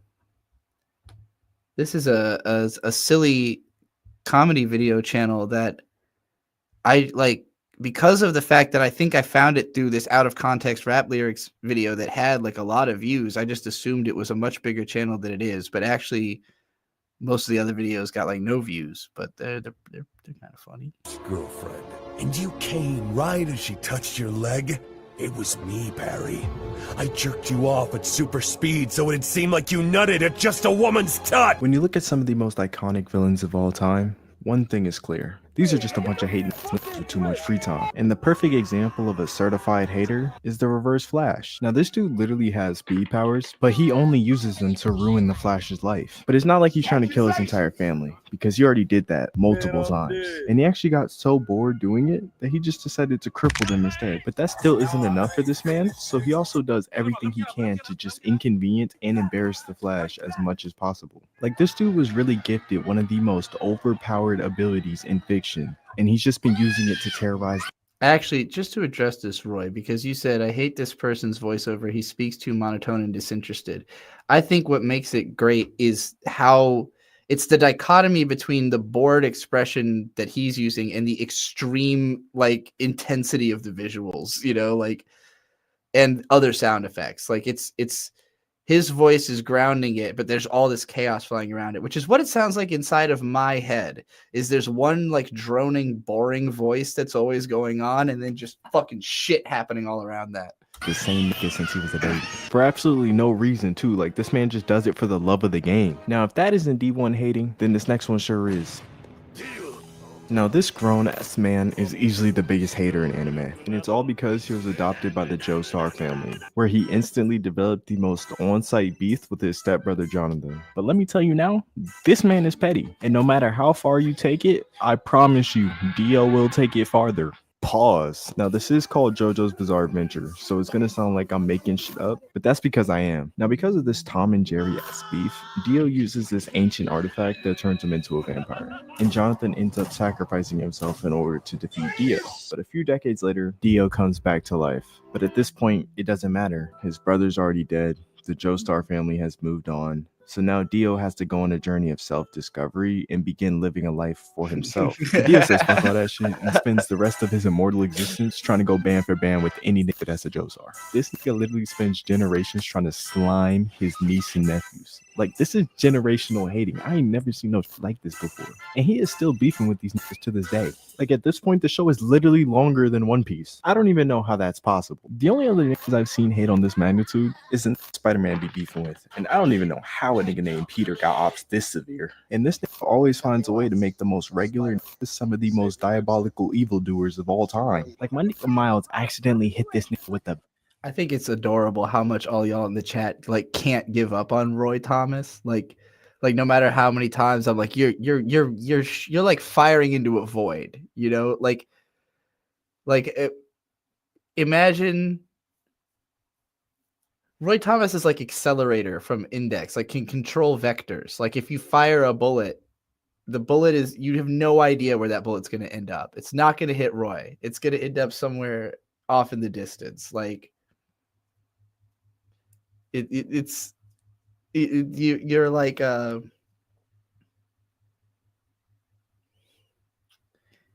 know, like I don't know. There's people that I know I can help, and then there's people that I know I can bully into getting help, and then there's people I'm not sure I could even bully into getting help. Like, I don't know what I could do. Again, I feel like, Roy, you would be better served. There must be a community that you would be better served inside of. Like, you want me to become the kind of YouTuber you want, but that YouTuber must exist elsewhere and that you could hang out there. Like, it must be possible. I don't think it's healthy for you to be around my channel so much when it mostly seems to lead to misunderstandings and arguments with people in the chat. I know you have no issues with me and you're enjoying the stream. It's just that you say you have no issues with me, but you leave like lengthy comments about the issues you have with me all the time. Like, I don't know if you're capable of understanding your own opinions. Like, you say things that contradict yourself on a level that like is hard to wrap my head around. Like, I don't know. I feel like I'm a difficult person, and I feel like the people around me are difficult people, but we all understand one another. Like, we understand what is difficult about one another. And we're like, okay, I get it. You know, I get that you're just going to disappear sometimes, or I get that you're just going to like ramble about some shit I don't care about sometimes, or I get that you're going to like, you know, whatever particular autism you've got, I've just learned to cope with it. But your brand of it is like, it's too demanding. Like, you want attention too much. You just constantly want somebody to be talking about the thing you want them to be talking about. And it's like, you have to become your own YouTuber for that. Like, I get to do that because I make it fun for everybody. I make it fun for other people to do the thing I want them to do. You're like, why won't anybody do the thing I want to do? And I'm like, because it doesn't seem fun to me. Like, you're not making it, you know. And I know you feel weird about getting like called out. It's probably hard to even listen to just being talked about, because that probably causes dissociation in and of itself. Again, I am not qualified to help with this situation. 3 comments back. 3 of your comments back, right? 1, 2. Trixie, you ever throw rocks into a lake? You're never going to get those rocks back, but it's still fun to see the ripples. That's true. So, I mean, first of all, no, I've never actually successfully like skipped a rock on a lake. And yeah, I am just saying that they're annoying in a nice way, but I've said it in a mean way too, is the thing. Like, I tried mean, I've tried nice, I've tried like cryptic, I've tried direct, I've tried like broad metaphor. I've tried social opposition, because that's what Roy's approach is, always social opposition. It's always like, well, you should be doing things this way because that's what would be good for the community. And so I've been using that, you know, saying like, okay, well, my community is saying this about you, you know, so where do you go with that? And where Roy went with that was to create another account, show up as some fucking Tim Shooter or whatever, and then get banned. I'm still not banning Roy because I am still intrigued. Like, I like I like when somebody causes me to find the words to say things like this. You know, I'm intrigued and I want to know more, but at the same time, like, it's a lot. It's like, it's crazy. It's wild to me. This stream's been going for 4.5 hours, and you've been like very active in the chat the entire time. It's like, it's impressive. Valkyrie Fafner anime music rankings. This channel is unbelievably dedicated. Unbelievably dedicated. You thought Mopu was unbelievably dedicated? Mopu, you're still here, right? I saw you in the chat a little bit ago. Mopu, you know how you're unbelievably dedicated to watching every anime? This channel is unbelievably dedicated to ranking every anime opening categorically to every season, every year, every genre, whatever grouping you could think of that could have a top list of anime OPs or EDs. Let's see the latest.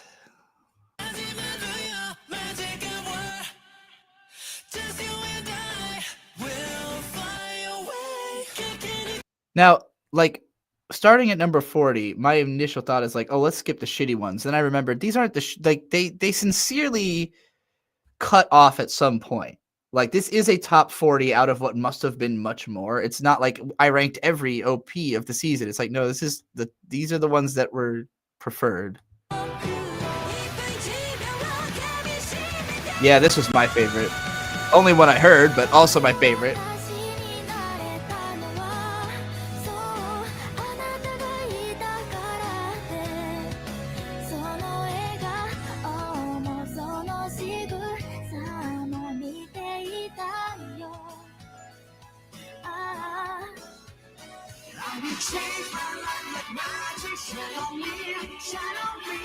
Ooh.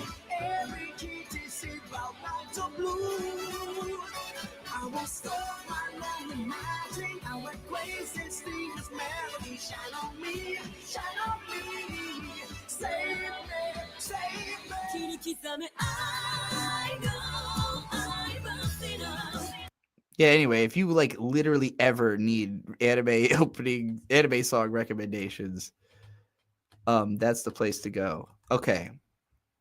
I know a lot of you need to be subscribed to this channel. Comedy Bun is somebody who I have known since back in the Brony days. I met them at a convention. Very cool, interesting person, and also now making like animations.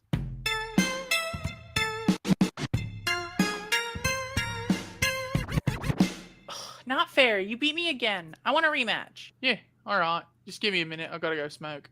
Ooh, can I come? Not gonna happen. Whatever. You're just gonna go smoke cigarettes on the porch, right? Huh, I didn't know you smoked, Track. Well, I did, but not like anymore. Well, I guess sometimes. At like a party or if I'm stressed someone has one. Don't worry about it. Zob, take me with you. I'm going to go smoke weed in a room with Terry, and I'm not about to hotbox two tiny tots because the next thing you know, the parents are in shock and the cops are on my block, and this duck winds under lock. And Key? Huh, what?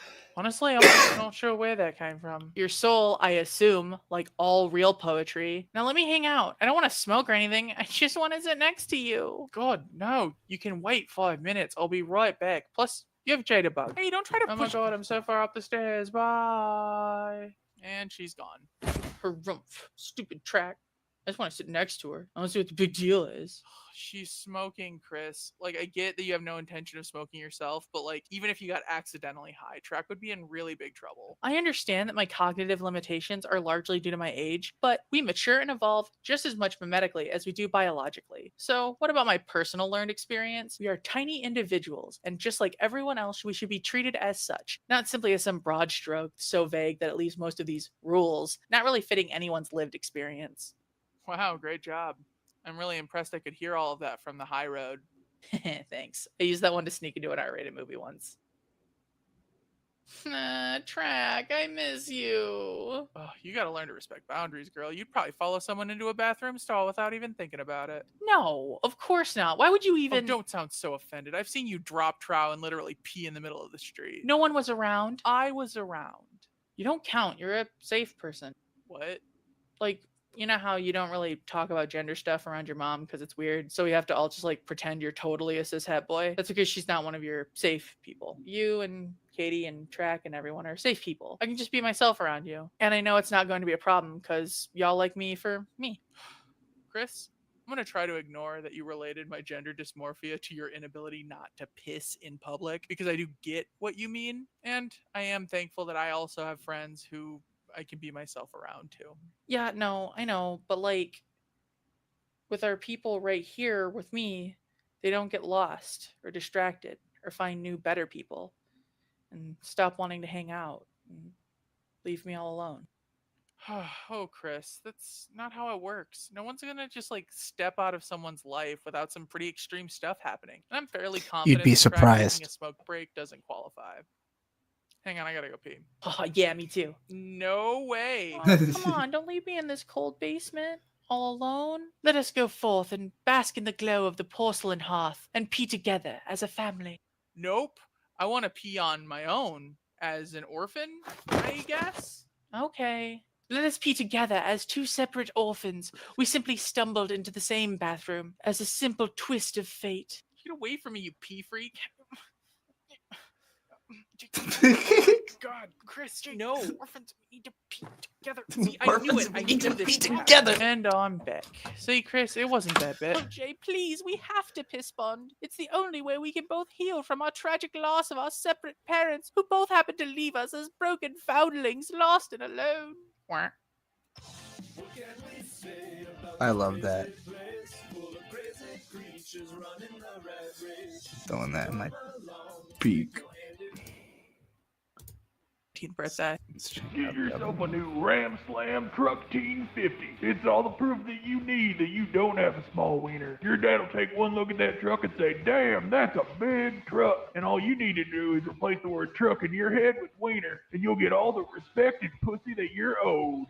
Credit score of 900 required minimum down payment is your first one. You'll never pay this off in a single lifetime. So sign up today.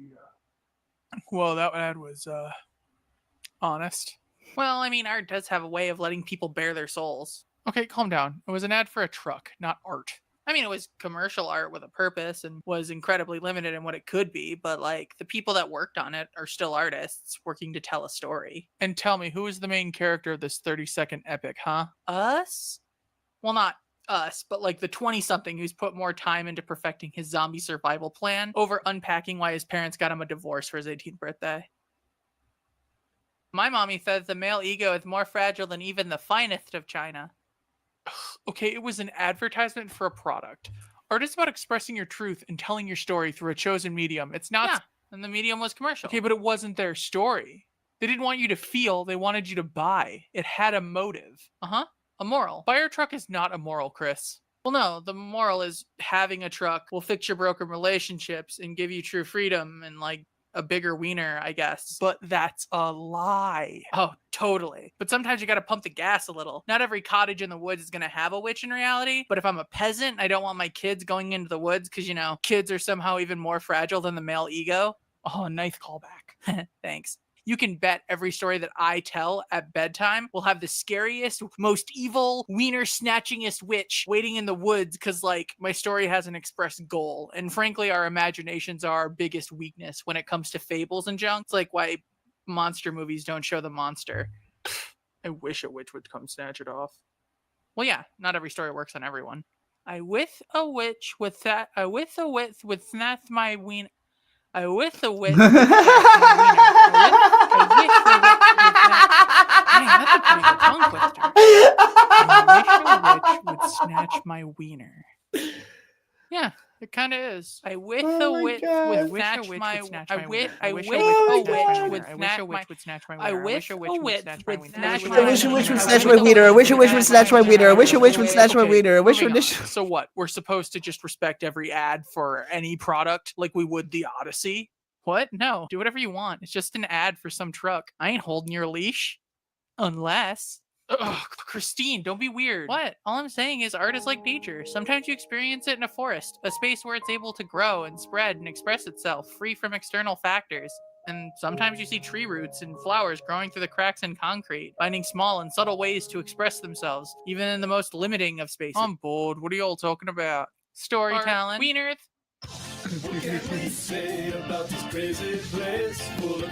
Oh my god, I love it. Come along, stick your hand in mine, and I promise you will have a grind go time.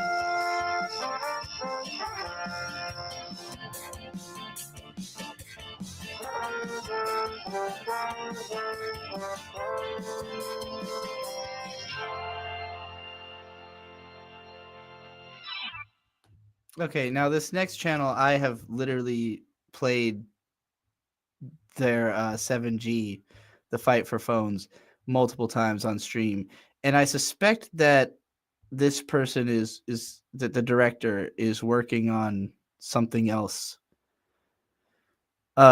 something big somewhere, you know, doing something that we'll see at some point. But these fucking movies. I'm gonna go take a piss and also smoke a bong for a little bit while this plays. I haven't seen this one. I'm sure it's good.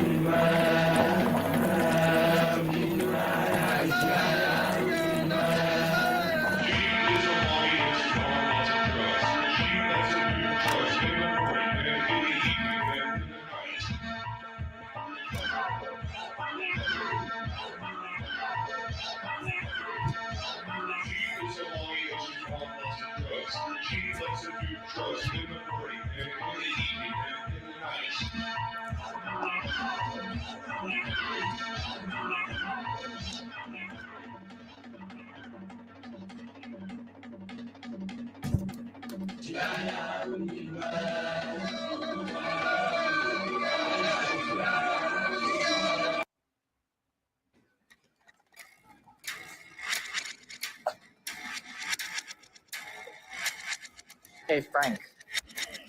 I told you not to come back and you fucking money. I have money. Enough. You know, it's really discouraging that you don't think I have anything. I make a living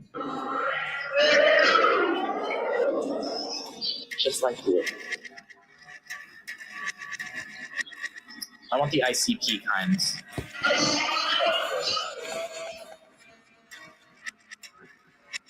This should do it.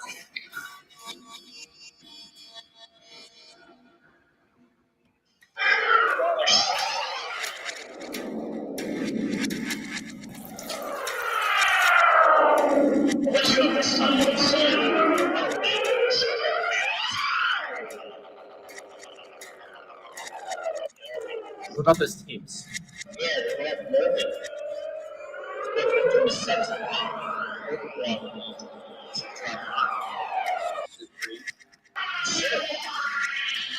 try.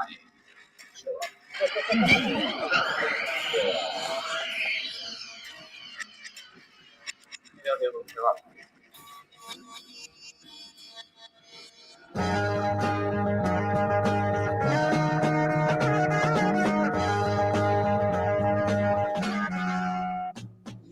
Lonely little girl, but your mommy and your daddy don't care. You're a lonely little girl. The things they say just hurt your heart. It's too late now for them to start to understand the way you feel. The world for them is too unreal. So you're lonely, lonely, lonely, lonely little girl. All your children are your children.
Or I'd like to have an abortion. That'll be 50 seconds. It was 30 last week. $100. Yeah, it was 30 last week. Yeah, but we're in a period of like rapid inflation, like hyperinflation, like like sonic inflation. Yeah. Man, I mean, sheep. Yeah, that's fucking bullshit. Sorry, lady. Take it up my boss. Well, why don't you fucking go ask Jeeves, bitch?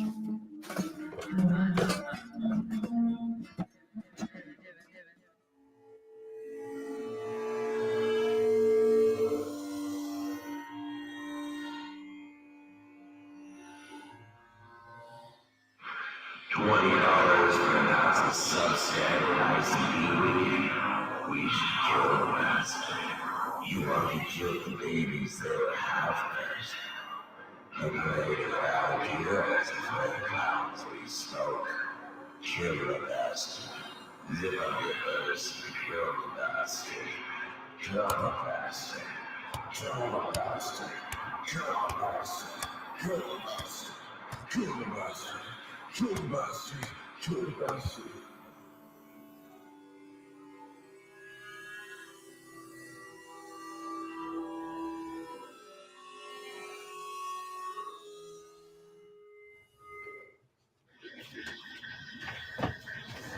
I need money. What? Baby money. I need to get this thing fixed. How can I publish my zines? You guys have to submit a form to our site. Please?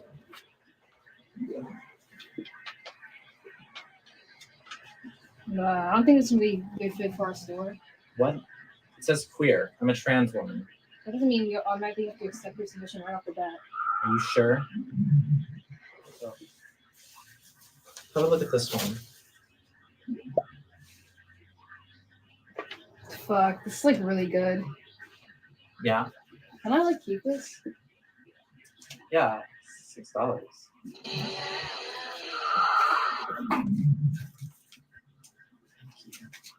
So you're gonna be selling this now?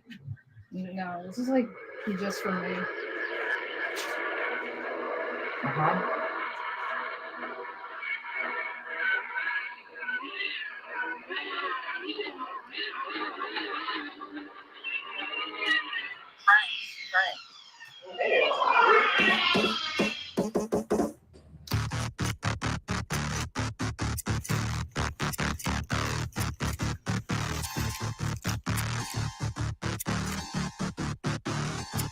Remember me, bitch? Yeah, you do. You sold me straight away. I'm 48, bitch. Reproductive scum.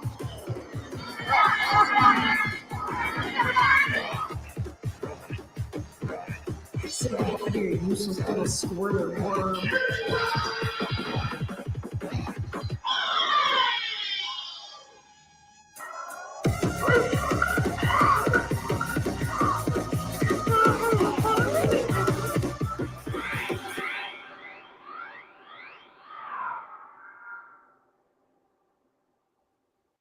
Something for the girl with everything. Have another sip, my dear. Don't try to tell my dear. Your tiny little mouth is full. Here's a flavor you will try it. You should be sure to talk. Your mouth is full. Something for the girl with everything. Realize that I'm here. Realize that I'm here. Gives you an amnesia. She knows everything and for everything. She knew way back when you want yourself. Something for the girl with everything. Here's a really pretty car. I hope it takes you far. I hope it takes you fast and far. Throughout the entrance here and out. Nobody's gonna hear the thing you say. Something for the girl with everything. Realize that I'm here. Realize that I'm here. She can leave these important feelings. Leave them anywhere and anywhere. Sure that there's a clear path through the door.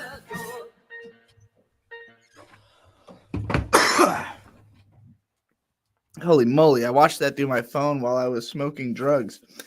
And that was substantially stranger than 7G. I liked it a lot. I understand why it does not have as many views, because this one, despite being just as for lack of a better word, schizophrenic, has more of like a coherent through line than no, I shouldn't even say that. This one has a coherent through line. It's just weirder because it's like visually so fucking crushed. And like it's even more so relying on just looking weirder than shit than this one is. But yeah, I really, really, really like these short films.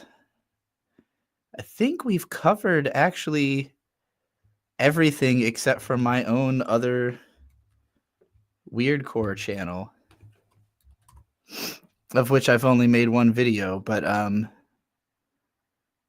steadily people are starting to find out about it because I keep playing it on stream. I want to play the Mundo segment. That's my favorite part. Some of y'all surely recognize the voice in this segment. So if you do, give a shout out. Another small channel, though not nearly as small as the ones I've been talking about.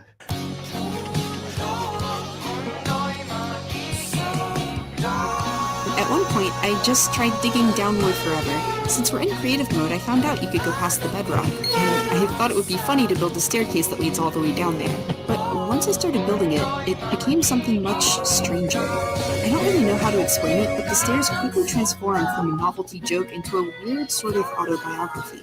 The last few years have been really difficult for me, but I've grown a lot stronger from them too. And the stairs reflect that, sort of. I recorded myself walking down them, and I wanted to share that experience with you. They can be really claustrophobic, and there are some pseudo-horror elements, but they show how I feel, how I have felt. This one's really different from my other videos, but thank you for watching if you stick around. Alright, let's get to it. Nobody?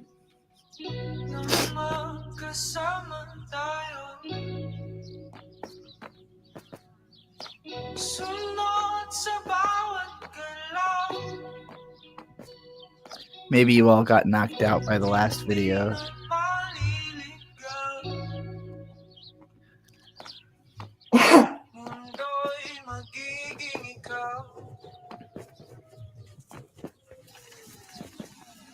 Cows are great. That song is called Mundo by a band called King of Four, I think is what they're called. Phenomenal song. It's like the end of the song. It's like a 4.5-minute song, but just it's one of those that is like infinitely nostalgic. And then the voiceover there is from a Keiko Cat video. I thought for sure someone in chat would recognize Keiko Cat's voice, but or even just the video itself, but I'm your maybe host, not. Helen Brown. No, we did this part. No, This movie was meant to drive. I don't need the Black Panther review. And I don't need Guro. Oh, this is kind of funny. Rap beef. Rap beef. I mean, think about this. There's no discussion about whether the song should be taken off the album or whether Drake should donate $500,000 to a black women's organization. There's no discussion about whether black media or hip-hop media will cease covering Drake until he apologizes. This is the lowest hanging fruit possible, actually. The lowest hanging fruit possible. If we can't check this, then what are we even talking about? I don't have the answer to these questions. Hey, kid, would you like some drugs? The first one is free. Want to check out my van? I got some candy. Hey, kid, want to join our gang and spray paint under a bridge? No, fuck off, man. I'm going roller skating.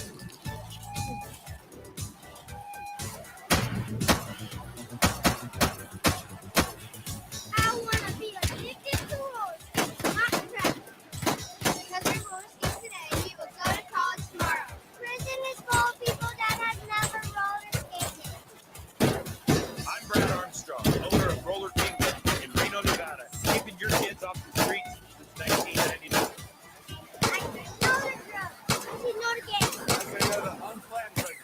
I say no to meth.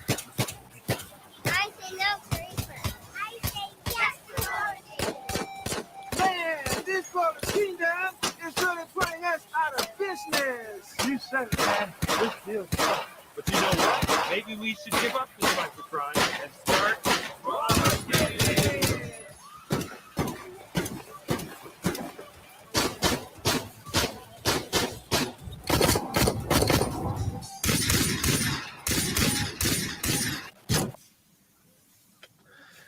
Anyway, I don't need the schizo guy again. We did that. We did this. We did this. I stopped here last time I played some of this. I don't want that segment though. I want good vibe segments. How we would have. Sorry for screaming, it's very loud in here with the air conditioners and servers all around me. We just made an interesting discovery and we thought we'd show you straight away. So over here I'm measuring disk I/O operations broken down by latency. I've also drilled down to disk I/O operations taking at least 520 milliseconds broken down by disk. This is using dtrace so I can do performance analysis of disks. I'm applying a write workload to 2 JBots, which are over here. The rates are quicker for these JBots because they're doing work. What I'm going to do is not recommended. This is not supported. Do not try this at home. This is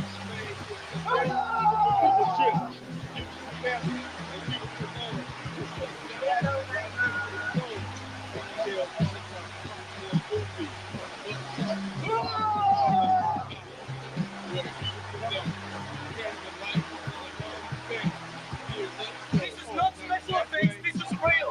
What we're looking at here is the effect of disk vibration. Vibration is a serious issue, and we can see the effects here that it's caused. Moose farce. Moose. I think it's the bunch of your friends. He's a Shire Gold from the Northwest. Chicken or getting it has the appearance of a sausage, but it's very soft. good. So before we get started, here's the getting head, the feet, and neck and the head intact. We want to begin by first taking the head off. First, we're going to take the heart legs off. First, going to make an incision. This is definitely the trickiest part. Taking the skin off in one piece. There's a lot of nerves or tendons around the leg. So it gets to be pretty tricky. It's really going to be really gentle. Once you separate the skin from the parts, lay the scalp flat. And you just want to Y'all, if you are new, any extra fat welcome. or tissue. If you are a return watcher, thank you so much for being here. The bull moose is one of the coolest animals in the world. Rule number one in sculpting is remove as much meat and tissue as you can. So this one came in without the hide. I'm just going to remove the eyes, that big chunk of those, even excess meat I can remove. Next step is I'm going to shrink wrap around the pedicle and the lower part of the antler. Any animal that you're going to pull ever, wrap them as good as you can. I'm trying the trash bag thing here because this moose's horns drop below his crown. So I want to make sure that under any circumstance, those animals are watertight and won't get in the Get a problem. super nice texture. See all that stuff is being left behind. All of the bad stuff in the hot water and everything. It's super fine, beautiful detail. Once you have it all passed and seasoned, you want to leave it in the fridge for at least 2 hours. So it gets really cold. Blended and passed. Chill for about 2 hours. This is the point where you can roll it. You can roll it for about 100 grams, 3 ounces of oceans. You roll it once, pass it, make it tight, and then take it from the pot scraper. Try to push it between the legs and see for air bubbles. Each time you roll it, push the air out.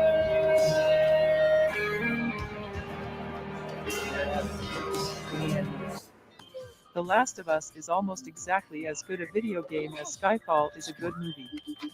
In their own ways, they are effective, as technical benchmarks for craft in the medium as afforded by AAA studio budgets, and platforms for stunning performances on the parts of certain staff and cast members. Skyfall meets higher bars in acting and stagecraft, and the emotional storytelling hits a hell of a lot harder in The Last of Us. But neither of them is a product I can totally buy into and take seriously as complete works of art because of all the silly baggage and dumb stuff holding them back. I audibly laughed the first time a cutscene in The Last of Us took place next to a square block of town where all the debris has serendipitously created rows of chest-high walls identical to any other shooting gallery in the genre. Likewise, I felt a dearth of feeling when Bond slagged off the girlfriend he just shot in Skyfall. Gaming has given me some incredible emotional experiences, and most of those have come in ways that film hasn't ever attempted, or wouldn't be capable of likewise capturing. Ocarina of Time was my first emotional experience with a game, and I don't think it's possible for a movie to give you the same feeling that came from the player Avatar being forced 7 years into the future of a haunted world they once pluckily explored as a child. The Legend of Zelda has always been a fiercely kinesthetic experience, and much of gaming relies on that feeling vastly more than it does on creating empathy How are we through doing, acting, chat? writing, or cinematic staging, even if some games have touched on these things brilliantly. Final Fantasy is a real wellspring of how to translate these concepts into gaming in a way that shines more brightly than the kinesthetic connection. There's a very good reason that the player character is almost always the most lasting character of a given game. Most games are clumsy in one place or another, and that is forgivable, as the medium remains quite young. When I return to I films see you, that just Lucario, 15 don't years, worry. I am as often astounded at what was possible back then, as by how much has I don't become know possible since. how I feel about a high It's schooler not that talking older about work Moe is only Tan good being for something its that I'm time. going to I promote. think George Millie's work is still incredibly entertaining. It's just that it's a kind of good which has inevitably informed what's to come and been replicated, duplicated, enhanced, and played with. Super Mario Brothers is still fun, We still do full need of to imagine. talk about Cow Tools though, because Cow Tools has been in the chat the whole time.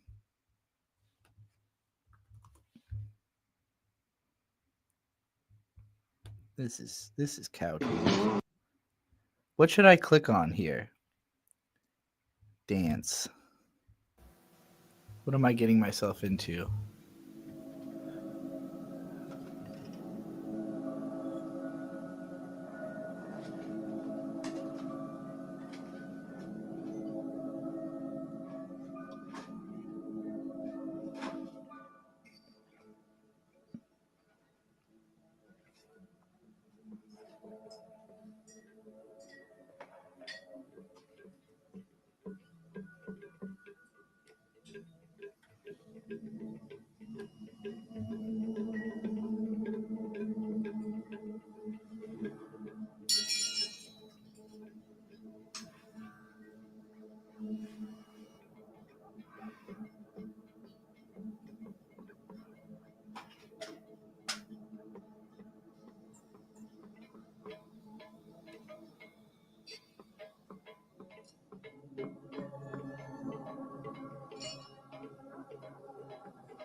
Okay, that goes hard.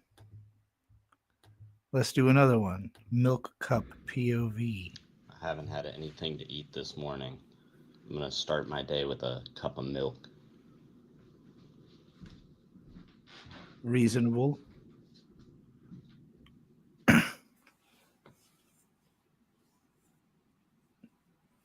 There's a Connie, a Johnny, and a Donnie Cow Tool. Are y'all like Ween, but X with another one? Like Super Ween? Johnny and Connie made that one. And you're Donnie, and this is you. Donnie Cow Tools. Noticing a liquid fixation on this channel. Maybe it's incidental to the videos I clicked on. Maybe I am fixated on the liquid.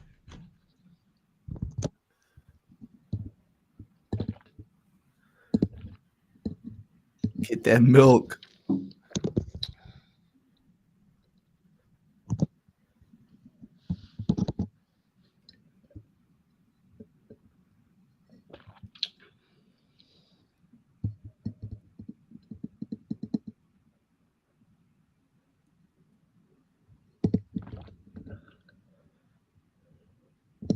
Oh God, this is too much. finish it? Yeah, I think so. obviously. All right. Getting milked. But it's good for me. It's true.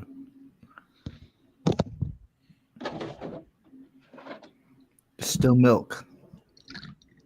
Oh my God, there's more milk.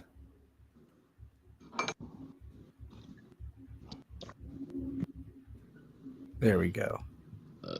All the rest of the milk gone. That is the voice of someone who just finished the milk.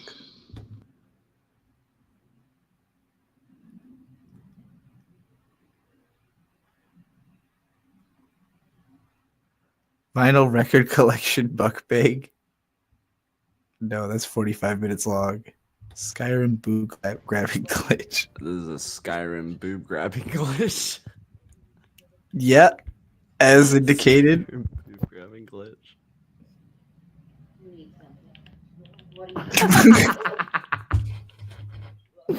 Oh, wait, I can do better than that. Come here, you bitch.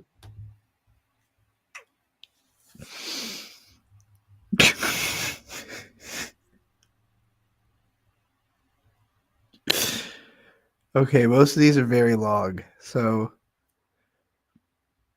Tony Hawk Neversoft logo gorilla freezes on dab. Breaking news.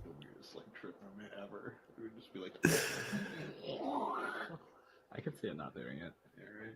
It'd be hilarious. It would be. It'd like fall into the ground.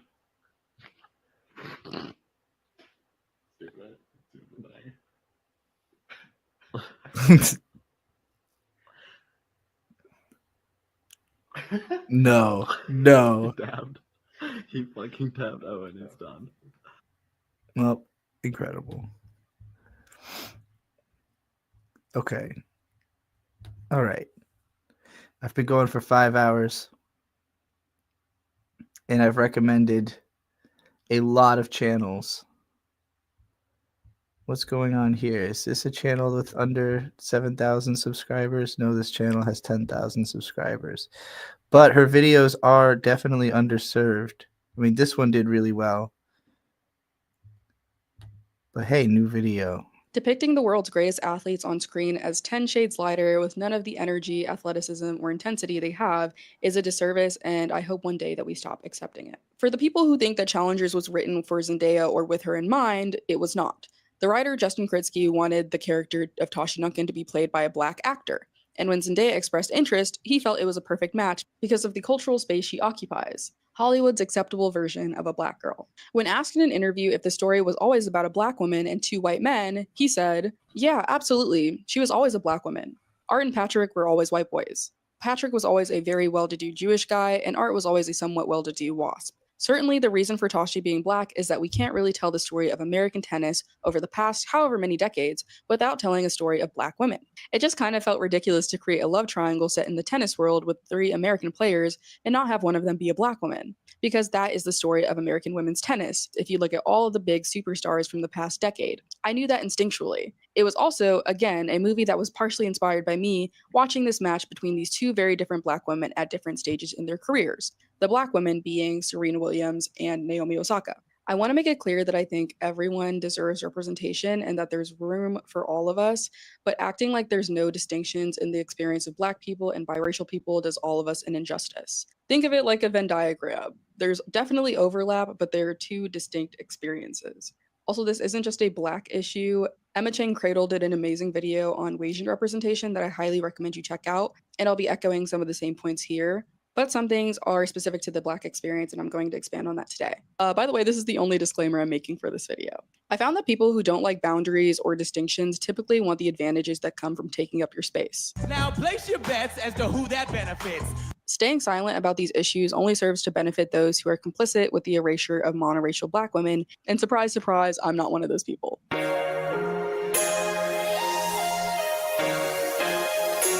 Okay, come on in everyone. Welcome or welcome back to Lonnie's Lens, my little corner of the internet where I talk about film, TV, pop culture, and literally whatever else is on my mind. If you love thoughtful deep dives, camp, and a bit of whimsy, I accidentally added your name onto the other names. Saber Analysis in chat said, I'm a newer channel that's recently started blowing up. YouTube really seems to recommend videos based on how much interest you can create with the video's topic. That definitely seems to be the case based on what we've been observing on today's stream. TADC spiritual successor has crazy potential. I've like not been in the Amazing Digital Circus community enough to have like recognized the acronym right off. So I was like, wait, which one's TADC for a second? It looks like you got okay. So yeah, this is you are a perfect example of what I've been talking about of why aren't people subscribing if they like this video and this video. I don't see how they wouldn't expect to also like all of these other videos. It just seems obvious. I don't know. I guess people just aren't looking for stuff like that. Also, Popey the Performer. So, how did we go from this to this? It's no secret that the Amazing Digital Circus draws inspiration from a wide range of interesting places. From mainstream classics like the Mad Max and Evil Dead movies, to obscure, long-forgotten digital artifacts from the 90s. In this video, I'd like to highlight what may just be the weirdest show that's had an undeniable influence on Gooseworks and Glitch's brilliant indie smash hit series. I'm talking about none other than Popey the Performer, a short early wave CG anime that ran in the early 2000s. Calling the show bizarre is a bit of an understatement, since it feels like one hell of a fever dream. It aired on Kids Station in Japan, and as you can see, it's a very innocent show about friendship and funny circus adventures. Okay, never mind, I can explain. Well, actually, I can't. Let's just put it this way. At first glance, both The Amazing Digital Circus and Popey the Performer may seem like innocent shows that appeal to younger demographics, with their colorful character designs and wacky settings, but the closer you look, the more you'll see the darker tones and unsettling elements that both of these series share and play around with. I think it's safe to say that on a base level, the biggest similarity between the shows is the fact that they both take place in a circus setting where random shenanigans happen. Visually, TADC takes a lot of inspiration from this era of 3D models and CG animation. At the core, both series go over what seems to be a never-ending loop where a new day starts, and the characters are stuck at the circus, where they have no choice but to engage with whatever insanity gets thrown their way. When it comes to Popey's show, due to budgetary restraints, most of the series takes place in the circus grounds, with occasional interruptions. Later into the show, many episodes take place in the desert that's right outside of the circus. With the Amazing Digital Circus, the characters themselves are players in a video game that are stuck within the confinements of the digitally generated circus grounds. Kane, an AI ringmaster, has the capability and duty to keep his guests entertained. He can generate new adventures and worlds on a whim, which helps add variety and not make things feel quite as restrained. I mentioned earlier how Popey the Performer had budgetary limitations, but it somehow became a strength of the show rather than a weakness. There is no voice acting and the episodes are quite short, but the visuals and music... Just as a note, beyond budgetary limitations, it was just simply made by two people for the most part, at least in the beginning. A couple, hence that has split up. We've learned a lot about it because I believe it's Yakuman who pays me to watch Popey the Performer. So I've been paid to watch like 25 episodes or something like that, and all the on the Trixie Clipsy channel you can find all the clips of my reactions to Popey. But there I think are a couple of people who in the chat were I think Yakuman's the one who like knows everything about it, right? Who like was giving me all the background information, so I end up reading a lot of it through those videos. more than make up for it. Each adventure is brilliantly compressed and served to the viewer in And Yakuman is also one of Luca's podcast co-hosts. The form of a perfectly bite-sized dose of pure unfiltered insanity. Popey has a fairly small cast of characters. First off, we have Popey. Actually, rather than finishing this video, I do encourage everyone to go watch this video. Like literally, I like even just watch the part you already watched also, because this is a perfect example of a channel that my channel should be associated with. Like Saber Analysis, not only do you make good videos, but I have reacted to all of these fucking shows. Like I have videos about Arcane. I have videos about Popey the Performer. I have videos about The Amazing Digital Circus. I have videos about fucking Hell of a Boss. Like So I'm very glad that you happen to be here because this is exactly what I'm talking about. Of What if I told channels you that Goosework should be associated with one another? So if everybody went and watched this video that's very successful and then like just binges a bunch of my content immediately afterwards, that would be really awesome for both of us. The creator of the Amazing Digital Circus has been working on a new exciting project where a bunch of elemental sprites have to scramble and fight in order to prevent the apocalypse from happening at the end of 1999. Before we get to that point, let's rewind for a bit and I'll try my best to explain what this is all about, based on the information that's available right now. It's no secret that Y2K aesthetics are trendy at the moment, and this idea feels like the perfect follow-up after TADC inevitably ends, which itself is a series that is heavily inspired by 90s nostalgia and early wave 3D models and animations from that era. When it comes to this mystery Y2K project, things started in the first half of 2023 when Gooseworks posted some random character concepts on her social media profiles. I'll be focusing on this guy, who was known as Mr. Y2K at the time. He has a really fun design where his body seems to be comprised of a permanent TV static effect, which probably looks something like this when animated. On I want to notate something also, just for the sake of the audience. Like, because I was about to say, I literally have no notes on how you do your videos. I'm like wholly satisfied with this, like this type of editing, writing, script reading. Like the speed is, wait, do I have this sped up still? I don't. The speed is on point. Like, it just feels good. What I do want to note is like, I don't think that there should be music in the background. I do think that it would. Well, I shouldn't say that there shouldn't be. Like, if you did put music in the background, I think it would make the video more accessible. But that clearly hasn't mattered because you've gotten plenty of views anyway. So it's not like it's like necessary. But personally, I probably would have music playing just out of another window, anyways. But I also tend to just watch two things at once a lot of the time. So that's just me being ADHD. But yeah, that's the only note I have is like it's perfect as is, but also I would probably play music under it if I was watching it not on a live stream. DeviantArt, he was described as a being created from the collective consciousness of And everyone who I watched. personally prefer if people don't put music in so that I can just keep listening to the music I'm listening to, like rather than it having to compete with the music you're playing. Like, not that, I mean, a lot of people, they pick perfectly fine songs, but a lot of the time it's shit that I've heard in a billion other analysis videos. And I'm like, okay, we don't need to hear the goddamn, the Aurorian dance again.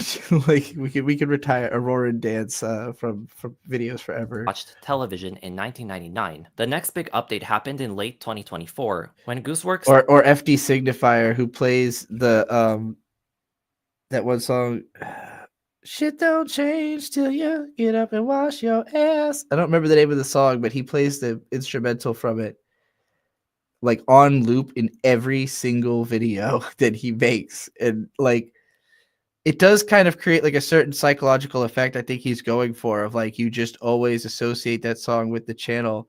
Yeah, it is a Kendrick Lamar song, but it's the one with Snoop Dogg on it from, is it Institutionalized?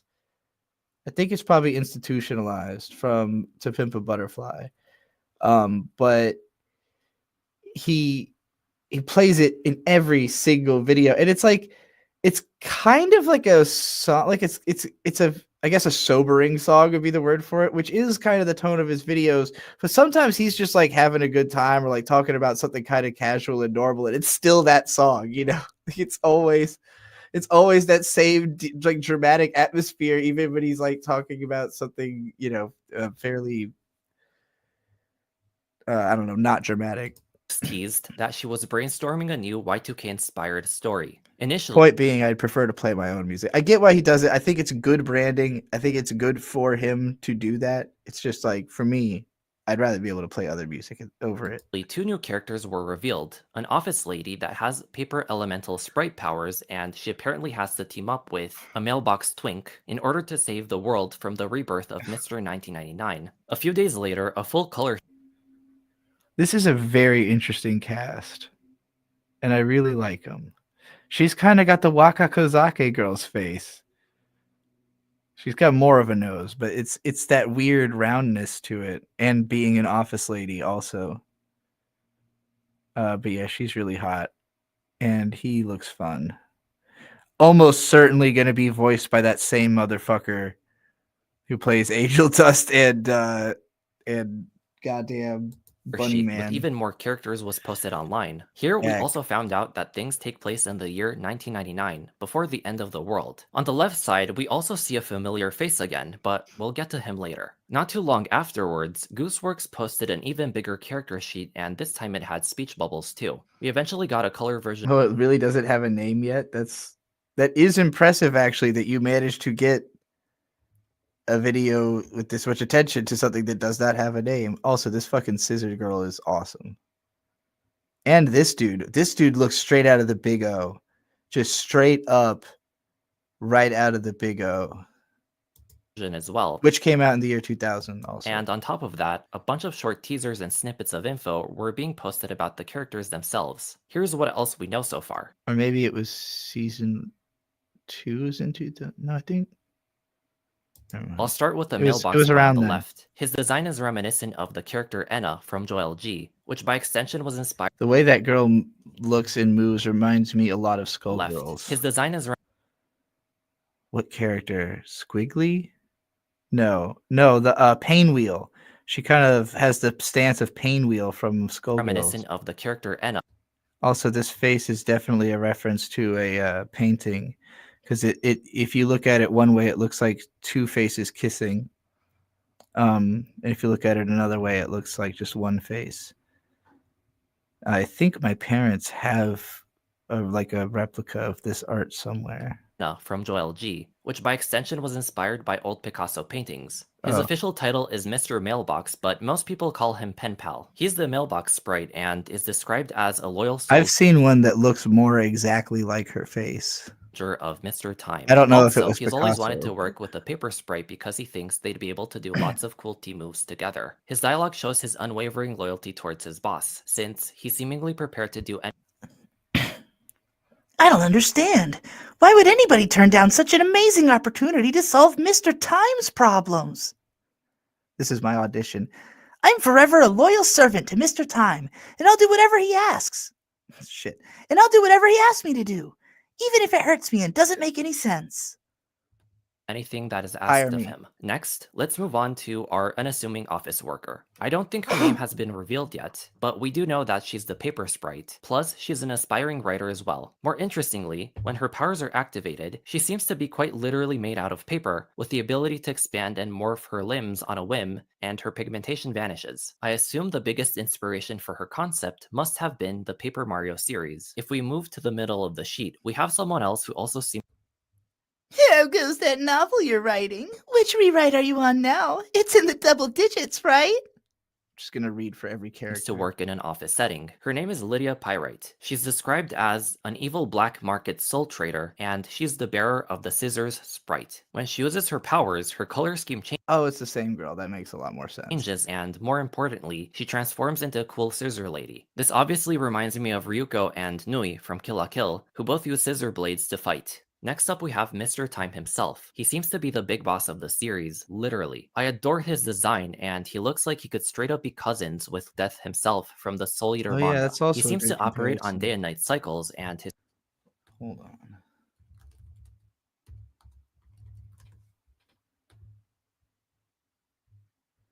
He really reminds me of, maybe it's not a robot from the Big O, but like just a guy. He vaguely reminds me of this dude. Just the shape of him. He gives me Big O.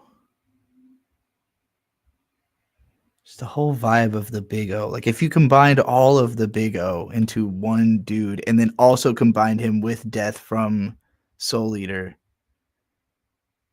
you get this dude. His faceplates change when the shift happens, which makes me wonder if he has two different personalities depending on the time of day. His dialogue seems to be a briefing of some sort, where he probably tells the main cast what their mission is. He wants them to get rid of his son, who is supposedly meant to only live for 1 year, and it looks like something really bad is going to happen if he survives beyond that point. Okay, again, everybody should go watch this video. I'm not going to play the whole thing. You should go watch it. Go learn.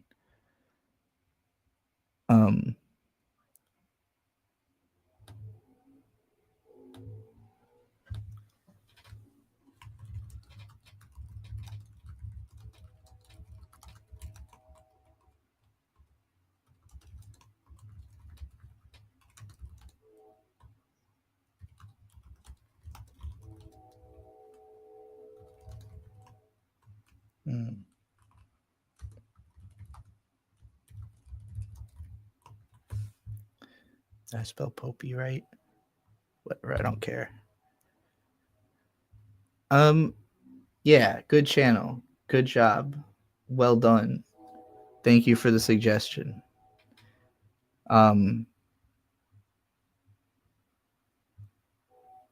Of your own channel, I mean to say. Okay, I'm going to end this live stream now. I'll probably be back later tonight with like a proper request stream or something. But I really did not want to fall asleep early today. I have a tendency to stream kind of late at night, sleep for a couple hours, help Berg get ready for work, and then either fall right back to sleep or stay up for a little while and then fall back asleep. And I didn't want to do that. I was like, I got to fix my sleep schedule. I got to be up through the day. And the only way that's going to happen is with a long ass live stream. The only way I can guarantee it'll be a long ass live stream is if I go through every single one of the fucking channels I want to recommend. And we did that, and it was great. And now this exists in perpetuity, so everybody can go find all these videos and channels, and they're all linked in the description. So, you know. All right, peace out.